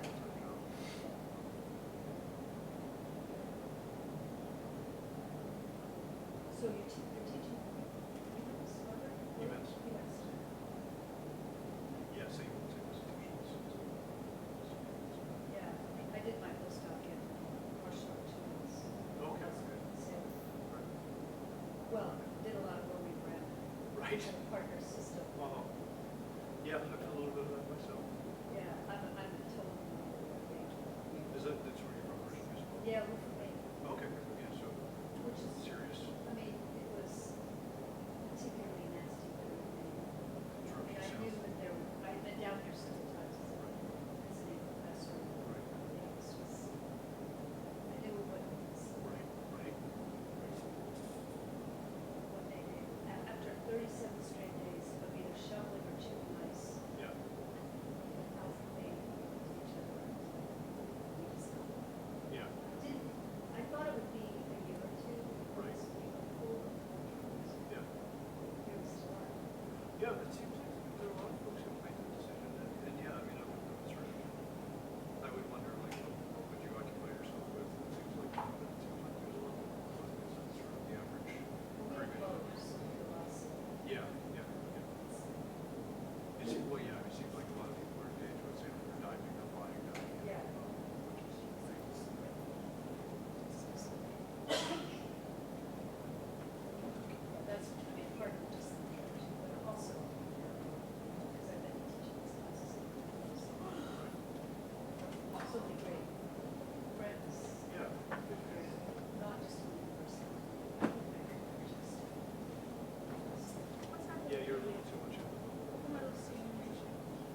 Well, I had chose vinegar first. When was that?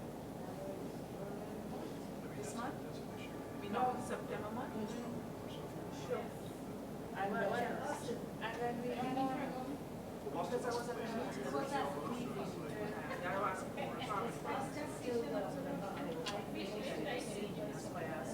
Cambridge, I think properly speaking, so yeah, the Boston area is Better that they refer that one. number of universities too, I think there's something like 5 or so in the Boston area. It's actually been, I never been to Boston until I first got to it's amazing. Whatever. When you refer, it's like it says. Yeah. December I 1st. There was one child that I just get from track. That I You know what? Yeah, I never take it Boston. But I don't have the reference from that. South, like, during the semester, that can be 45 minutes sometimes. During the summer, it's like,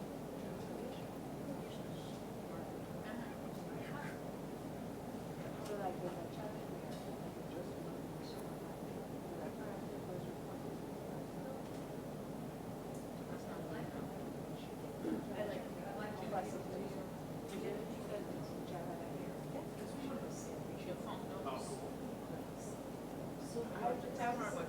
well, yeah, very serious sailor, like,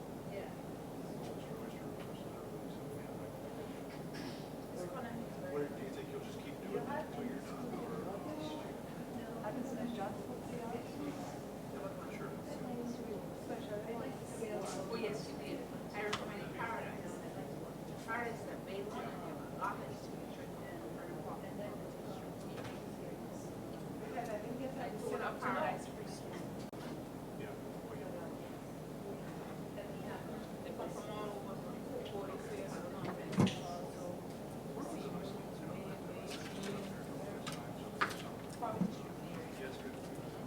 And then going on now, I do that now. We leave from the 30th of October. Everywhere there is, there's so many. Take a leave from a book.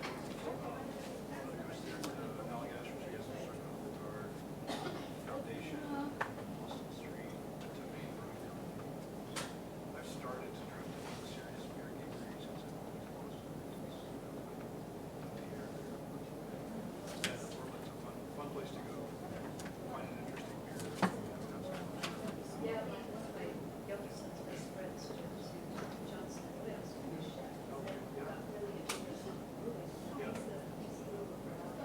Oh, wow. So, yeah, we're good friends with that.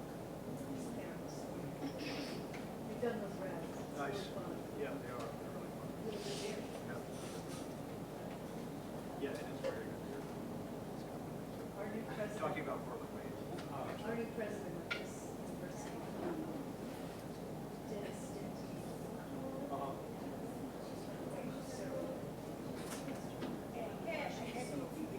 We were talking.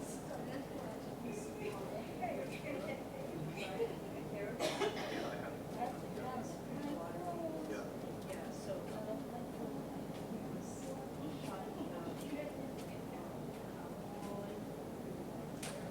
Yeah. Yeah, it's like the hometown. I noticed there was like a craft deliveries way back in Brooklyn years ago.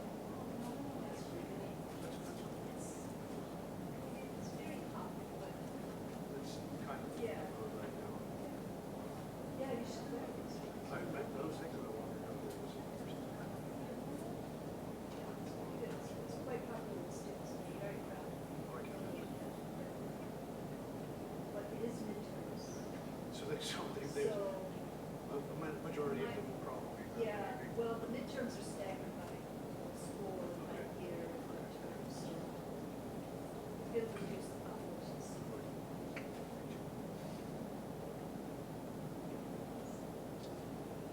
It's where when you, as an adult, you just schedule your life around midterms and finals. Yeah.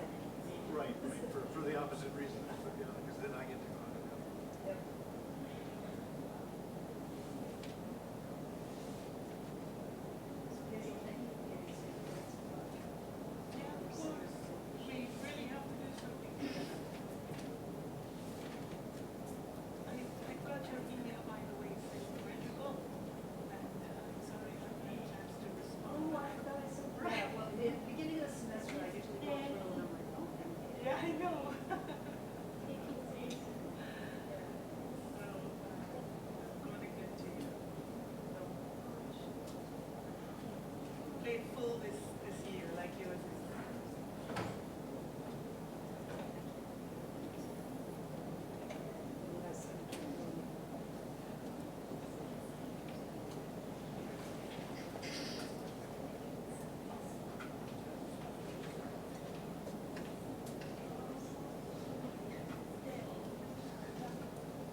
Thank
you.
Good afternoon again.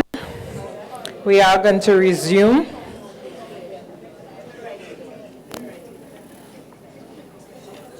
And we are going to resume with a presentation by Dr. Hazel Dabrio, who is a psychotherapist and child protection specialist, and her presentation will be Manifestations of Unresolved Childhood Trauma in an Adult Population, Reflections from a Therapist's Couch. Dr. Dabrio.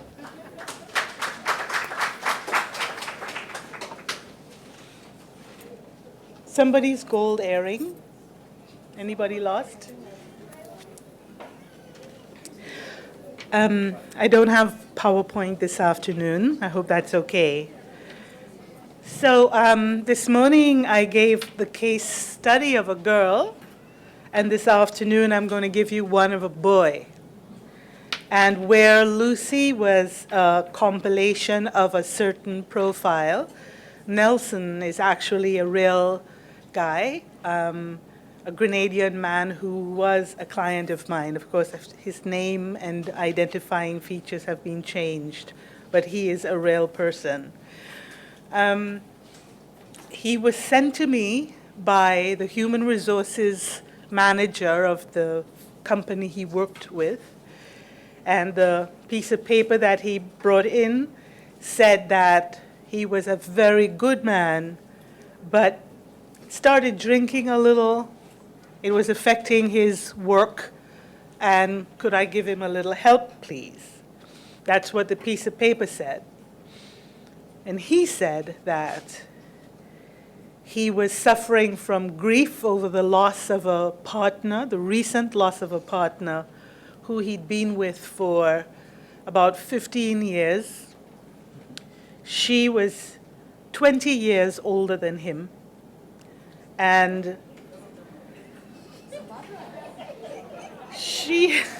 y'all don't laugh at Nelson, don't laugh. She had found him too controlling. He'd actually hit her once, he said. And after he hit her that one time, she immediately left.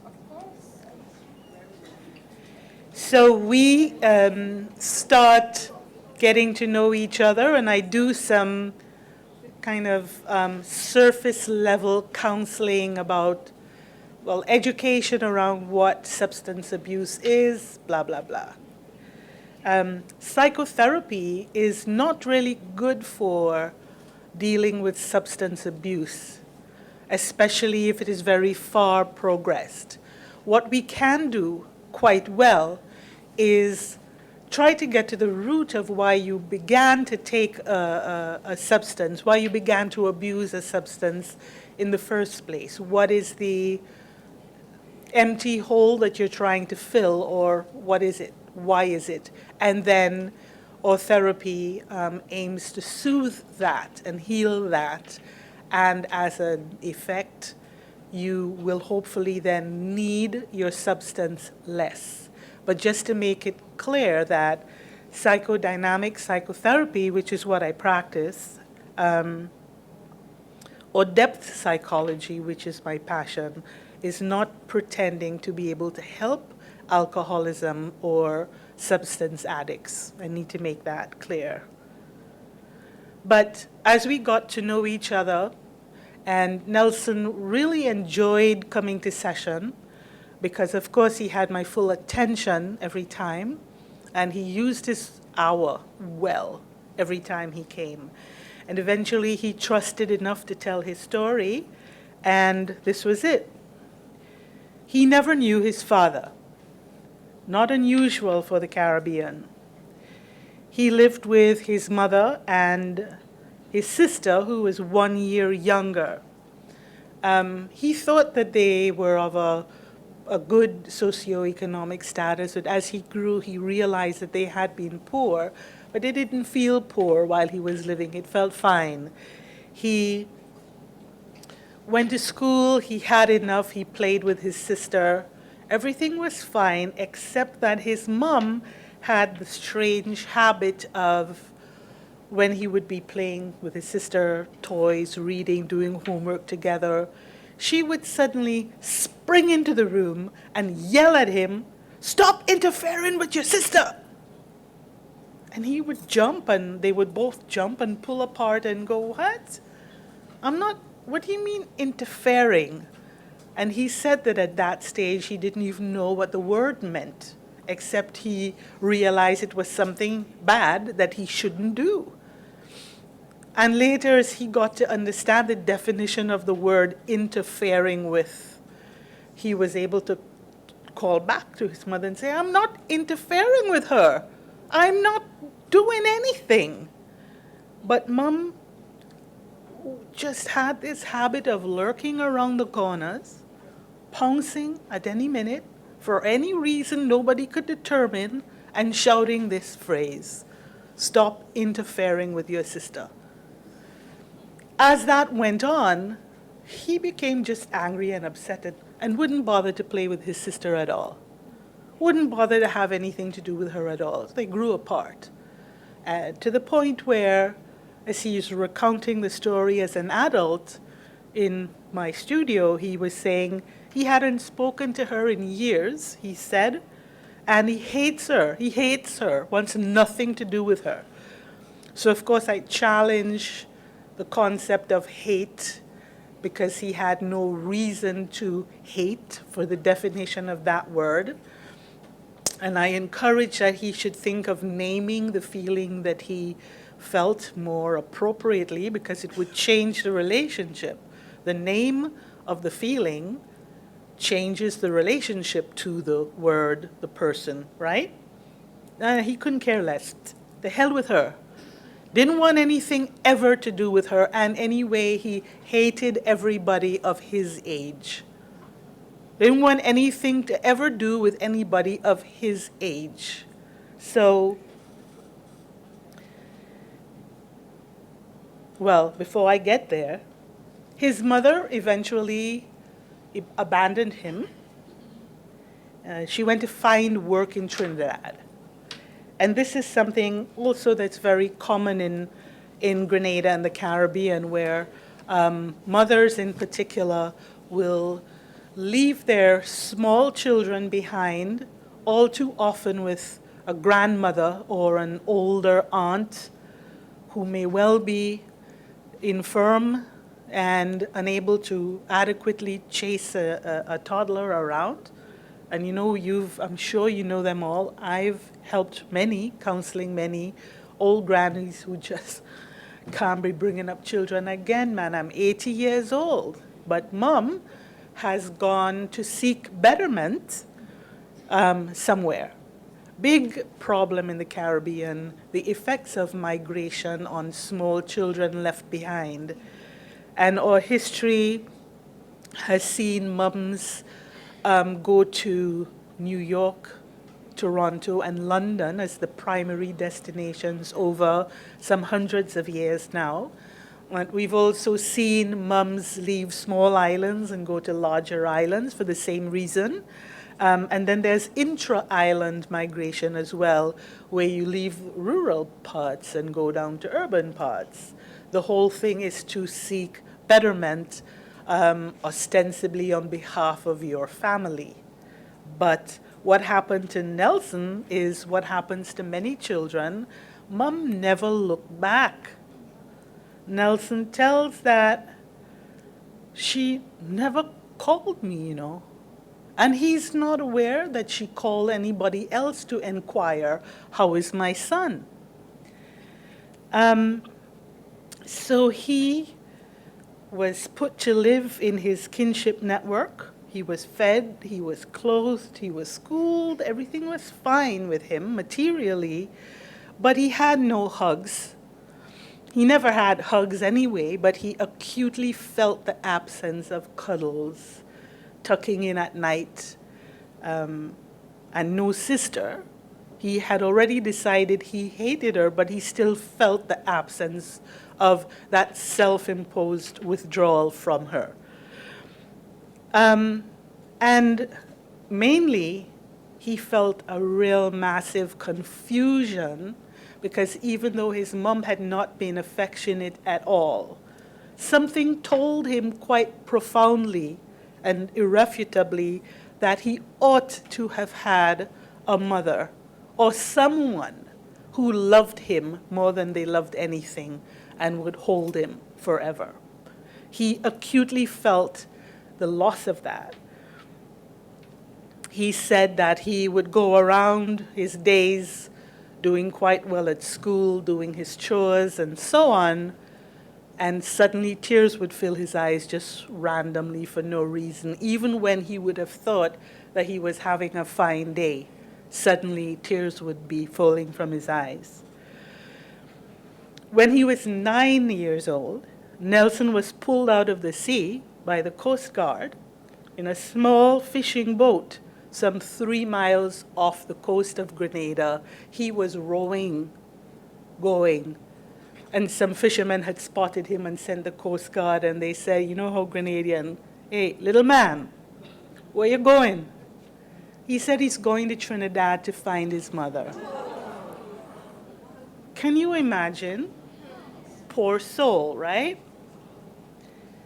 They brought him back, of course, but he further isolated himself.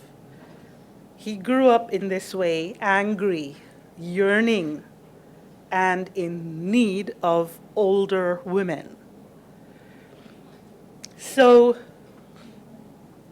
he finds an older woman, I guess in a reversed Freudian consequence, makes her his lover. But he has no barometer for a healthy relationship. No barometer. Where would he ever learn what it's like to be anybody? His identity is very weak, very prone to fracturing. From one moment to the next, he's not sure who he is, but he begins to develop a sense of self. He begins to construct a new identity in refraction of the woman. So who she perceived him to be, he became. Do you see what I mean? She would say, oh, you're the sweetest. And he would feel sweet. And he would know that he was sweet. And if she was angry at him, his world crumbled. So he was fated to make terrible mistakes, because what could he know about how to hold down a relationship? And you all know it's not easy sometimes, right? Most of all, he was absolutely unable to tolerate disapproval because it triggered his fears of abandonment.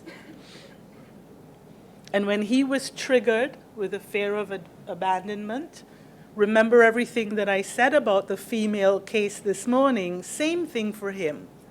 The whole body just responds and spins out of control, and Nelson doesn't have any tools for self-soothing, for calming that chaos that he feels, for everything feeling that it's ripping apart from his soul, from his brain, from his groin, from everything. So she said, you know what, I can't deal with this anymore. And she started telling him, look, if you don't settle down, I'm gonna leave. You want to know what that sounds like to someone like Nelson? And he did cause her to leave, and he did lose his mind, and he beat her to one pulp. She escaped within an inch of her life. Nelson could not see himself as a perpetrator. He said, you're blaming me? How? What did I do? What kind of woman would walk away from her man? Serious question. But you know the question he was really asking, right? He didn't say this kind of thing, what I do. Not with bravado, not with ego, not with a sense of entitlement, not with any of the attitude that you may think goes along with what we call offenders and perpetrators. There was no evidence of that. There was only real, deep human suffering. We tend to think that men who are beaten as children by their fathers grow up to be batterers. Nelson was not beaten by his father because he never knew his father. He was never beaten by his mother, but he wished he would be beaten by his mother so that he could get some kind of touch. In fact, what he had instead was a complete absence of touch. And isn't that what you see on TV as the definition of the worst torture for hardened criminals? Locked up in solitary confinement with nothing sensory around, right? And this is how Nelson was made to grow up. And that's the case of Nelson. His psychiatric diagnosis is borderline personality disorder. Tricky, tricky, tricky. You don't know where to push, where to pull, what to say, how to feel to help people with borderline personality disorder. And what I want to say, I'm going to close now because I just wanted to present you the case, but I want to ask you, when we live in a culture such as this one, and we are dealing with the rates of domestic violence that we have, and we hear a lot about gendered abuse, the gender dynamic, that men seek power and control over women, that men, etc. And it's true, but I want to ask you, from my point of view, to please not forget that the years that pass from birth to 40 can be hard and invariably very complicated. So while we work to put systems of prevention and protection in place to help children cope with absence of parents with mental health issues like clearly his mother did have, we also have to be sure to be quickly training up skilled practitioners, because you're going to get broken adults as long as we keep allowing children to get broken in our population. And somebody has to help. It will never be enough to blame and shame and lock away perpetrators of violence because they were somebody's baby too. And I just ask us to remember that going forward. Thanks.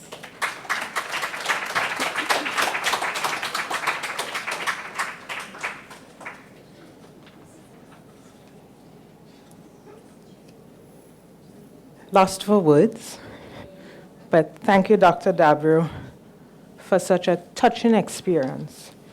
But I think it also begs for us who are in the system, who work with children, to know the children that we work with, know the backgrounds that they come from, and it's from that that we can deal with them and shape their minds, so that as they get to adulthood, they won't be that broken.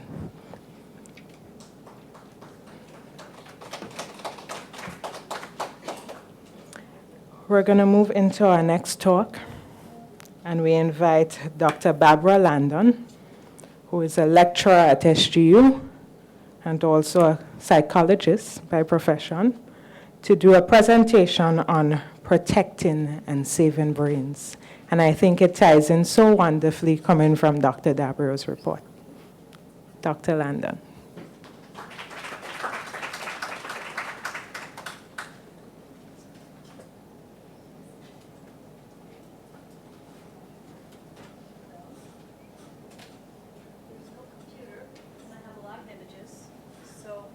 I'll just talk.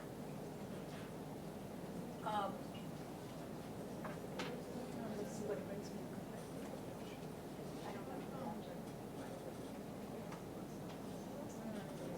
It's all right. So, yes, if I can do this.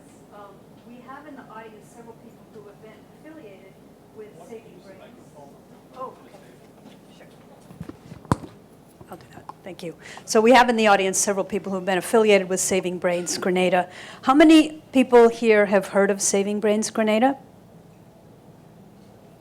Okay, maybe half of you. All right. This is a project. I'm going to tell you the story of the project because it's an intervention project that was aimed at violence towards the youngest children, age 0 to 3, here in this country. It came about because of a friendship with the roving caregivers and Miss Dawn Cyrus in particular, and the recognition that there was funding by the government of Canada for innovation projects that were involved in saving brains. Saving brains is recognized as one of the grand challenges of the world. So Canada Grand Challenges has named 6 or 7, the number varies by year, of the grand challenges on the planet. Saving brains is one of them. So there's 200 million children, as I said this morning, throughout the planet who will not meet their potential because their brains will not be given an opportunity to develop. So we applied for this grant in conjunction with the roving caregivers, a big interdisciplinary group of us. We were very surprised that a small country like Grenada was awarded the funds. We were awarded through WINDRF, which is the foundation at SGU for development and education and research. And from there, we purchased a used bus, and we made it red, yellow, and green, and it's a big bus. Oh, now you remember? It has traveled all through the country, and it says Saving Brains Grenada. On the bus is a picture of a brain, the same picture I showed you this morning, on one side, and on the other side is a picture of a father reading to his son. So the idea was, let's intervene at the very earliest stage in early childhood, and let's teach people ways to foster optimal neurodevelopment. This is where I wish I had the pictures, because I have lots of photographs and videos of people working, but we'll try to, if you're interested, you can let me know and we'll try to get them circulated to you. So this was a 2-year pilot project. We reached about 1,700 families, and in all of the villages and towns and locations where the roving caregivers go. We have one roving caregiver supervisor in the audience. And they were incredibly instrumental in helping us implement this using a curriculum called Conscious Discipline. Now, Conscious Discipline is a curriculum I've studied I've looked at all of the parenting programs that there are. This is the only one that I have found that is, first of all, specifically brain-based. Very simple brain model, but specifically brain-based. And second of all, translated into many languages, being taught in many countries. And then third, it's the only program I have found that specifically deals with conflict. So teaching adults what to do in situations of conflict. It's kind of a combination of mindfulness and presence and understanding and knowledge about neurodevelopment in a simplistic way. So the program itself had a couple of different components. First of all, the roving caregivers did what they have always done incredibly well, which is go into homes and do infant stimulation. But what we said to them is, it's great. Those children are getting half an hour or 45 minutes of stimulation per week. But really, babies need so much more than that. And the mothers or caregivers were sort of seeing the roving caregiver come into the home, and they were going off to do their washing or to visit with their neighbors. They were seeing it as a babysitter situation. So what we said was, we have to empower these young women who are roving caregivers to feel as though their client is not the baby, their client is the dyad. Remember, there's no such thing as a baby without a caregiver. So their client is now the mother or granny or auntie or whoever it is who's the primary caregiver plus the baby. So one of the things that we do in conscious discipline is we give everybody a job. So mommy's job became holding the schedule. We had a very specific schedule for the visits to follow, and they continued to do the stimulation that they did, but we introduced a couple of additional things. One was teaching breathing. So we call that being a star in conscious discipline. We say stop or smile, take a deep breath, and relax. So we teach people diaphragmatic breathing. We taught the babies, I shouldn't say we, the rovers taught the babies, and they taught the moms. The second part of it was these stop and go activities. So there's always some kind of activity to music and very playful, which is movement and then stop. And I have great videos of that if you're interested. Someday we'll have a Saving Brains website. And then the third part of it was teaching what we call I love you rituals. So these are nursery rhymes put to music that the words have been changed because a lot of our nursery rhymes are pretty violent. Right, there was an old woman who lived in a shoe. She had so many children she didn't know what to do. Remember what she did? What did she do? Beat them all soundly and sent them to bed, right? So our words say, she held them, she rocked them, she tucked them in bed, and I love you is what she said. So all the words have been changed, and then, of course, the rovers know lots more rhymes, and they have lots more songs. So we did these together, face to face with baby and mom. And the rovers learned and got very good at and very empowered at teaching this, holding the baby in the lap and coaching the mom, etc. So we changed that dynamic, so it's not just the rover and the baby, it's the rover and the baby and the mom. Not in all cases. In some cases, we still had people using this, but we've measured the fidelity, so how close to the model were the rovers, how close to the model were the families. We have tested 200 two-year-olds in the program and 200 two-year-olds who were in the waitlist control. We've just about cleaned our data, and we're looking to see if there are differences. But the main thing that I guess I want to talk about with this is that it's not possible to help a baby feel safe and connected if you don't know how to do that yourself. If you don't know what it feels like to feel safe and to be connected to somebody, then how in the world can you convey that to the next generation? So the rovers learned how to feel safe and connected. They, in turn, helped the mothers feel safe and connected, who we hope, in turn, have helped babies feel safe and connected. If that brain is, if the autonomic arousal is nice and even, then our hope is, and we'll see what happens when we look at the data, that we're going to show some differences in the babies. Well, not just babies. We tested 2-year-olds, actually. But the rovers, as you probably know, is usually 0 to about 2.5, because a lot of children go to school at 2.5. What else is in my presentation? I'm trying to remember. Sorry. Because I have great pictures, really compelling, beautiful pictures. So what happened is, in all of the villages where the rovers were, the bus would roll into the village or the town or the community center or the school yard once a month. An awning would go out, or the awning got broken, so then we got a pop-up tent. So the tent we'd spread a big, colorful parachute on the ground, put out toys, play music, and then people would come from the community, and they would sit and they would do these activities with their children as a group, so that the bus reinforced what was happening in the homes. Ms. Braveboy, is there anything I should add to this? No? I touched on it? Okay, all right. So before we did this, because we were really concerned, or I have been really concerned about violence in homes, not just in Grenada, but throughout the world. But here is a good place to say, you know what, I know this is a cultural practice, but if you look at the research around the world on hitting children, on corporal punishment, it's abundantly clear that it's bad for their brains. It's bad for their mental health, it's bad for their physical health, but it's particularly bad for their brains. It really is. It really lowers IQ points. And one of the slides that I had talked about, it shows some differences, some comparisons.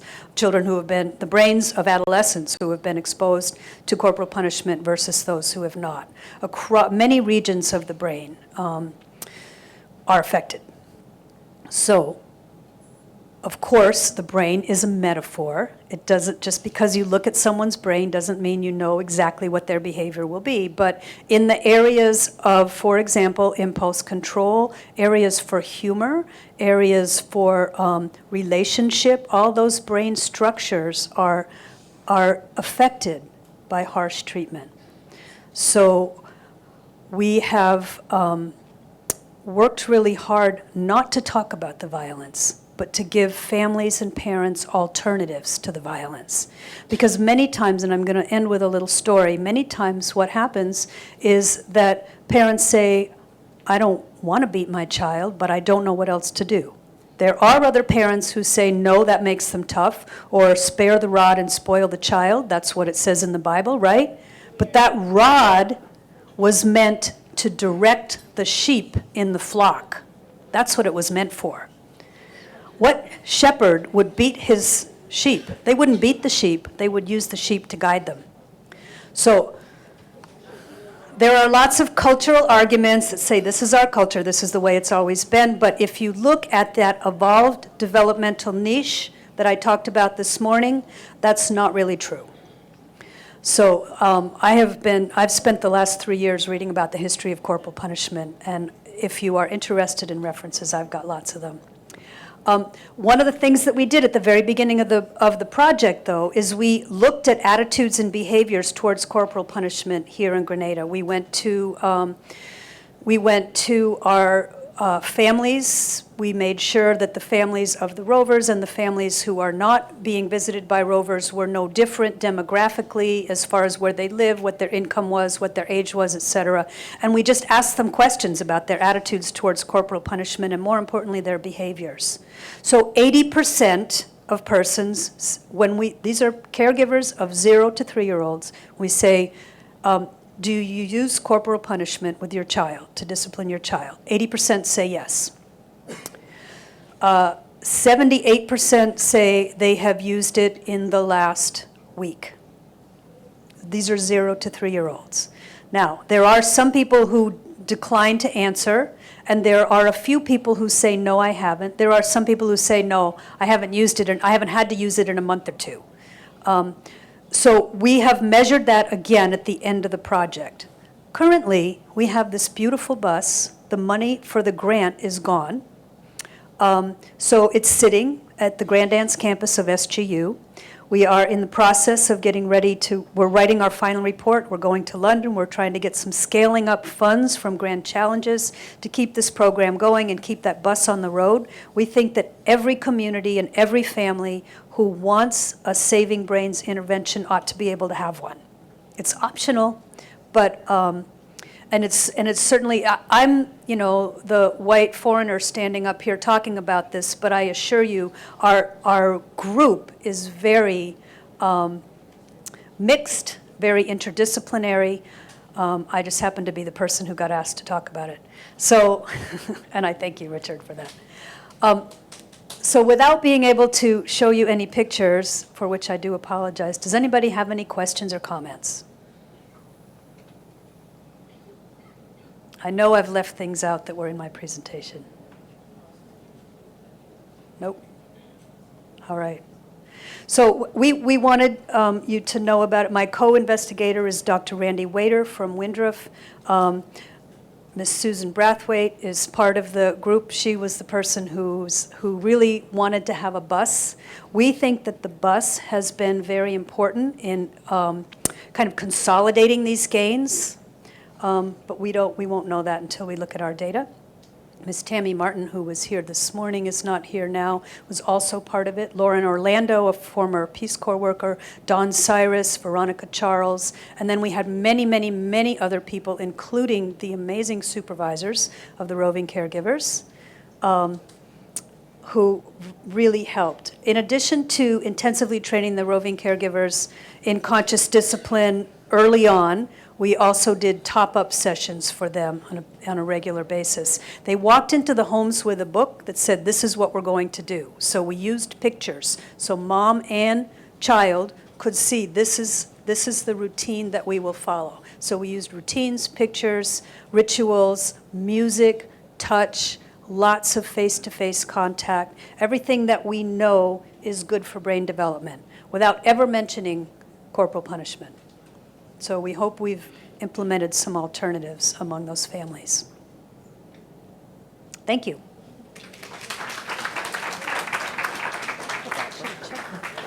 Thank you, Dr. Landon. We are coming to the close. Richard, if I can ask you to wrap up in 10 minutes, because we must be out of here by 4. There's an exam later on this afternoon that needs preparation for. So we would ask Dr. Richard Hageman to do the wrap-up session for us, and then we'll close. Thank you. I won't take that long because I don't like to take tests either. I think this afternoon, as well as this morning, we could see how complicated relationships are and how unaware we may be of what we're transmitting with what we do. And it's up to us to be a little bit more aware of that to improve our own outcomes and the outcomes of our children and their children and their children.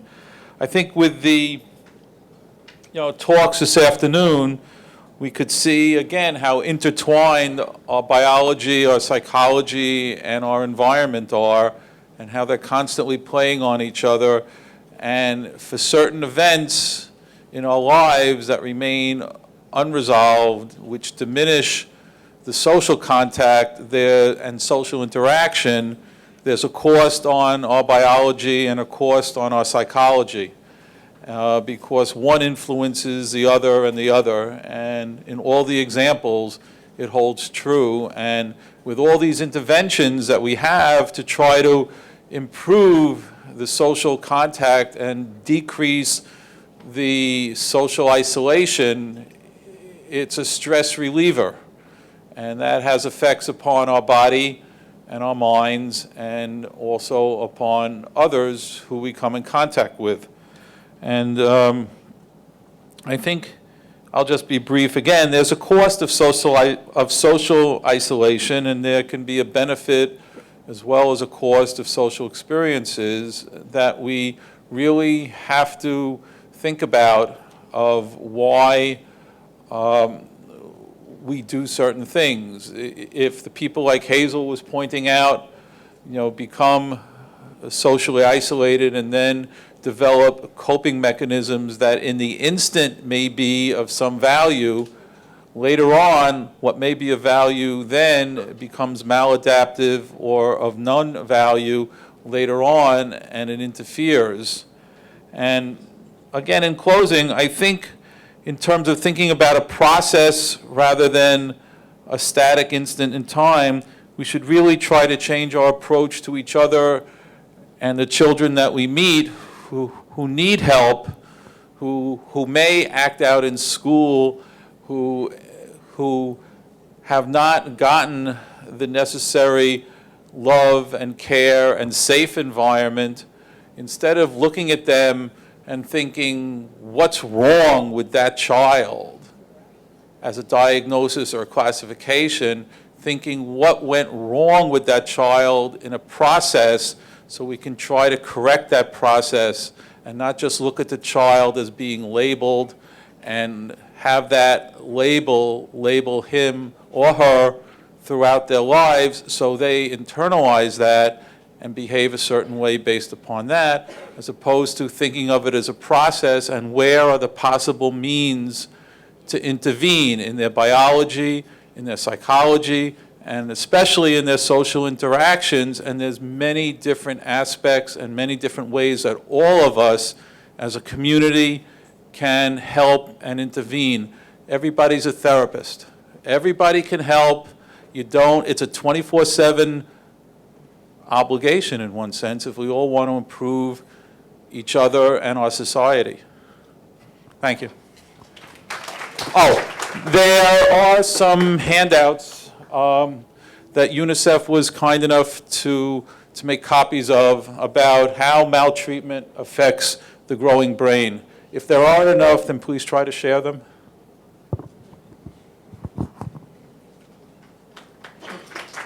Thank you, Richard. So again, on behalf of UNICEF and Reach Within, we say thank you for attending. Also to our online participants, we say thank you. We ask for your traveling mercies as you go to your respective places. Do have an enjoyable weekend. Thank you.